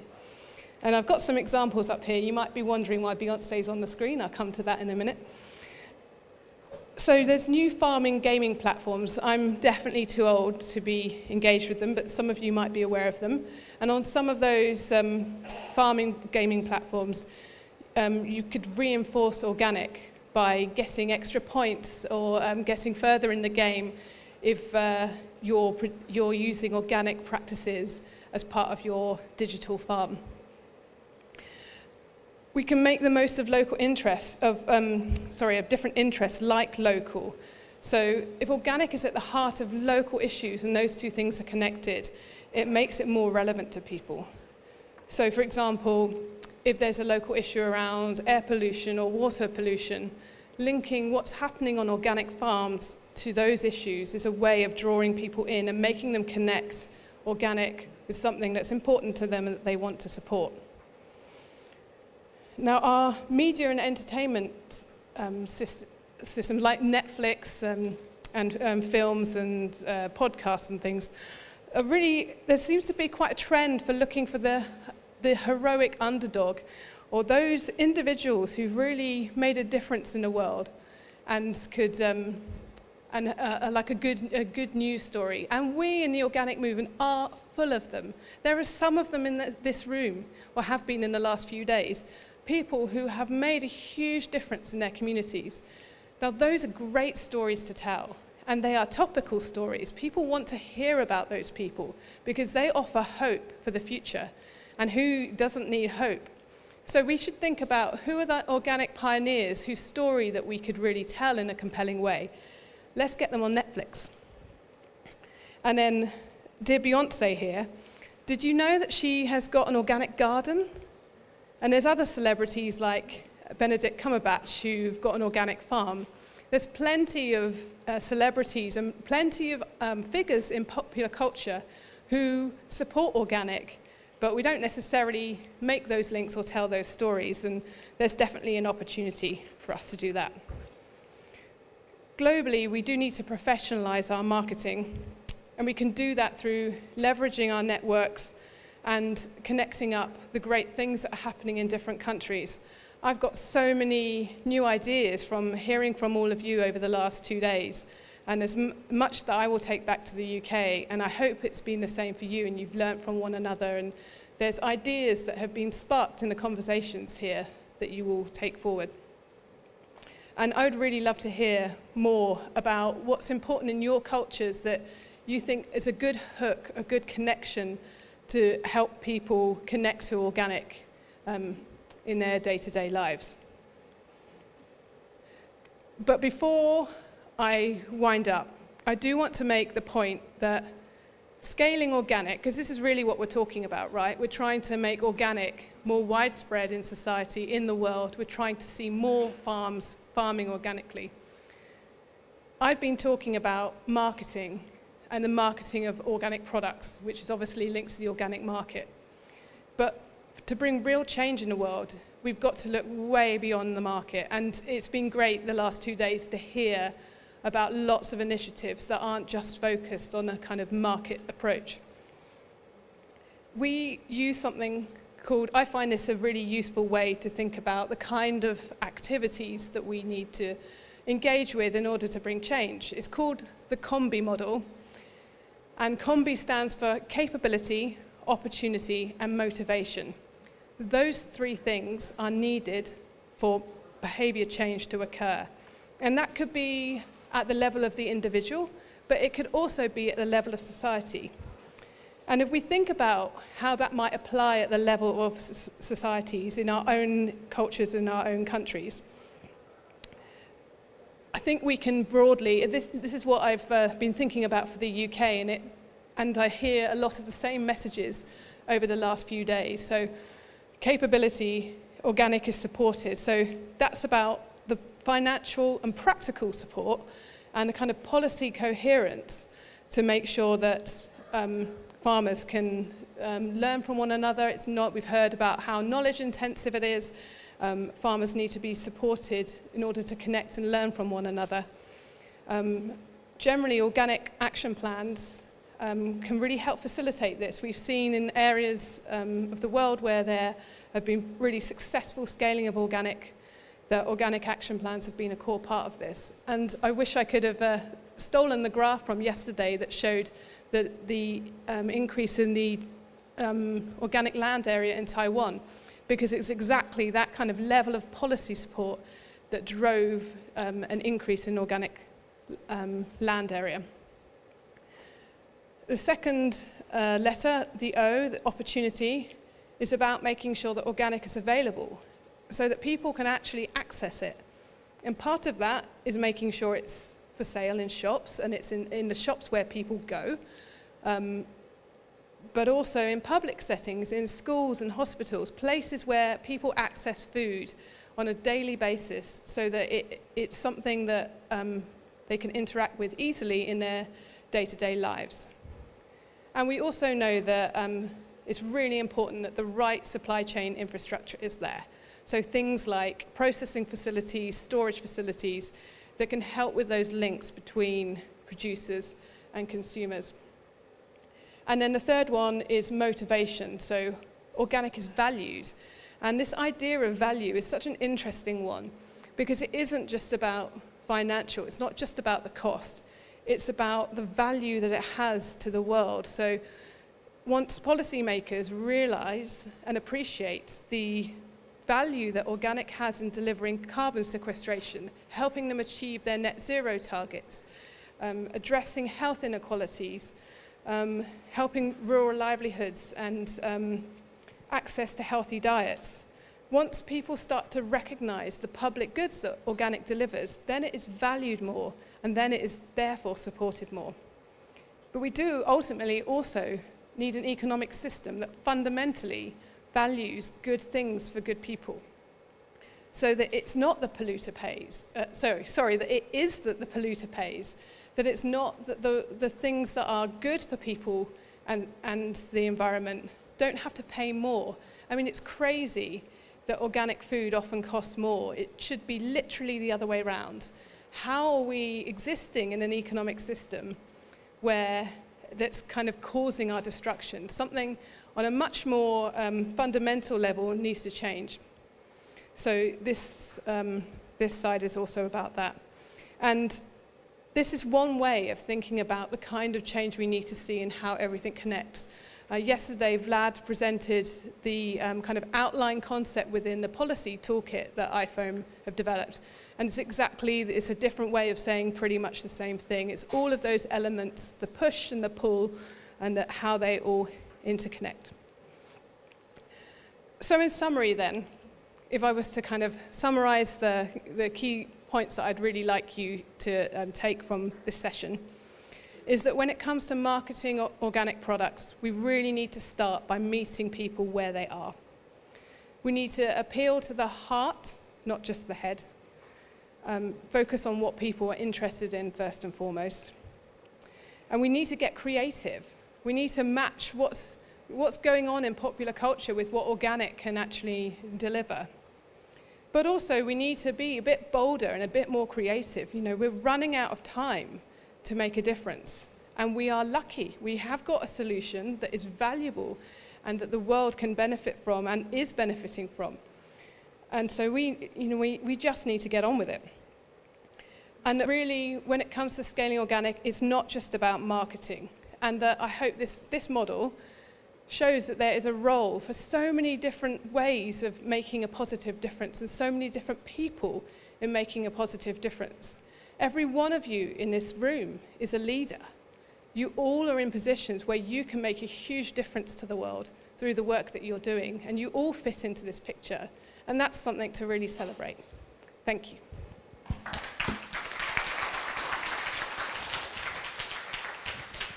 Thank you.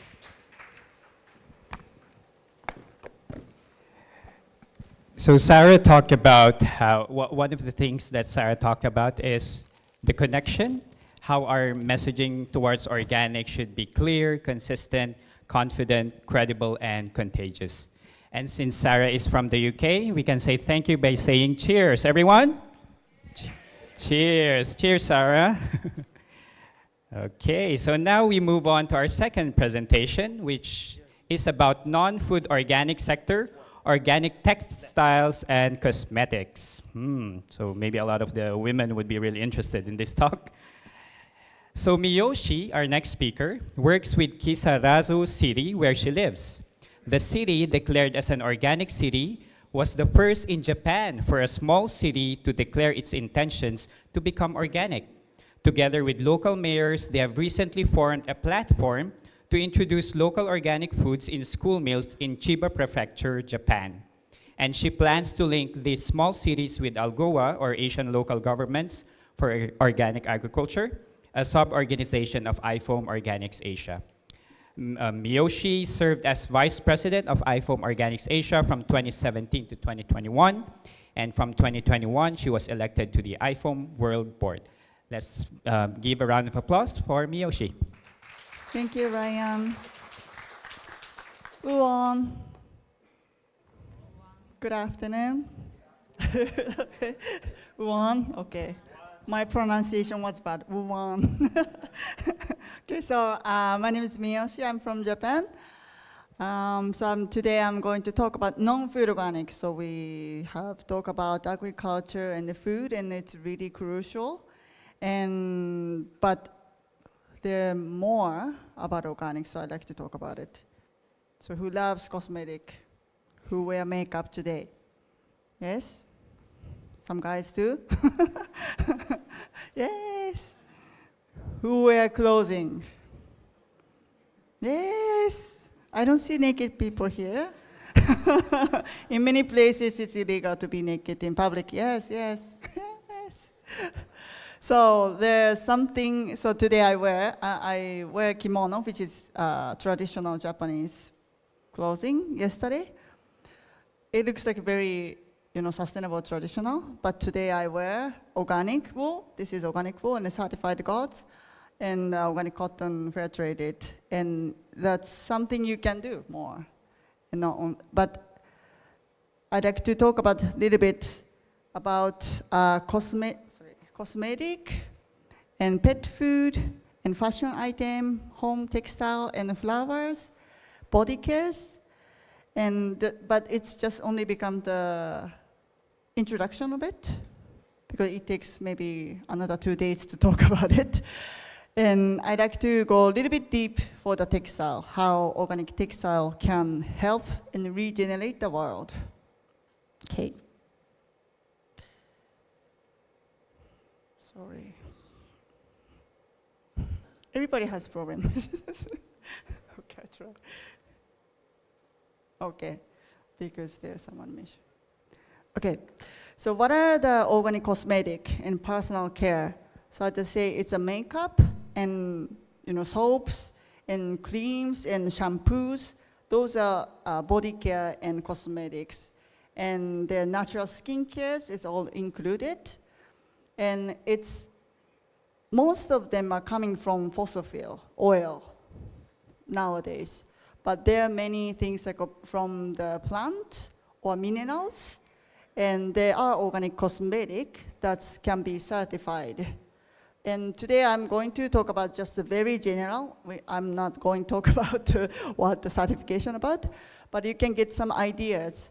There is big opportunities, and also especially for the youth, I thought it'd be good to let you know there is another opportunity for your business or what you are going to do in the future, or even you're a farmer, maybe you are growing flowers or some tea. I'm going to introduce some tea products. It can be a tea for drink, but it can be for cosmetic as well. So that's some ideas I just like to bring in today. So this is a certification system. There are cosmetics, global, international certification standard as well, but there's non-governmental regulation regulated in today in the world, as far as I know.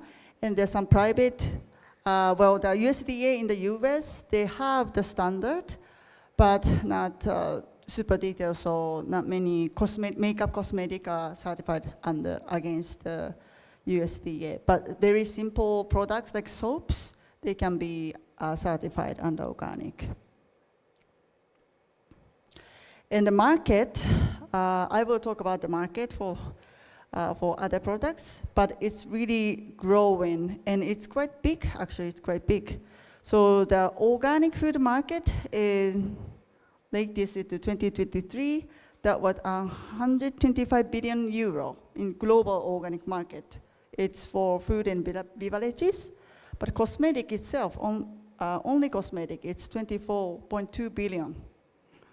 So you can know, it's quite big, and it's very effective. And it's growing as organic food sector.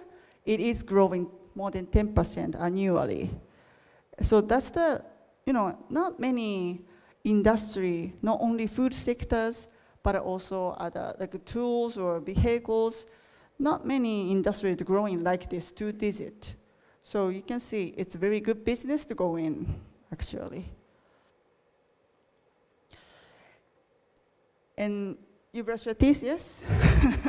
So oral care, I find it very interesting, the body care and also oral care. It's kind of new in many places, but it's very getting into the market. And now you see new products, and especially this is the bamboo toothbrush. I think those industries are ahead of food in terms of wrapping, what kind of material they use. They're more concerned about the waste and wrappings and containers. And I am hoping the organic food are following that trend from the cosmetic. They always talk about what kind of sustainable container they can have, how can be not affecting inside of the material. Some organic oils are very sensitive for the light or temperature, so they need to have the very good high quality container. And they always talk about how can we sustainable, regenerative, and that conversation I feel sometimes missing in the food sector. So that's another thing. This is, I hope some Taiwanese can read it. This is showing how your skin absorbs the chemicals from the skin. Your skin is, I think, the biggest organ in your body, right?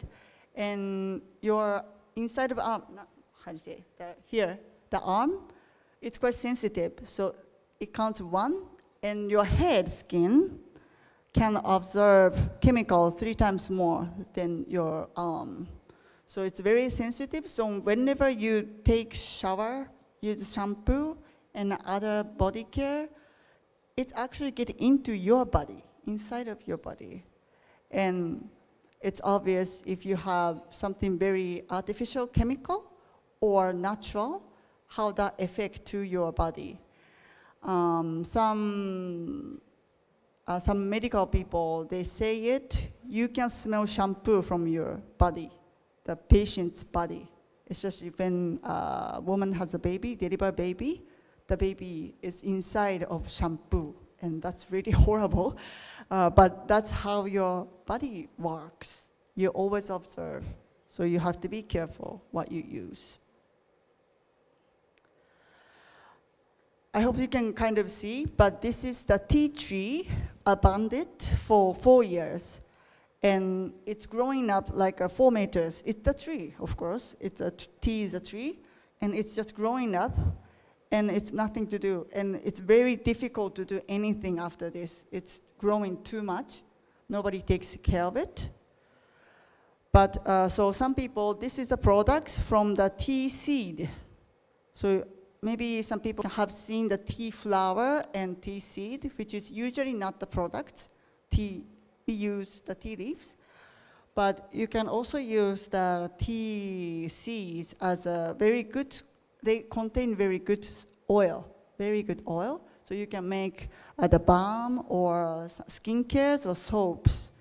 And one company, they're making this cosmetic and body cares. They're trying to regenerate the abundant tea farm. And that's how you can make good impact.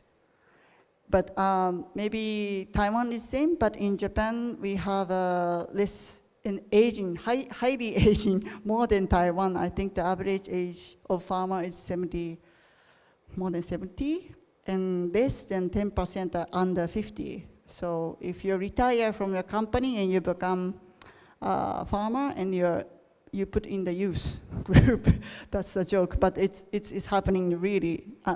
Age of 60 is too young for the Japanese farmer. But so we do have a lot of similar issues as Taiwanese has. So a lot of abandoned land need to be taken care of. But tea you cannot sell it because it's too cheap and it's less opportunities for farmers. So this company and farmers, they started going cosmetic. It's different, but still they can use the tea trees and they can make more profit.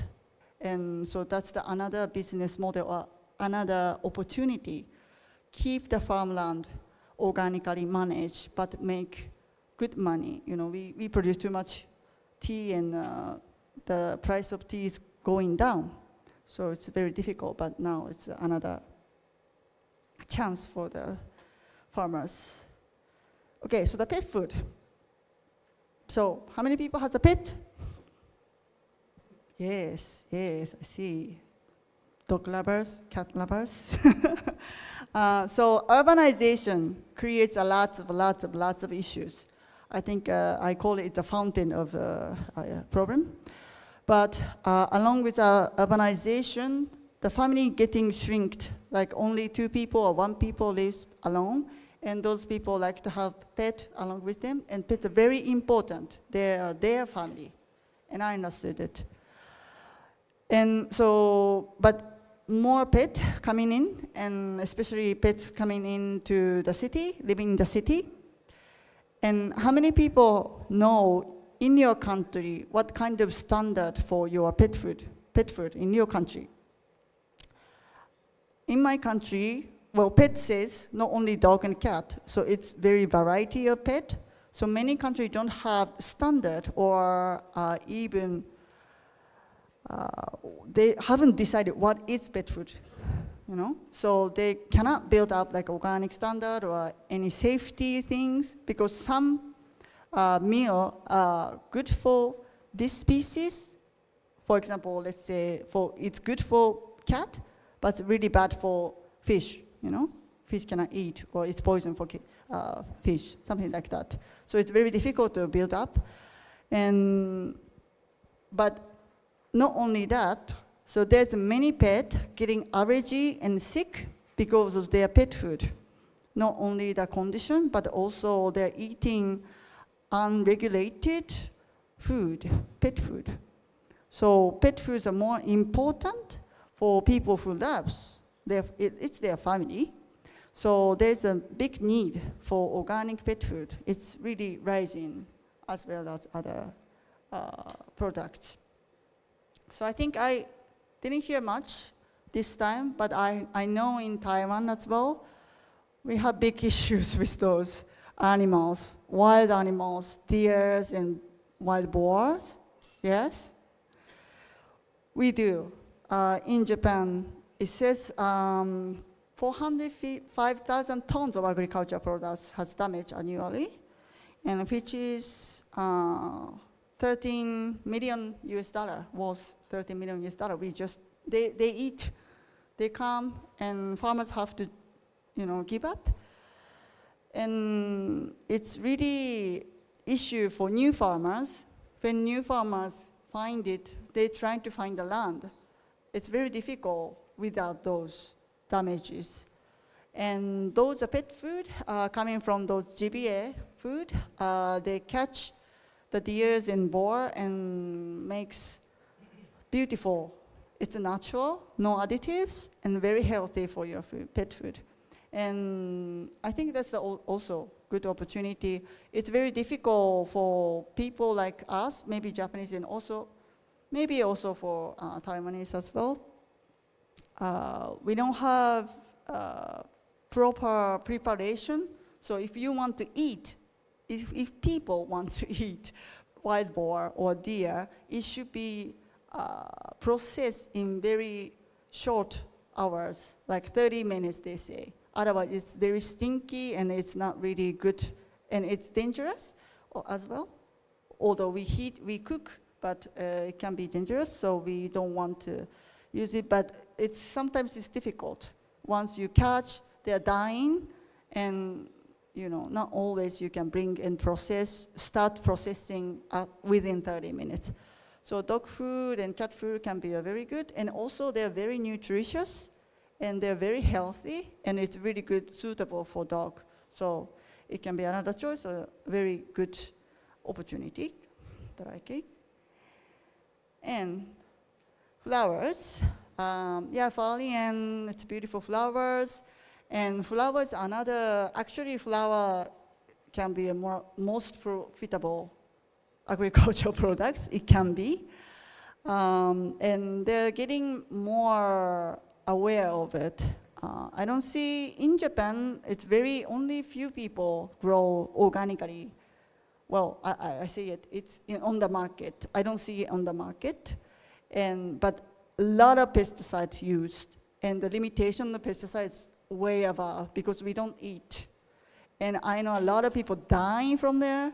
And some birds are dying because they're spraying for the flowers. But we do buy flowers.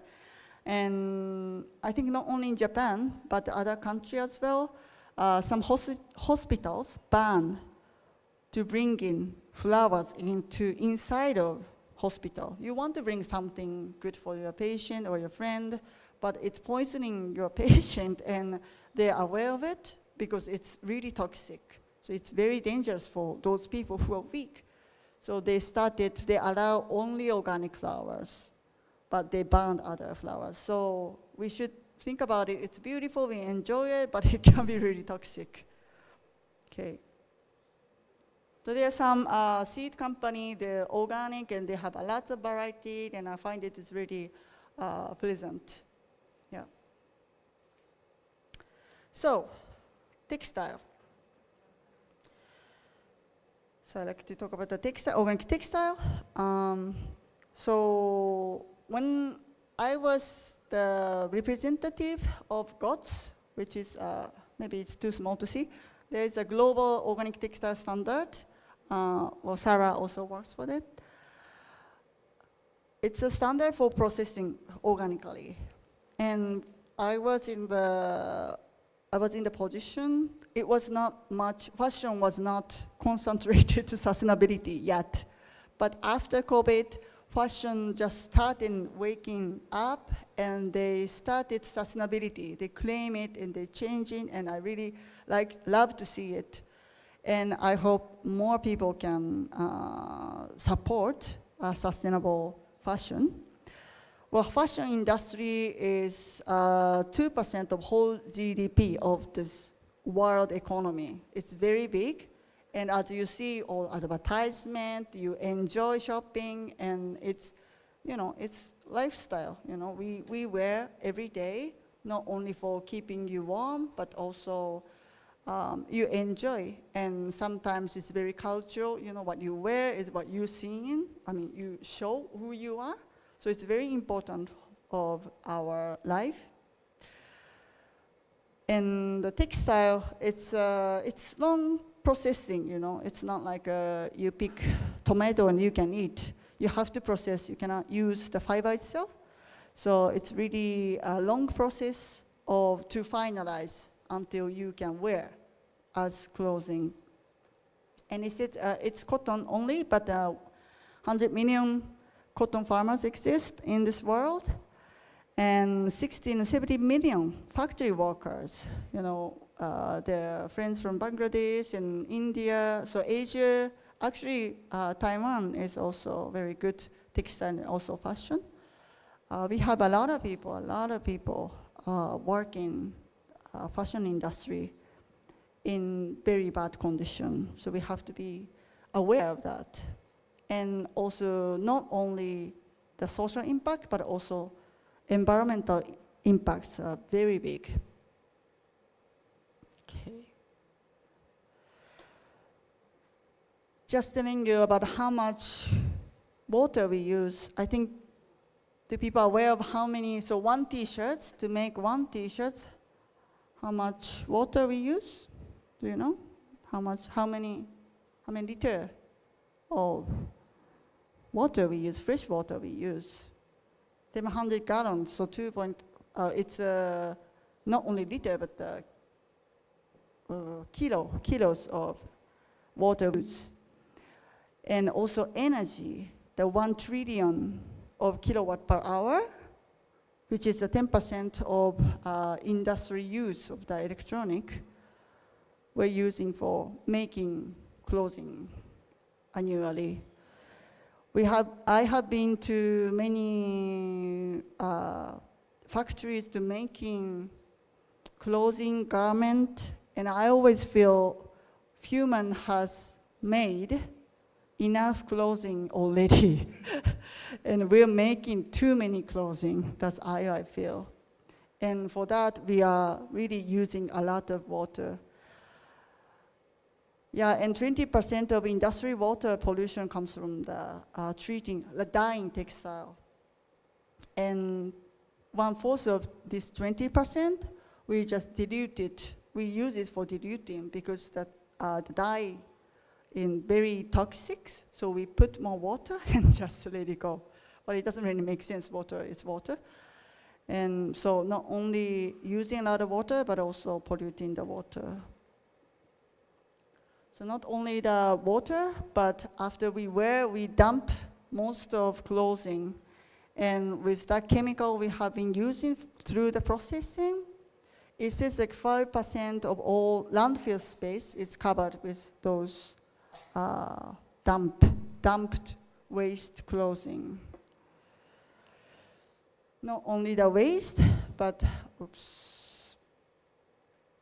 more than 60% of cotton is GM, especially in India, it's a big issue. And yeah, it says 30,000 farmers killed, commit suicide because they are in debt, because they needed to buy a very expensive seed, or plus they need to borrow money and buy pesticide and fertilizer, and it will not make their life. So I think not only the principle of ecology, I think GM against fairness and care. Okay, maybe I'll skip, but this is the picture taken by NASA, and Aral Sea used to be a beautiful and the biggest, I think it's the biggest sea in the planet, in our planet, but it's disappearing because of the cotton production. So it literally, cotton production can destroy this huge land. And plastic, yes. So it says by 2050, there will be more plastic in the ocean than there are fish in the ocean. And it said by 2048, which is very soon, I think it's very soon, there's no fishery can exist in the planet. I don't know how many thousands of years human fishes. And we enjoy fishes, but we need to keep up. And what kind of future are we giving to our children? I feel it's really scary. And that is not only from just dumping the plastic, but also the microplastics that is coming from the laundry machine that you use. Every time you wash clothing, there are thousands of fiber coming in, microfiber lashed from your clothing. So many of us wearing only 30% of the clothing we wear or fiber we use is natural fiber, and others are based on the plastic.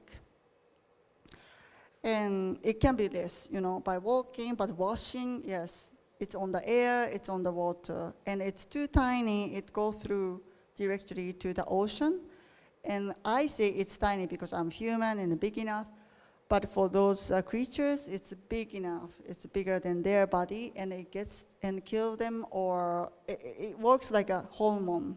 So fish catches planktons, and bigger fish eat the fishes, contaminated, and they will have the issue with regenerating issues. So we need to be careful what we wear. But as Conrad said, no, but what we can do, what's the good point of using organic or natural dyes? So I'm talking about the dye. So this is fukuyo, I call it fukuyo but this is the verb for taking medicine. But who understood this Chinese character? Can anybody understand this Chinese character? It says for closing. Yeah, it's for closing. But it says for closing, but it means to take medicine. What is that? Yeah? Because we used to use that closing as taking medicine, right? So those natural dyes from the plants, it does works as medicine. So like indigo and ukon, I don't know how to say that, this yellow one. I forgot the name, sorry. Those each has effect. For example, some can harm, like calm your pain, or some can heat your body and think, or avoid the pest. So those you can be used with this natural dyeing, and as I said, your skin absorbing chemicals. Bad way, but if it's good chemical, your body can heal. So that's the power of closing, I would say. So I have 5 more minutes to go through. So this is just a little study about how organic can positively impact. For example, the green one is organic, and blue one is conventional. It's only for the organic cotton production. So by doing organic, we can save 46% of CO2 emission. Or let's say the 90% of water uses and 62% of energy use. Not only environmental positive impact, but also social positive impact. By converting to organic, more farmer produce more products, not monoculture of cotton production, but they also produce some other crops. So they can secure their food, also they secure their income. That's the good changes. So SDGs, I don't know if I should go each, but I believe when we talk about SDGs, we have to think holistic approach, not only, okay, this action is covering number 1 and number 4. I think it's a little bit not enough. I think we should think, you do any action, and if you are targeting some numbers of these SDGs, but you always think, can we cover everything, every numbers? Because that's how a sustainability approach is. It's more holistic approach. Yeah, that's how I want to make point here, because organic textile can apply for not only energy saving or water saving or clean water, but also education and sustainable city and partnership. So it must cover everything. That's how I see it. Okay, have you heard about Earth Overshoot Day? Yes, where we have a resource on the Earth, on this planet, and I remember this year, 2023, was I think 2nd of August.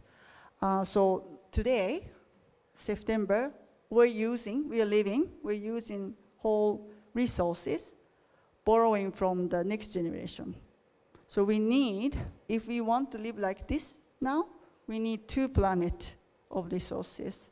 So we need to think about how we can change our lifestyle. Let's use more efficient or regenerative or more, well, it's difficult to say sustainable, but the word of sustainable to me, it's regenerative. We have to do better than yesterday, otherwise the world is no longer sustainable, I think. Okay. So this is some example of what we can do. Just throwing every plastic clothing of your closet is not enough. You can regenerate. So this is one technology. They can make compost, they detoxinization, and decarbonate the plastic clothing into very clean compost. It's in the pellet. So those good and new technologies are coming up. So we should not give up. And of course, we have to think about how we can turn more circular business model, use more natural fiber, but also we can seek how we can make this world better with using new technology. So that's what we can do. And I just wanted to say we can go organic and live organically. Thank you so much. Stay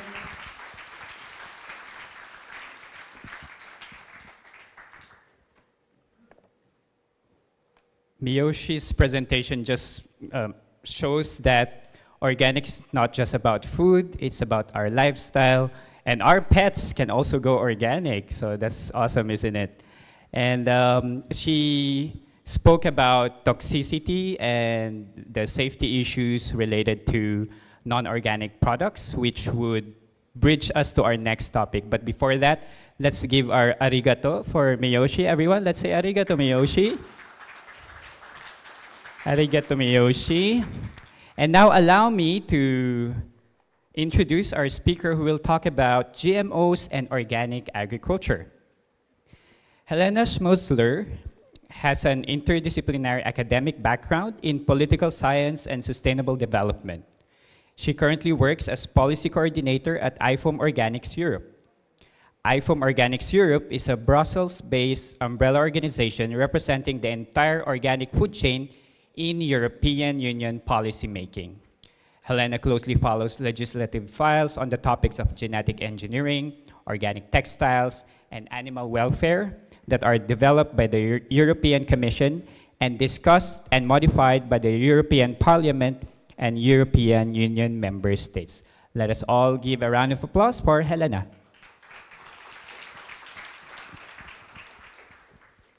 Hello. Thank you very much for this opportunity to speak about this very important but also very complex topic. So I try to break it down as much as possible so that everybody can follow. Even for me, it was an extremely hard topic to get into.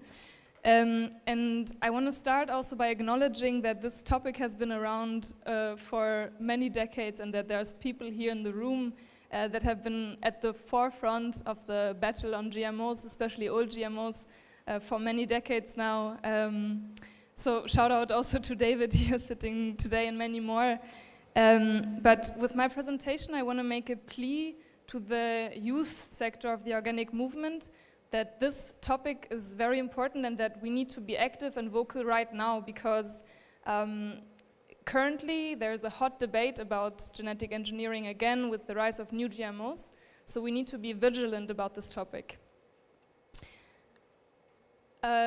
Just a quick word about the structure of this presentation. I will start to explain a bit the context in which this discourse is now embedded, and also explain what is genetic engineering, what are we talking about here, and then give a brief overview on the view of the organic sector on this topic. And lastly, I will talk a bit about the EU context, since this is really my expertise, and its importance in the global context and the global debate. So I think we can all agree that our food systems as they are structured currently are broken. We have intensive industrial practices which are dominating the food systems, with large dependencies on external inputs, fertilizers. We heard yesterday the alarming impact that pesticides can have on human health, presented by André Lieu. And there are many other issues, soil depletion, water pollution, and the list goes on. So clearly, we need to find alternative pathways to strive towards a sustainability-oriented agriculture. But what exactly that can look like is a hot debate. And there's different visions. And one of these visions, which is currently promoted, is the use of genetic engineering and specifically new GMOs. So here I just have one example of a report published by Bayer in 2022, where they explicitly say that Bayer, among many experts, believes that GM crops as a component of intensive agriculture contributes to sustainable and resilient food production. So this is a very typical statement made by the big industries, seed industry and agrochemical industries at the moment, hailing GMOs as the next silver bullet for sustainability. But what are we talking about when we talk about GMOs? So the abbreviation stands for genetically modified organisms, and that can be any animal, plant, organism, a molecular entity even, which has been produced by or derived from genetic engineering. And there's a variety of techniques which fall under that scope, including radiation, cell fusion, and also chemical induction, for example. And as I was saying, GMOs have been around for many decades, and so commonly we talk about old GMOs and new GMOs. So old GMOs are derived by techniques called random mutagenesis or transgenesis, which necessitates the insertion of foreign DNA into the organism. And globally we have a scattered cultivation. So there are some countries which have cultivated it quite widely, whereas in other regions it has not been cultivated yet or extensively. And importantly, these GMOs are also detectable. So you can do PCR testing and then you can see in the organism whether there has been a genetic modification or not. When we talk about new GMOs, we mostly talk about targeted mutagenesis, which means that you don't need any foreign DNA anymore. So you can make changes directly to the crop itself. So you can copy-paste cells, you can delete cells, and you can duplicate cells, whatever you want to do basically. And currently there's still very limited worldwide cultivation. There's a fish here and a wheat there, but we don't really have a lot of practical examples of this yet. But there's quite a wide acceptance among the, especially conventional agriculture, to want to take up this technology. And also importantly, there are no detection methods yet available. And I say yet because there's a lot of research going on at the moment to develop these detection methods. But this is the main argument from promoters of these new GMOs, to say that because you cannot distinguish them from conventional products, they should be treated as such. And so these new GMOs are derived by new genomic techniques, or NGTs. There's also many other names for this: new breeding techniques, novel genomic techniques, gene editing, but for the sake of this presentation we'll talk about new GMOs and NGTs. And the focus is really on techniques in plural, because there are very many different techniques out there, the names of which you don't need to remember, but just for you to know that there's a plethora of techniques that are being developed and used. And a narrative which is often brought forward by promoters of NGTs is that it's extremely precise, that you can have a very clear modification, and you know exactly where this modification is, and you know exactly what you're doing. But having the precautionary principle at our core, we need to be vigilant about this, these claims about its preciseness and scrutinize them. So I wanted to dive a little bit into that as well. Because, in fact, there's research pointing at the unintended effects and risks that these technologies can have. So unintended effect meaning that even though you make an intended modification, it can have unintentional consequences, which can be either on the side of the modification itself or on the other side of the DNA, which is huge. So this is called on-target and off-target mutation effects. And these effects can also be immediately after the modification or delayed. They can be accumulated, or they can be interrelated to other factors. So there's really a variety of effects that we're talking about here. And one example that I wanted to give was from a hornless cow, which was bred in the US in 2015, I believe. And then it was claimed as completely safe. And then the US Food Safety Authority, they did a random check. They just took this example, and indeed they found that these cows had genes which can have antimicrobial resistance in them. So this was evidently unintended, and it's a huge issue, as Amra's presentation also showed yesterday. And beyond that, you can also have trade-off effects. So it's not like gene editing is this magical wish list in which you can tweak the traits as you want, and it has no unintended effects. So for example, there's a wheat which had a lower gluten content, but then in the end it had a quite limited growth and also reduced germination capacity. So with genetic engineering, there's no linear relationship between the extent of the modification. So for example, the number of modifications that you do, the number of insertions and deletions, and its risk profile. So that means that even small genotypic changes can have big phenotypic implications, and also not all sites of the DNA are equally protected. There's basically layers around some of the base pairs, so that means that not all mutations are equally likely to occur in nature. So gene editing has a high potency, which we don't see in nature. And so if anything, the potency of NGTs mandates really strong risk assessments. So for the organic movement, we are clear that we want to remain GMO-free, including GMOs derived from NGTs, so new GMOs. This has been on the international level reaffirmed back in 2017 after a very arduous and laborious consultation process internationally done with many, many organizations consulted. And then also on the European level, we have unity on this topic. So back in July, for our General Assembly, we have passed a resolution reaffirming that the sector wants to remain GMO-free. And as I was explaining, this is rooted in the precautionary principle and the organic principles, for example, the principle of care.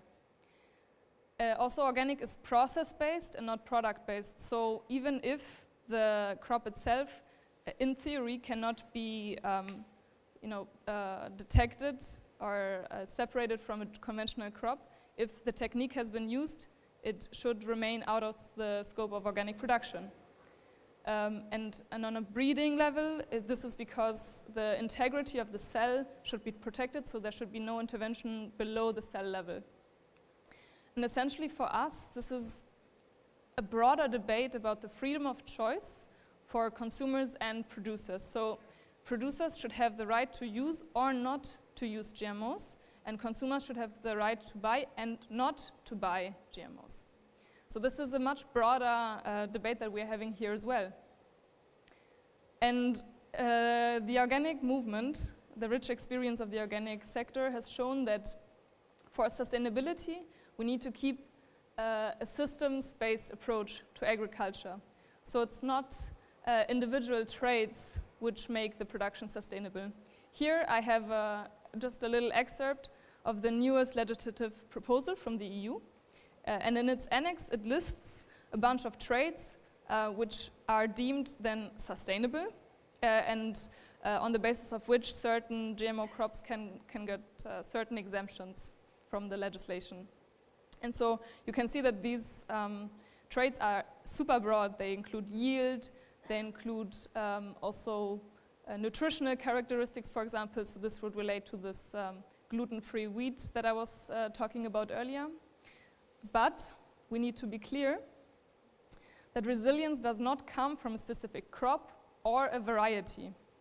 but rather from the health and robustness of the system as a whole. So one trait cannot be sustainable, only the way that it's cultivated can take place sustainably.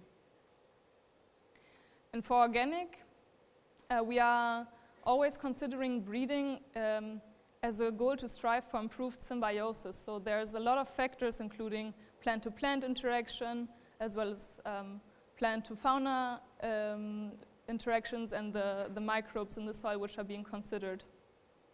So a much more holistic view even of what breeding means.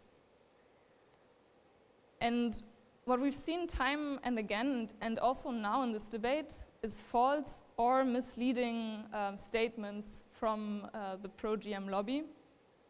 And we need to also learn a bit from history. If we take a look back to the old generation of GMOs, we have seen that the same narratives that are being pushed now have been used 30 years ago, that GMOs would reduce the need for pesticides. But this has not taken place. This is de facto not happening. And here's a case, here's a case in Spain where there was a Bt toxin introduced in maize, meaning that no pesticide needed to be used there. But the corn borer, which is an insect against which this Bt toxin was supposed to be effective, developed resistance quite soon after the cultivation, and additionally it had negative impacts on the non-target species, so also, for example, small earthworms, which are really important for the soil health. And if we take a look at the new GMOs, few of the currently commercialized or pre-commercialized crops are actually addressing these big sustainability issues that we're having at the moment, like drought and climate volatility. And this has a reason. This is because it requires the modification of very complex traits. So for example, at least 60 genes are associated with drought tolerance, and these in turn are then mediated by other environmental factors. So it's not as straightforward as the industry is trying to sell it. And there's a study from 2021 which compared more than 230 studies, and only 5 of those were talking about these big sustainability issues. So there's a clear disconnect here between the narratives and the actual practice. I also brought to you an example from Dow DuPont Pioneer that have developed a drought-resistant maize using a CRISPR-Cas technology.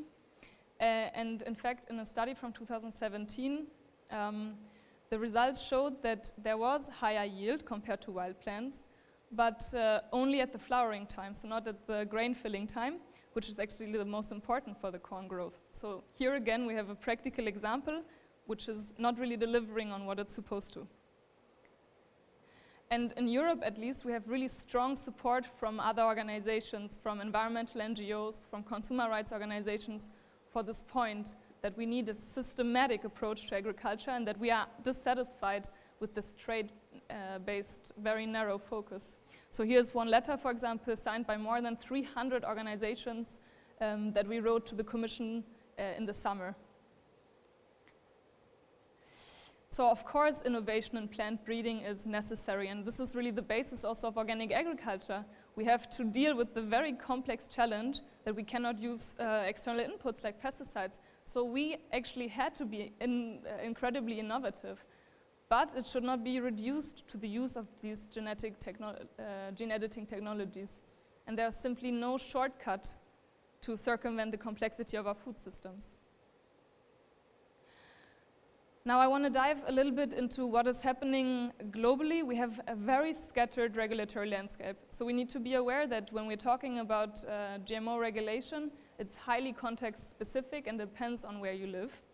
So there are some countries and regions which have still quite strict regulation. There's most countries which are right now having an ongoing debate about overhauling the regulation, or that have already deregulated GM crops to some extent.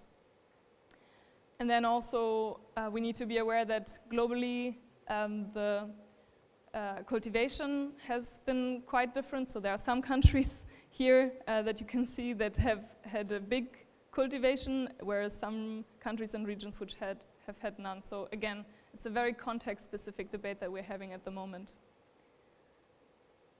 So I write the EU as one of the last bastions. I actually had a conversation yesterday with Moon Jae-hang, who will talk afterwards, and he's from Korea, and he said that actually right now the Korean legislation is on pause because they're waiting to see what the EU is coming up with. So what we have in the EU at the moment for GMOs is a quite strict regulation. We have high standards for biosafety and for human health and consumer information. So our regulatory framework is based on 3 big pillars. First is risk assessment, so any crop which is going to be cultivated needs to undergo very thorough assessment on the negative or on the environmental and human health impact that it would have. We have a traceability system, meaning that on every single step of the supply chain, you will know whether a GMO has been introduced or not. And then we have a labeling system so that consumers see on the package that it's a GMO product or not. And this currently applies to all GMOs. But since this summer, we have a new legislative proposal, so this is being discussed now, on the so-called new genomic techniques to adapt the current framework that we're having. And what they basically did is to introduce 2 new categories. And I'm not going to go into detail of this table, but the point here is that for these 2 categories, the 3 pillars, so risk assessment, traceability, and labeling, have been either watered down or removed completely. One thing that I do want to mention is that we had engaged in extensive lobbying work towards the EU Commission ahead of the proposal. So we actually managed to get it into the legislative proposal text that both of these categories are still prohibited in organic farming, which was not evident at all. So this was a really important thing for us to achieve, because now we have a basis to actually discuss how we can make this work. But there are many open questions and concerns that we are having. Again, I'm not going to dive into detail, but there's questions about how coexistence, if any, can be guaranteed with the organic sector. How will we deal with contamination and liability? I talked about sustainability and this annex, which had listed these sustainable traits. I mean, this is a huge potential for greenwashing. Consumer labeling and the precautionary principle, and much more concerns that we're having as well. So right now we are at a historical crossroad moment, especially for the EU legislation, as I was just explaining. And Matthew, actually yesterday in your introductory statement you said, and I quote you very loosely, "We are the stewards of this planet and there is no planet B. We must persevere in advocating for organic principles and our visions." And the GMO debate is one of those examples where the topic and the timing right now really mandate our insistence on the organic principles and on our vision. And so I really want to plead to you on this topic to advocate for the organic principles and our right, our freedom of choice to remain GMO-free, and to show that alternative pathways which look at sustainability in a holistic way are needed rather than a narrow focus on the next technological fix. Thank you very much, and I'm open for questions afterwards.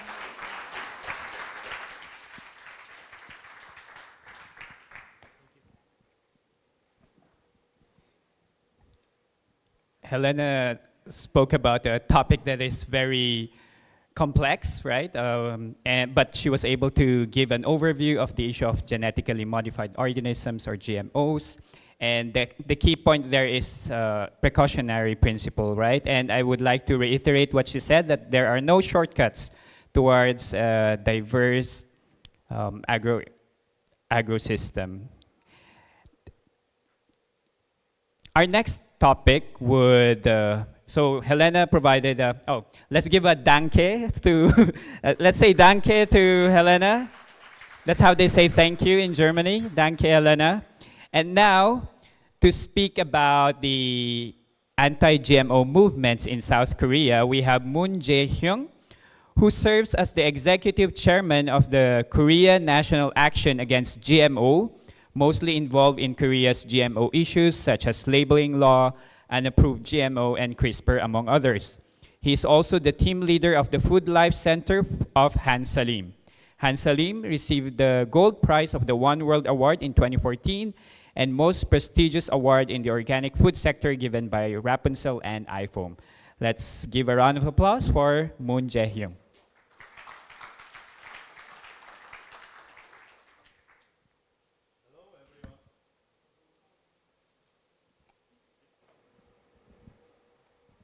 하나, 둘. Hello, everyone. 다자하오. 안녕하세요. It's Korean. I'm Moon Jae-hyung, the executive chair of the National Action Against GMO in Korea. Today, I'm here to talk about our anti-GMO movement, which involved 47 NGOs in Korea. I will also discuss the important global issue of genome editing in relation to GMOs. Let's start by introducing our movement.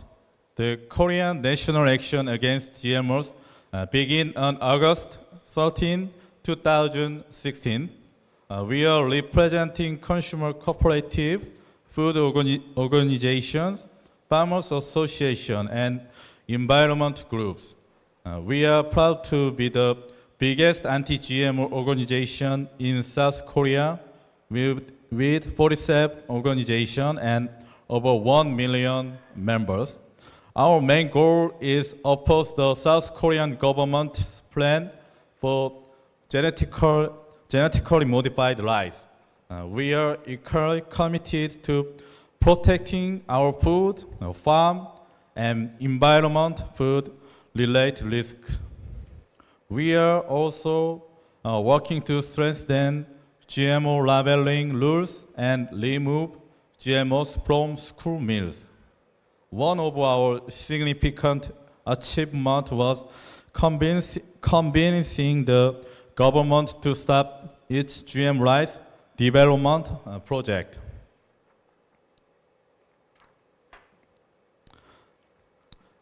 This spot shows the launch of the National Action Against GMOs. It's a gathering of representatives from Korea's agriculture and food civil society. As you look at the picture, you might wonder where I am. Funny enough, I wasn't there. But don't worry, you can easily find Moon Jae-hyung from Han Salim, the Vice President of IFOAM Asia, in the photo. Where is she? Keep an eye out for her. This place used to be the experimental field for developing GM rice by Korean Ministry of Agriculture in 2016. In South Korea, rice is very important food, and there was a big worry that GMOs could mix with people's meal. Thanks to the Korean campaign against GMOs, we stopped GM rice being commercialized in Korean market. Even 7 years later, the Korean government still say no to commercializing GM rice, but they are still studying on GM rice. South Korea has a huge size of eco-friendly free school lunch program, but that's a problem.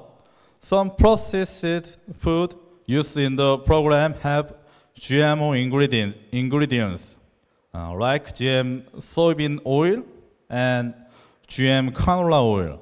In Seoul, the capital of South Korea, there was a poster displayed to find a way to remove these GMO ingredients from school lunches. But it's still a problem because of a limited budget.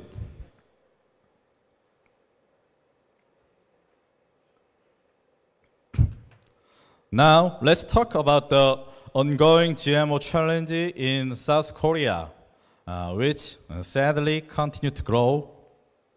South Korea's GMO movement started around 2000 due to the worry about imported GMOs. While GMO cultivation is not allowed in Korea, there are still issues. We have a GMO labeling system, although it's not perfect. Some GMO cultivation is allowed for experimental regions. And our main GMO concern include dealing with unauthorized GMOs, urging the government to be more vigilant and pushing for a labeling system based on raw materials. We are also working on regulating new GMOs from genome editing technologies, which is a significant issue in South Korea. This photo will finding and remove unauthorized GM rapeseed plant in Korea. In 2017, about 15 tons of GM rapeseed plant got into South Korea and spread it by itself. We can still find them in some places. There's an island called Imja-do, where these GM rapeseed plants have been for a while, and that concerns the organic farmer there.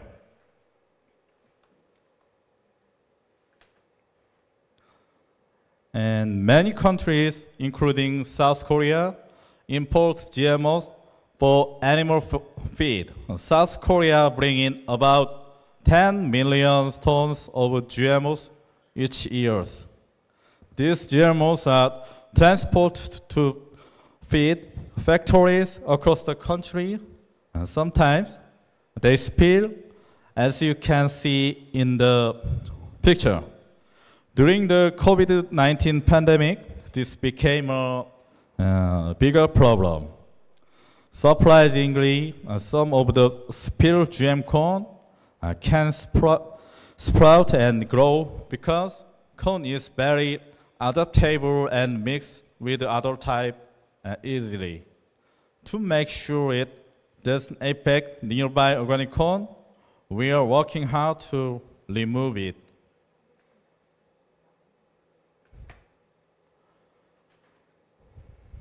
South Korea has a GMO labeling system, but it has some problem. It doesn't require GMO labeling if the final product don't have a protein or DNA, even if it has GMO ingredient. People want a better system that table based on ingredients. When former President Moon Jae-in in office, more than 200,000 citizens asked the government to change it to ingredient-based GMO labeling. It's important to note that this was the only food-related petition with over 200,000 signatures ever in Korea. But companies don't want this change, and the government has slow to act. So ingredient-based GMO labeling is still challenging.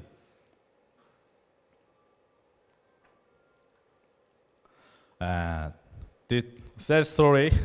This spring, something shocking happened in South Korea. GMO zucchini has been grown and sold for 8 years, even though it's not allowed to import or grow in Korea. Here's how it happened.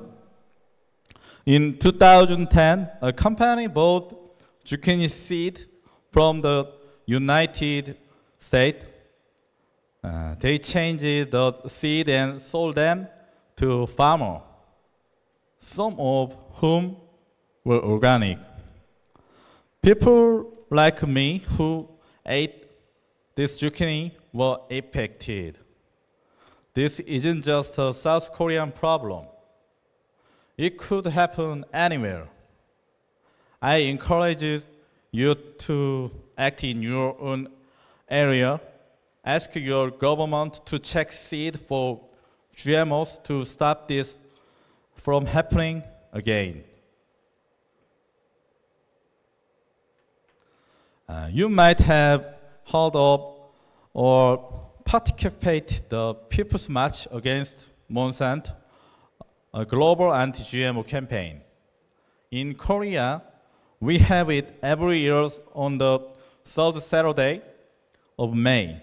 It's called the Monsanto Buyer People's March Against GMOs, led by the National Action Against GMOs.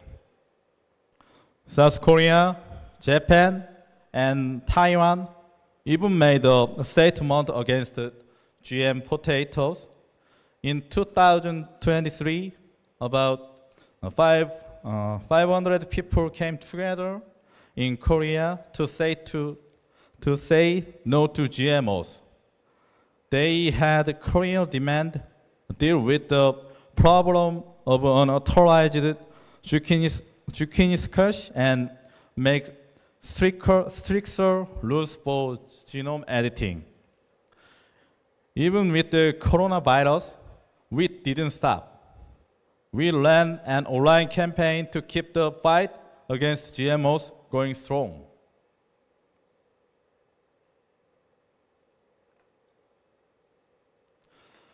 This year's People March Against Monsanto Bayer GMOs, it took place in Seoul, South Korea, right in front of City Hall, where we occupied the main street.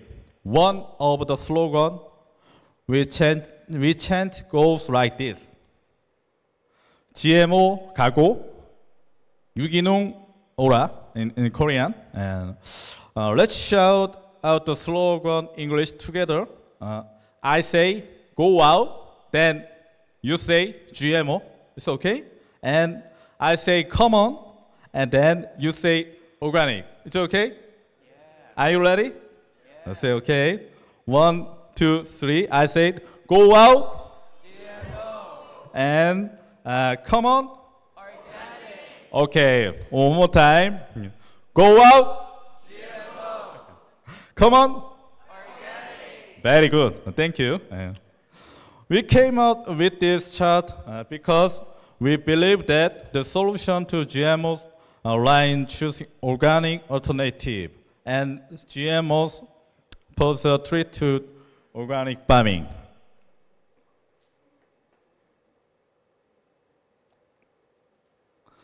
At our march, we had a lot of families, and we want to make it fun for everyone.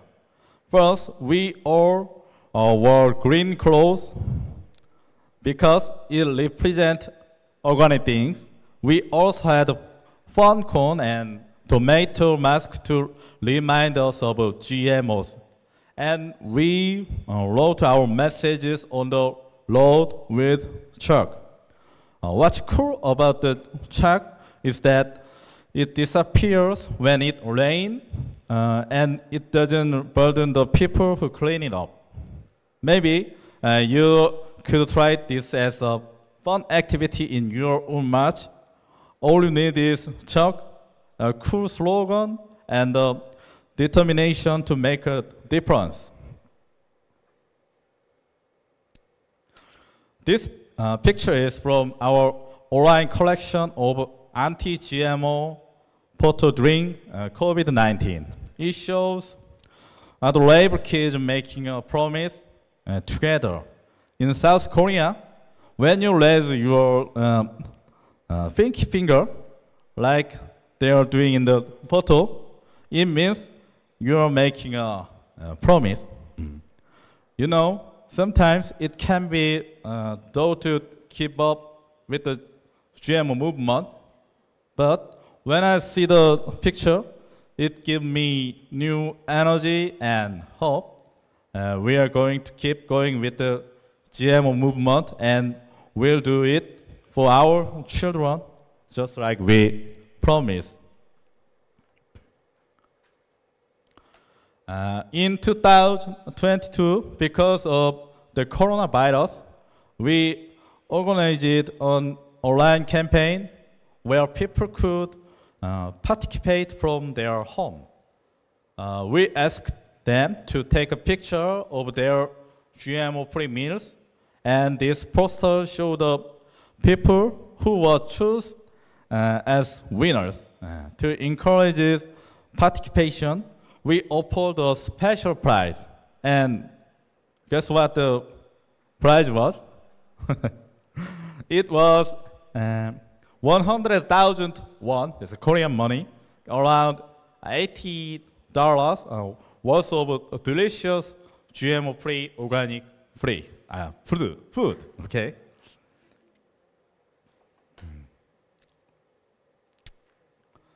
And I like to talk about the campaign against the bill that wants to change the rules for genome editing in South Korea, which is a big issue right now. Since 2020, we asked for stronger rules for genome editing.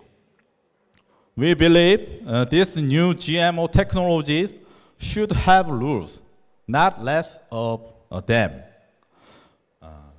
To make our point, we didn't attend the meeting about the bill, talk to the media at press conference, and even put ads in newspapers.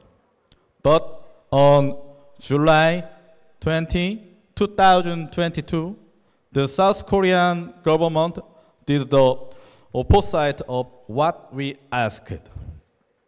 They sent a bill to the National Assembly to make the rule for genome editing less strict.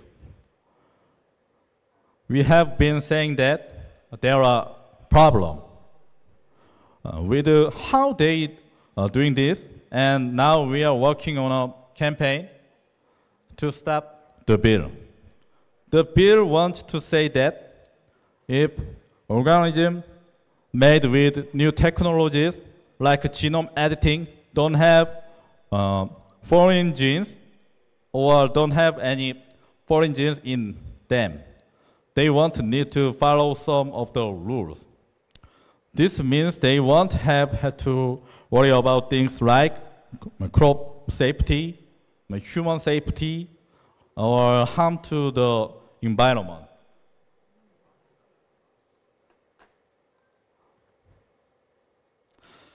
Do you see the picture? It may look like a TV screen, but it's actually a screenshot I took while live streaming the 2021 genome editing regulation bill public hearing on YouTube. You can watch the video from that day on YouTube.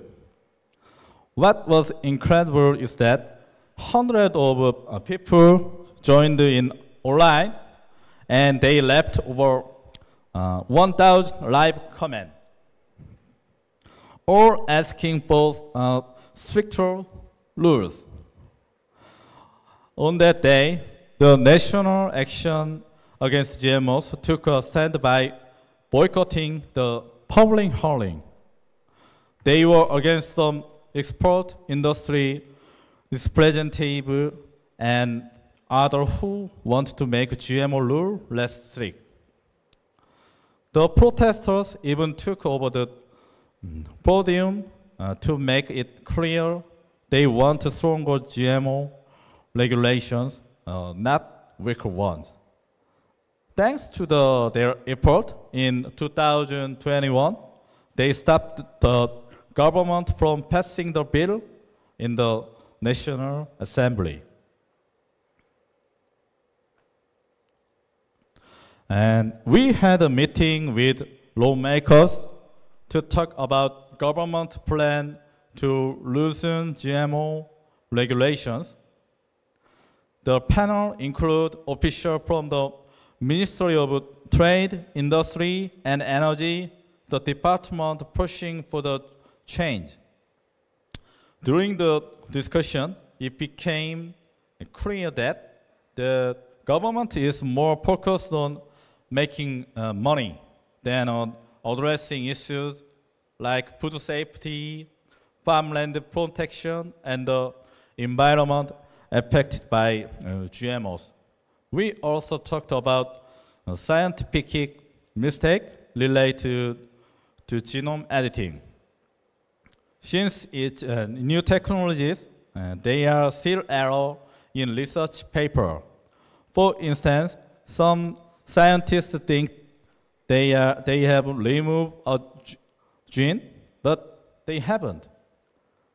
This discussion provides a strong basis for our call for stricter regulation of genome editing.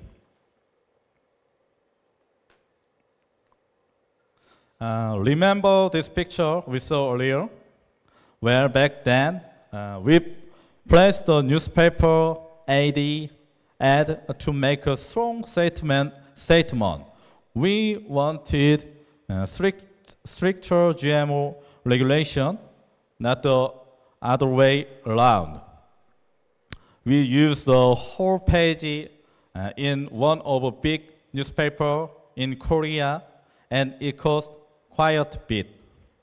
To make it happen, we gathered people who agreed with our message and raised fund. Because the situation was urgent, we only had 2 or 3 days to get this done. But guess what? More than 600 citizens joined us, and together we managed to run a full-page ad in one of the top 10 daily newspapers in Korea. It's the last page. Genome editing deregulation tied is US, Japan, UK, and guess what? And the EU, Korea, and Taiwan, and more. Given the impact of national GMO legislation on other countries, it is clear that the GMO issue is one we all share. For healthy agriculture, food, and ecosystem, we need to stand in solidarity and pull together. We look forward to reaching out in solidarity. Thank you very much. 고맙습니다.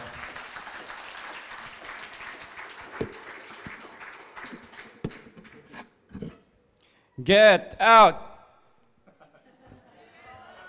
Come on. Get out. Come on. Yes, let's all say 감사합니다. 감사합니다.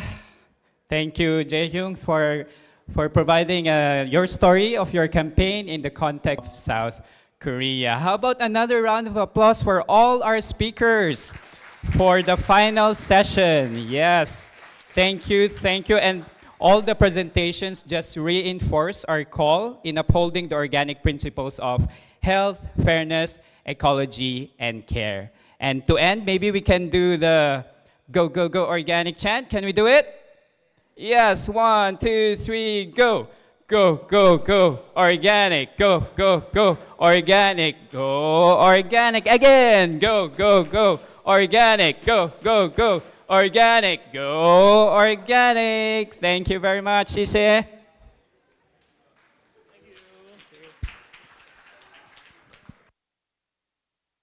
谢谢以上讲者所带来的精彩丰富的分享。那我们接下来是我们的茶叙时间。 Your really fruitful discussion and also sharing. And right now we'll have a tea break before our closing ceremony. Please feel free to come to our speakers if you have any questions as well. So we will have a longer break. So we will have a half an hour break up until 4:10. So if you want to really interact with the speakers or take pictures with our speakers, please feel free to do so. And I think we will be able to end our closing ceremony earlier than the schedule. So please come back at 4:10. Thank you.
for joining us on this two-day event of 2023 World Organic News Summit in Hualien.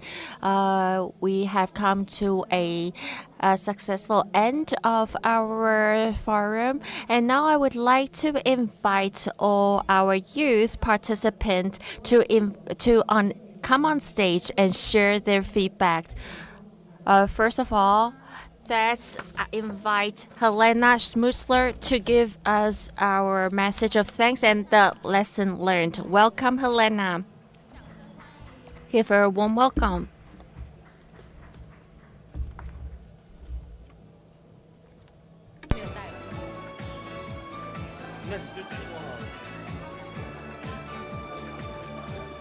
That's okay.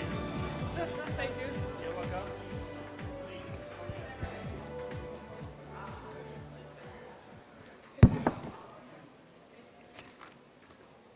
Hello, it's me again with a little outfit change. Now I'm in the official t-shirt.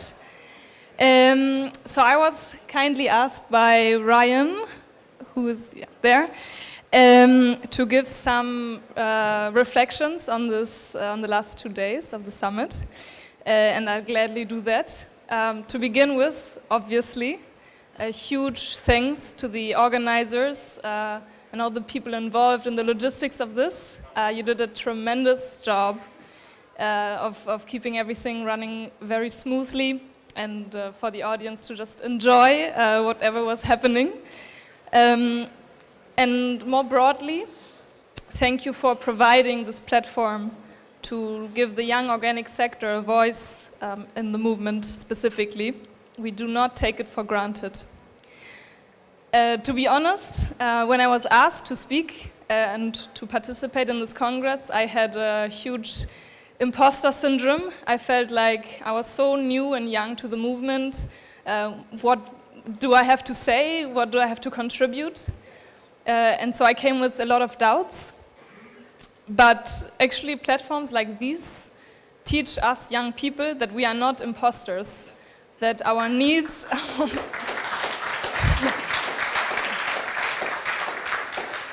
that as young people, that our needs, our visions, our thoughts matter and are valued. When I asked this morning a few participants about what impressions they had of the summit, what came to their mind when they reflected back the last 2 days, some words came up that I just want to pass on to you. Words like motivation, inspiration, excitement, commitment, joy, fun, and family. And I think these are really big words coming out of people's mouths at 7 a.m. for breakfast. So I think that's a very good testimony to the success of this summit. It has been indeed a great mix between learning about the culture of Taiwan and having also a cultural exchange with the international people here in general, and also fantastic content input. We had many inspiring presentations from learning about organic agriculture in Taiwan. Thank you very much for that. To the importance of policy support and for youth engagement specifically. We heard from organic pioneers and a plethora of other issues like seeds, permaculture, urban agriculture, marketing, textiles, GMOs, and many more. So also thank you at this point to all the speakers who contributed with such valuable input. It is very interesting that we are grouped together as the category of youth, because we are actually also very different, right? We all come from different educational backgrounds, different sectors, practical experiences, countries, and even continents. But nonetheless, we are here because we are united by a common vision and also a common hope as to how we want our food systems to look like in the future. We want it to be sustainable and with a long-term vision. And to us, sustainability, it's not just a catchy word that can be appropriated by the wrong actors. To us, sustainability is really what gives us purpose in what we do every day and where we want to go. And I think I speak for everyone here when I say that the empowerment and the mandate that this platform and this summit in the last 2 days have given to us, that we take this empowerment very seriously. And we hear you, Matthew, when you call on the organic youth to stand strong and to persevere in the strive for the organic principles and our visions and the growth of the organic sector, that we can contribute to that. And also we heard you, Konrad, when you talked about the 5 stages of grief and how we need to move on from the 5th stage, which is acceptance, to the 6th stage of positive action and actually do something about transforming our food systems. And I think this summit has been an inspirational source as a beginning step for that. So thank you very much. And I close this. Thank you. 谢谢 Helena 为我们带来的分享。Thank you, Helena, for your remarks and your message. Next, we would like to invite our Taiwanese youth participant. He is Mr. Lai Jiale. He will share his thoughts with us. Let's welcome him. 各位大家好。Hello, everyone. I am from Yingchuan, and we have provided one of the biggest fields of cultivating crops in Taiwan. And I returned from university to my hometown. And after participating in this conference for 2 days, it changed my mindset regarding the thoughts of organic industry. I understand that it does not only limit to organic agriculture. We can also work on welfare. We can improve or bring more revenue streams to the farmers. And there is also different positions in this industry that is waited to be filled. Some people might think that organic is just a slogan, but there are so many people, so many of us joined here together for a common goal. So it is not merely a slogan. We want to create a more sustainable environment to live in. And I would like to thank the Hualien County government for organizing this kind of event. And we know that there are all kinds of challenges around the world. We also heard a lot of solutions provided by all the amazing speakers these 2 days. My father is also in the agricultural business. He's the founder of our company in Chuan. His priority is not to make more money for himself, but he wants to make the industry beneficial for all stakeholders, including the farmers, and also to educate the consumers. Thank you again so much for organizing this conference. Thank you, the representative from Yingchuan, for his presentation and for his sharing. And now we would like to invite the following speakers on participants on stage. First, let us invite Jiang Mengxuan. Second is Kana Hashimoto from Japan. The third one is Rosenta from India. And then next is Intrakina from Sri Lanka. Please come forward onto the stage to share about the adoption of the World Organic Youth Summit Declaration.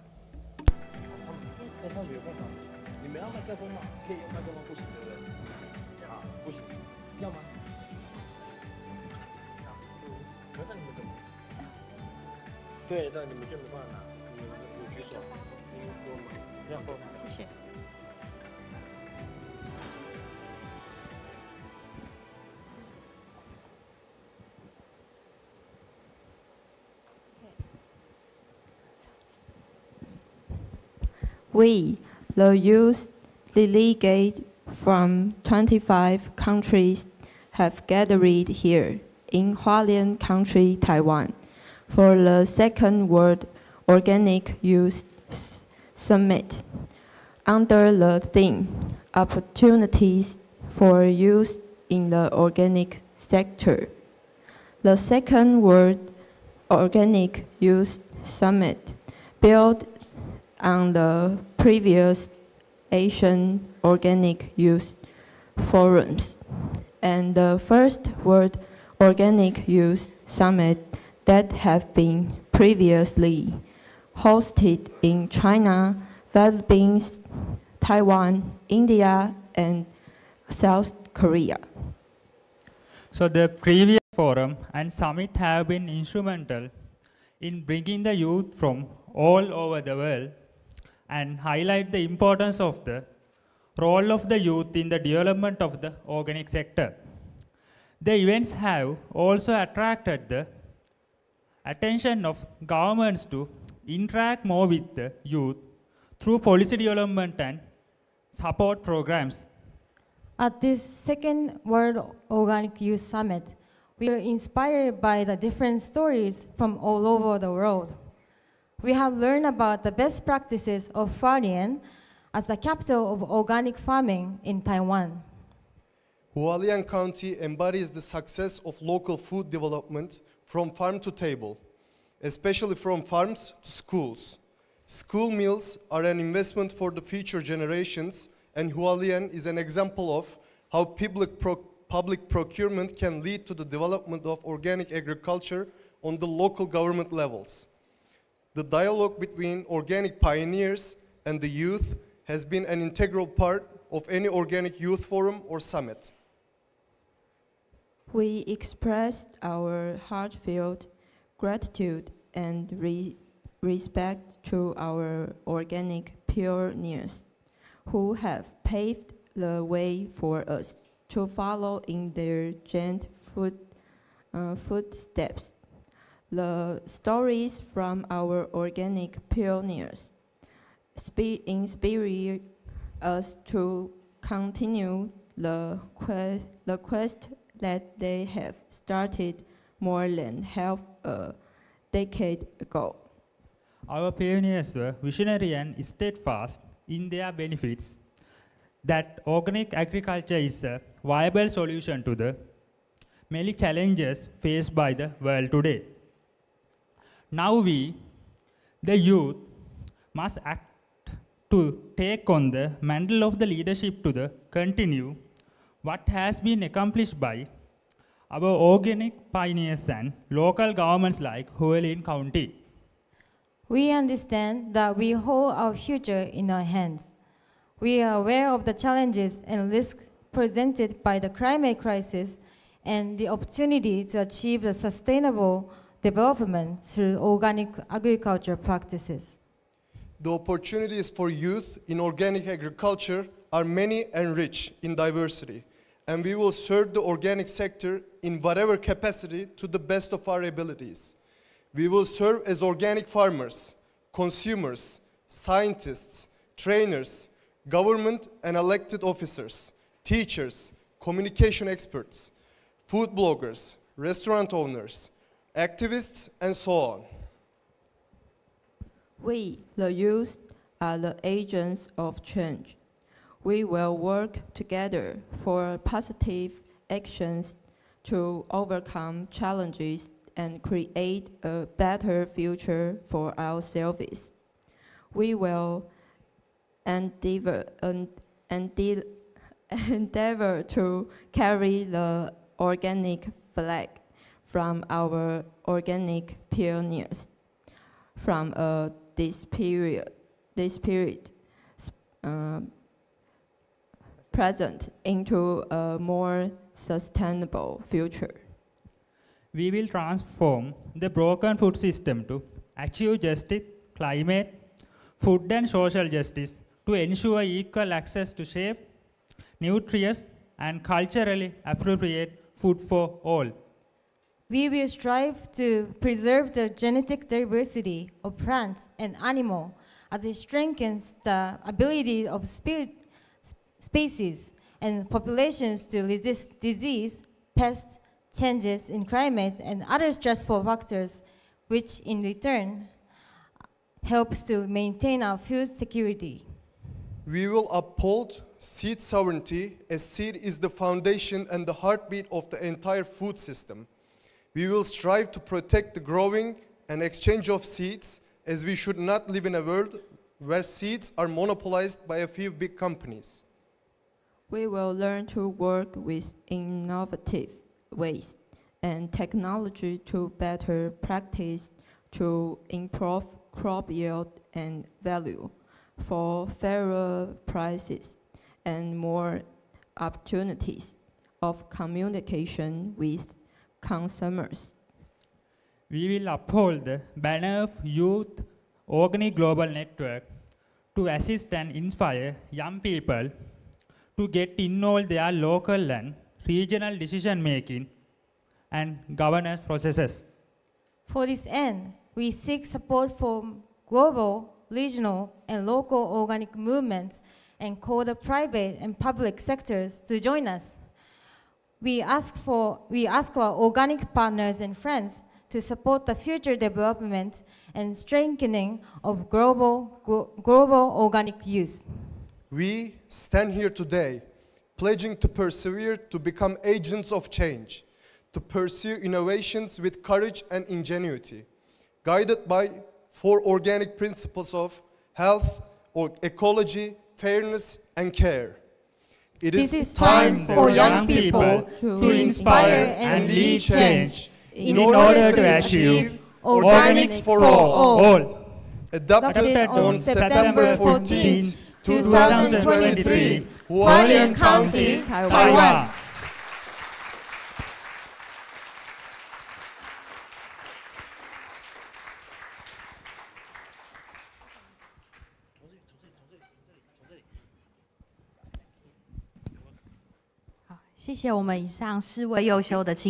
Thank you to all of our 4 delegates. And next, we would like to invite Matthew John, the president of IFOAM Asia. Welcome, please.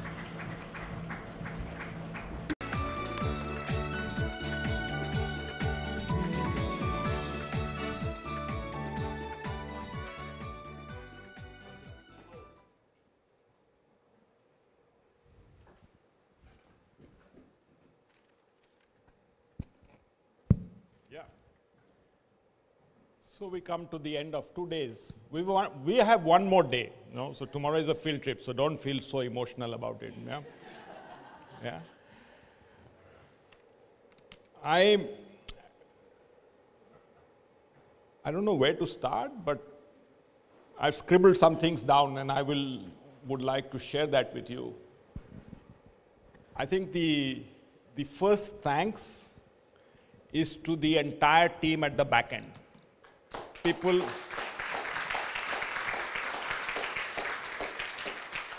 People who have made this possible without being present here on stage, So people who have translated, people who picked us up at the airport, people who got us the food, organized, yesterday we were even led like children holding hands, into the mall. I think they really, they outdid their effort in making our stay as comfortable, smooth as possible. So really, let's give them a hand. Yeah.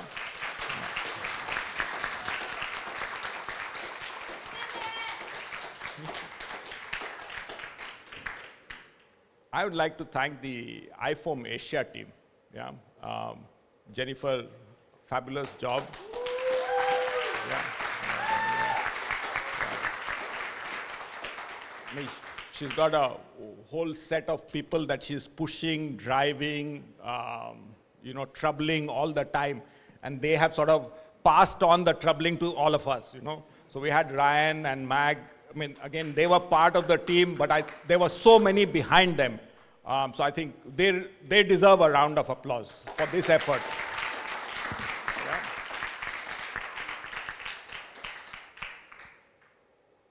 I was talking to Andre a little while ago, and these 2 days have been extremely unique. The energy from the youth has transmitted itself to everybody. Yeah? Their enthusiasm, their commitment has been phenomenal. I think what has been fabulous is that the bar for presentations has been set very high. Each one who presented, you could just hear them that, this is something they understand, they are passionate about, and they're telling you their story. And so most of the time, many times people shift to their mobiles, very quickly. We have this mobile, and the moment half a minute we are not interested in listening, we shift to our mobiles. Very rare these 2 days. People were glued on to what they were hearing, those experiences, and I think each one of those presenters, we should give them a huge round of applause. Yeah. Thank you so much. Yeah.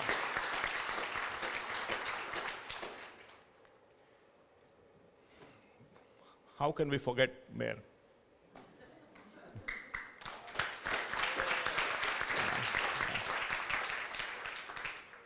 You need a leader finally, to make it happen. And I think she's put in just that leadership to ensure that everything rolled out and it was set into motion, and that we are all standing here today is is her. Okay, let's leave it at that. Yeah. Thank you so much. Yeah.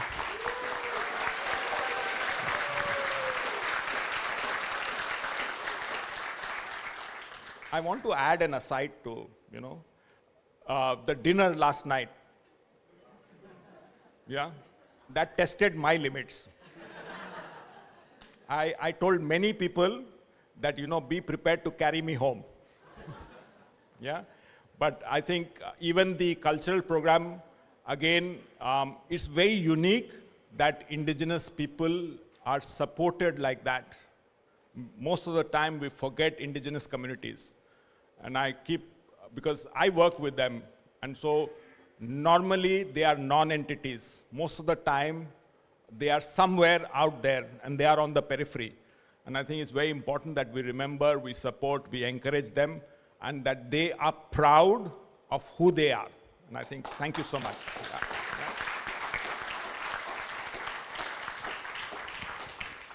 And lastly, all of us, Yeah. We've all been a part of this, whether as presenters, whether as audience. I think we've all enjoyed ourselves. So give ourselves a huge round of applause. Yeah? Yeah. So hopefully till the next time we meet again. Thank you so much, everybody. Thank you. 谢谢主席为我们带来的谢词。最后，让我们再次邀请到花莲县的大家长徐祯卫县长为大家进行2日2023年世界有机青年高峰会的总结。让我们掌声欢迎许祯卫县长。谢谢我们花莲县县长。Thank you for making the time out of her busy schedule to attend our closing ceremony.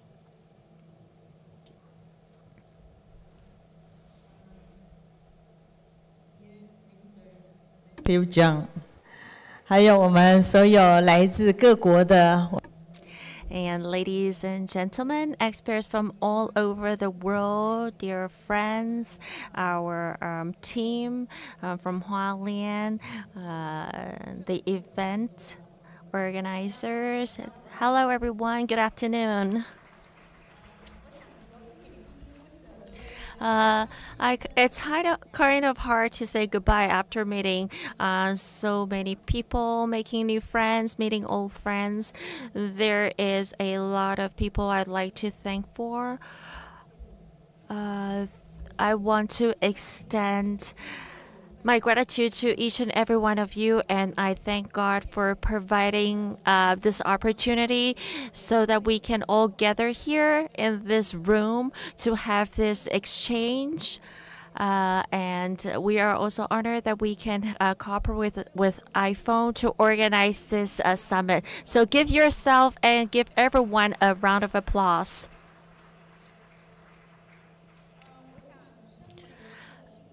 As the leader of Hualien, what we're looking for is a resilient city, a sustainable city.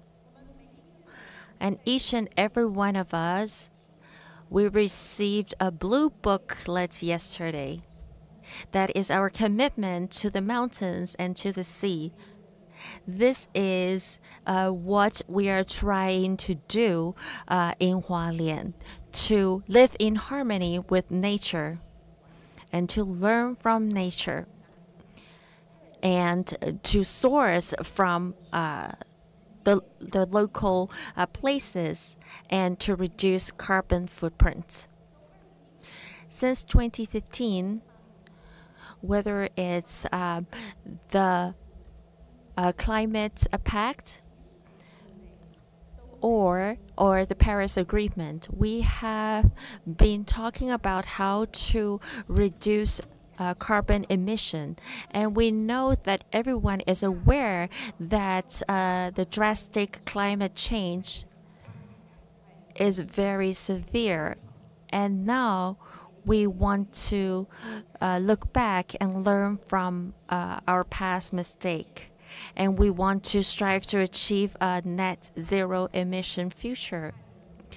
And we set different goals of SDGs. We draft mid and long-term plan.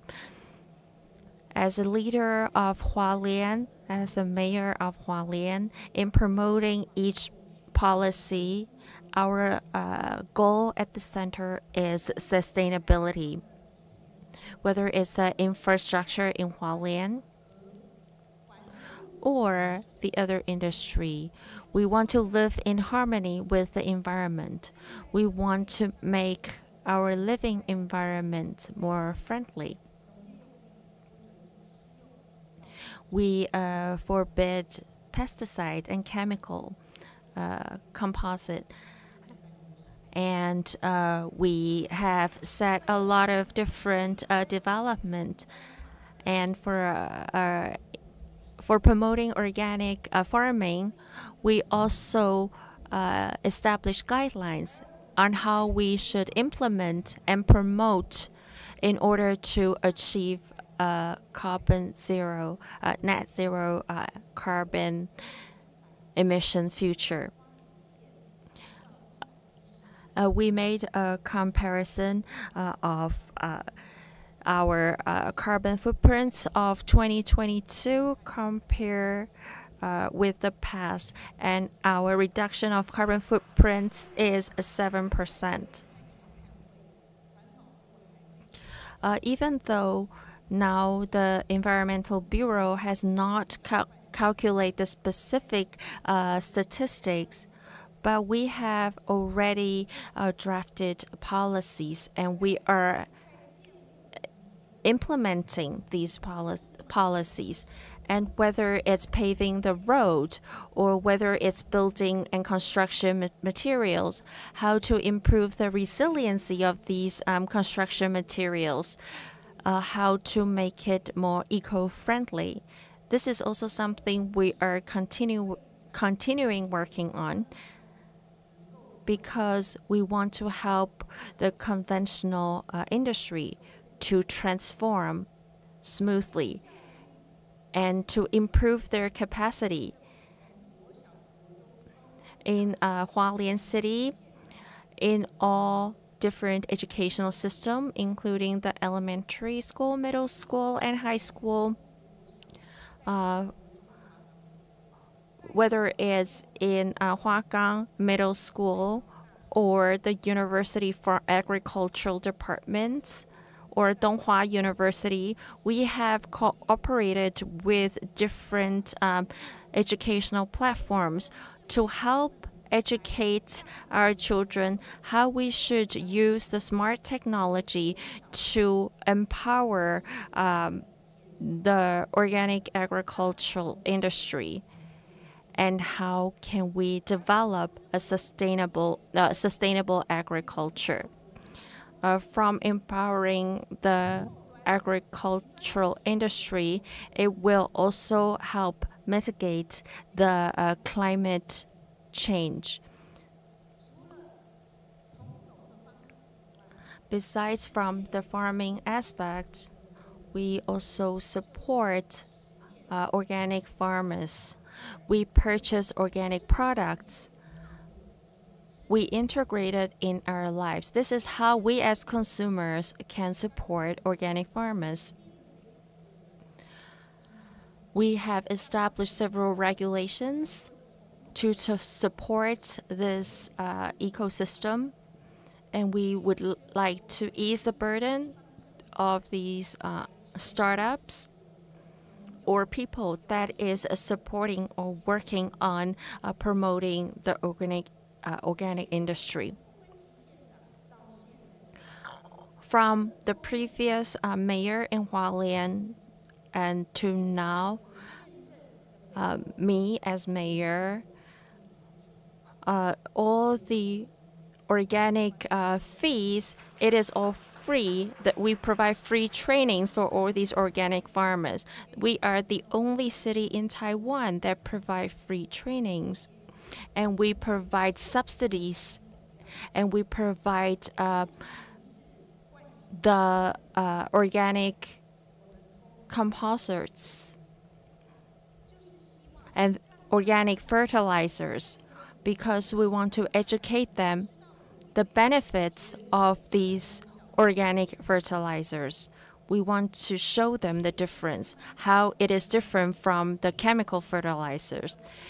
This is how we help transform their mindset and their practice. And once they see the results, they know it is a plausible way. And they will learn that organic fertilizers is much better than chemical ones. So that is how we help them on the journey of transforming from conventional farming to modern farming, organic farming. So that is why we have an increase of 7 to 10% of organic farmings every year. And we are taking the lead in Taiwan. We are ranking #1 in Taiwan. And then we talk about organic seeds also in this 2 days conference. This is also something we're working on at the moment.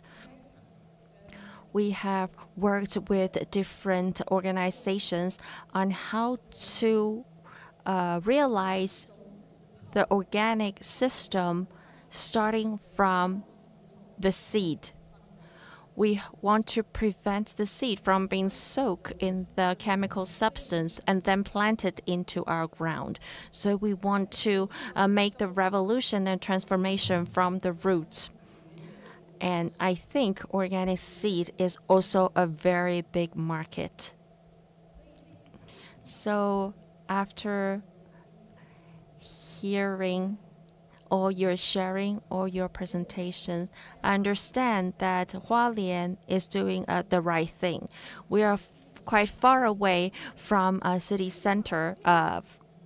We are quite far away from Taipei, the capital of Taiwan. But we are doing something that is very amazing. We want to help promote organic farming.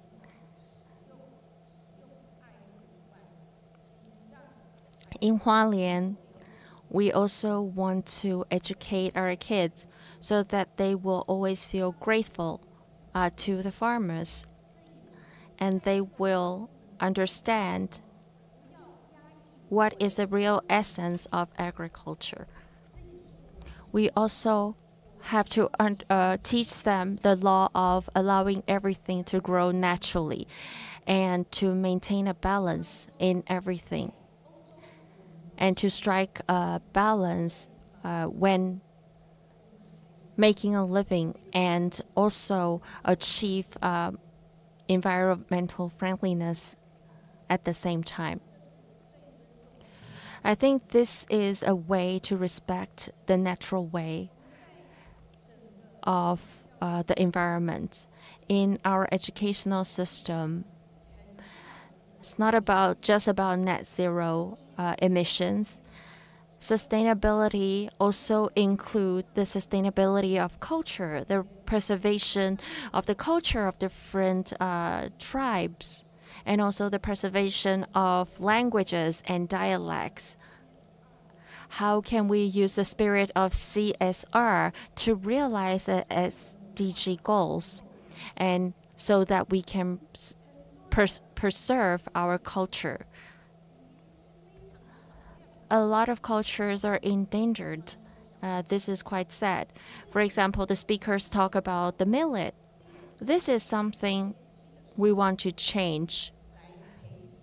So how we should realize ESG, how we can train our small farmers to grow these very rare species of crops to realize diversity.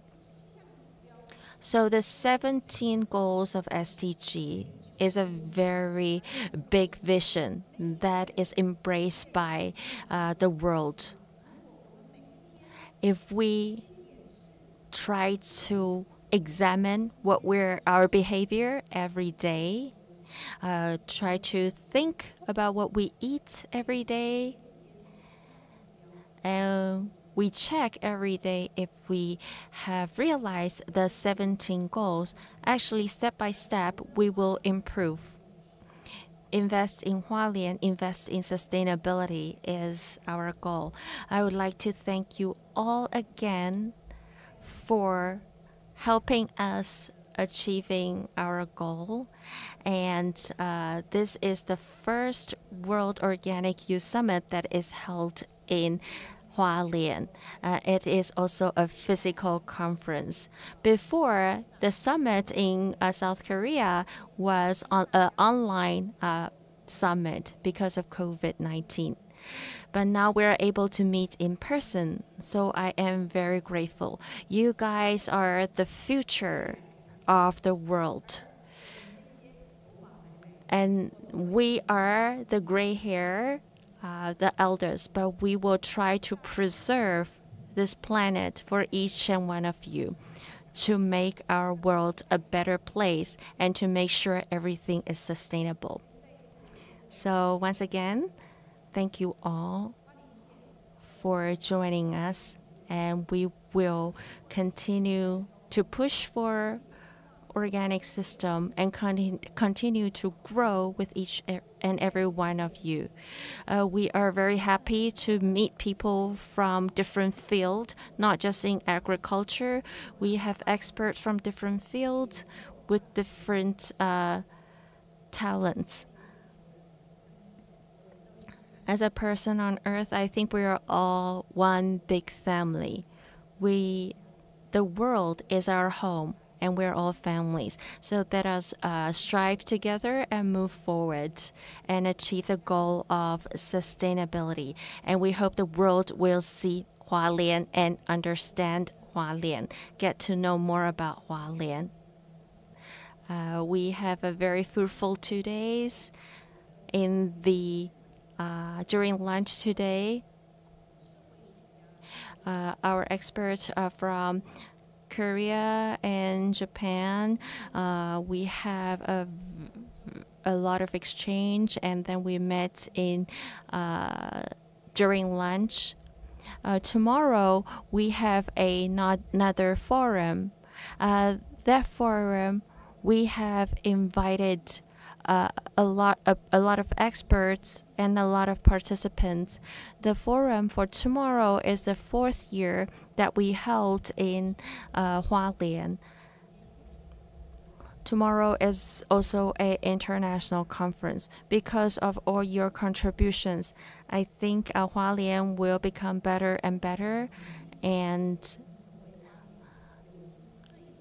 I think you guys are all the ambassadors for organic farming in Hualien. So thank you all, and I believe that in the future, we will document everything we have learned for these 2 days, and then we will share the presentations. Of course,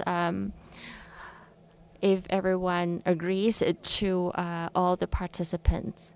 So thank you for making the 2023 World Organic Youth Summit a successful event, and I wish you all the best. Wish you a great evening and enjoy tomorrow's tour. Thank you so much. Thank you. Please remain on stage. Now we'd like to invite all the speakers to come on stage for a group photo. Foreign guests and our speaker can up to the stage for the group photo with our mayor. Thank you.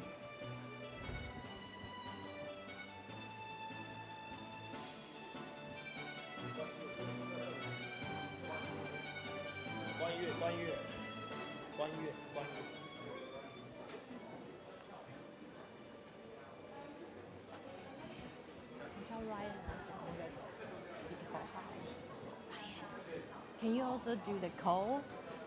The what? For the call for the picture? Go. Yeah. Okay, sure. Okay. Please, all the foreign friends and foreign guests and foreign speaker, please come up to the stage for the group photo for this great memory.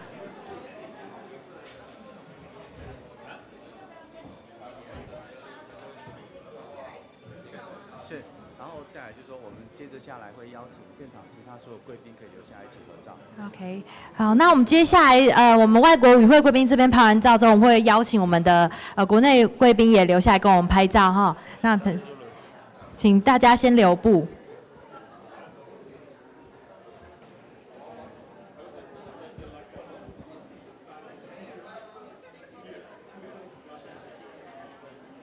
OK， we need to move a little bit closer.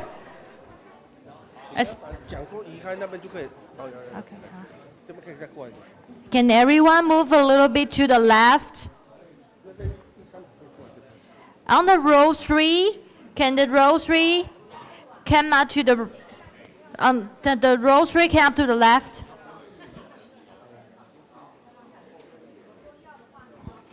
The row 3 speakers, the foreign guests can you come up to the right? On the left. 如果要的话，那我们不要有第四排，这一排先蹲下，我们那边站在他们后面。蹲下。这样我们就全部所有人都排过去了。还是现在跟他们先看一下。不是。第3排。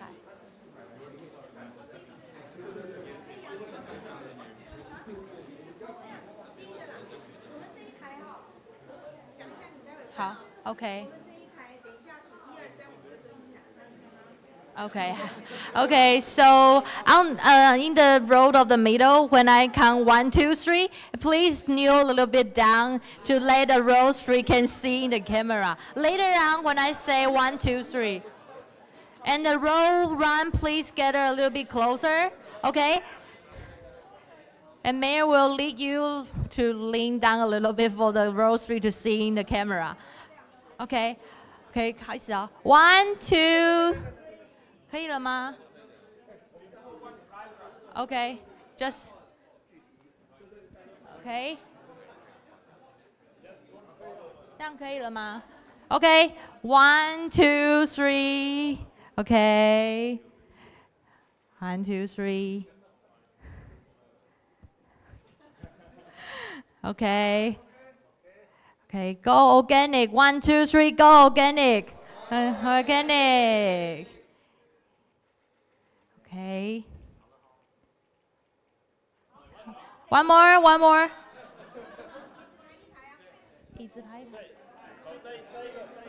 哦 one more. From the foreign journalist.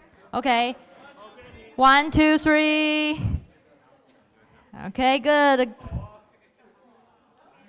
Okay.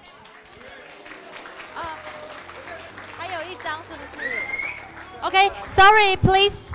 The foreign guests, please stay. We have one more photo. 对。Okay. 邀请他们一起。We will invite all the delegates and all the participants for the last photo with our foreign guests. Because thank you for them to stay with us for these 2 days. 那接下来我们要邀请所有参加我们会议的与会贵宾，还有我们的来宾来到前方，一起拍一个大合照。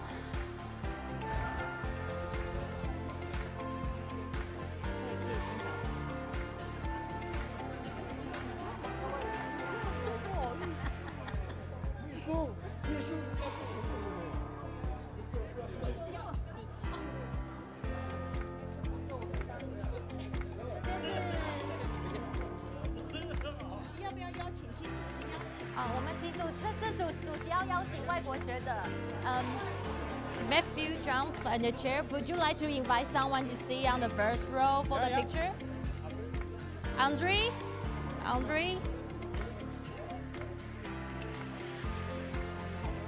Romeo? Romeo, could you come up to the first row? Romeo? Okay. Milsi?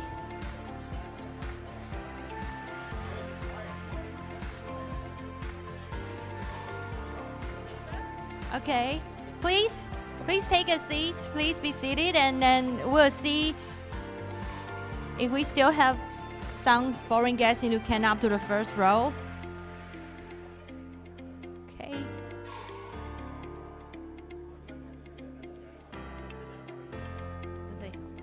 Oh, we still have 4 empty chairs.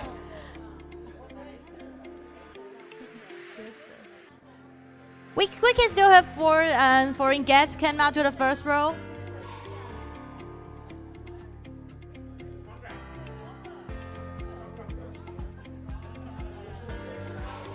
Please come.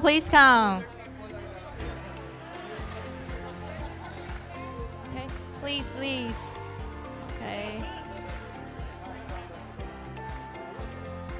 And please take out your mask if you wear the mask. 有戴口罩的那个来宾，再帮我把口罩拿掉哦。好。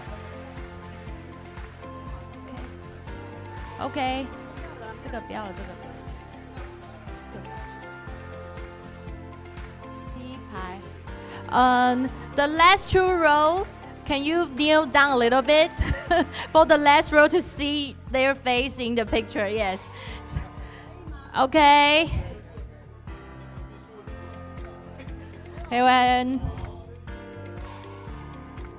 Okay. How?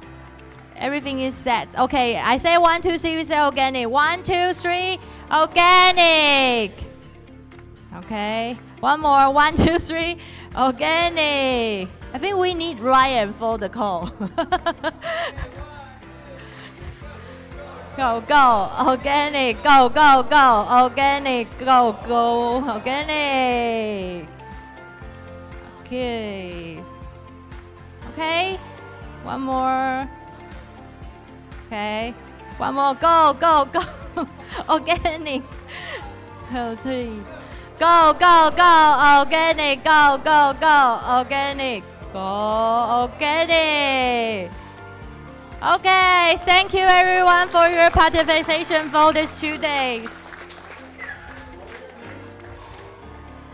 再次感谢所有的长官、贵宾以及与会的学者，连续2天的高峰会圆满成功。我们谢谢农业部、花莲县政府、国际有机农业联盟亚洲分会，以及社团法人台湾原住民族学院促进会，以及我们所有辛苦的工作人员及与会贵宾。再次感谢所有贵宾的莅临与指教，祝各位有个愉快的夜晚，再会。Once again, thank you for all the special guests from foreign abroad and our distinguished ladies and gentlemen with us for these 2 days. And our summit is successfully finished by these 2 days. And once again, thank you for you and thank you for you in Hualien. And wish you a happy evening. Thank you. Goodbye.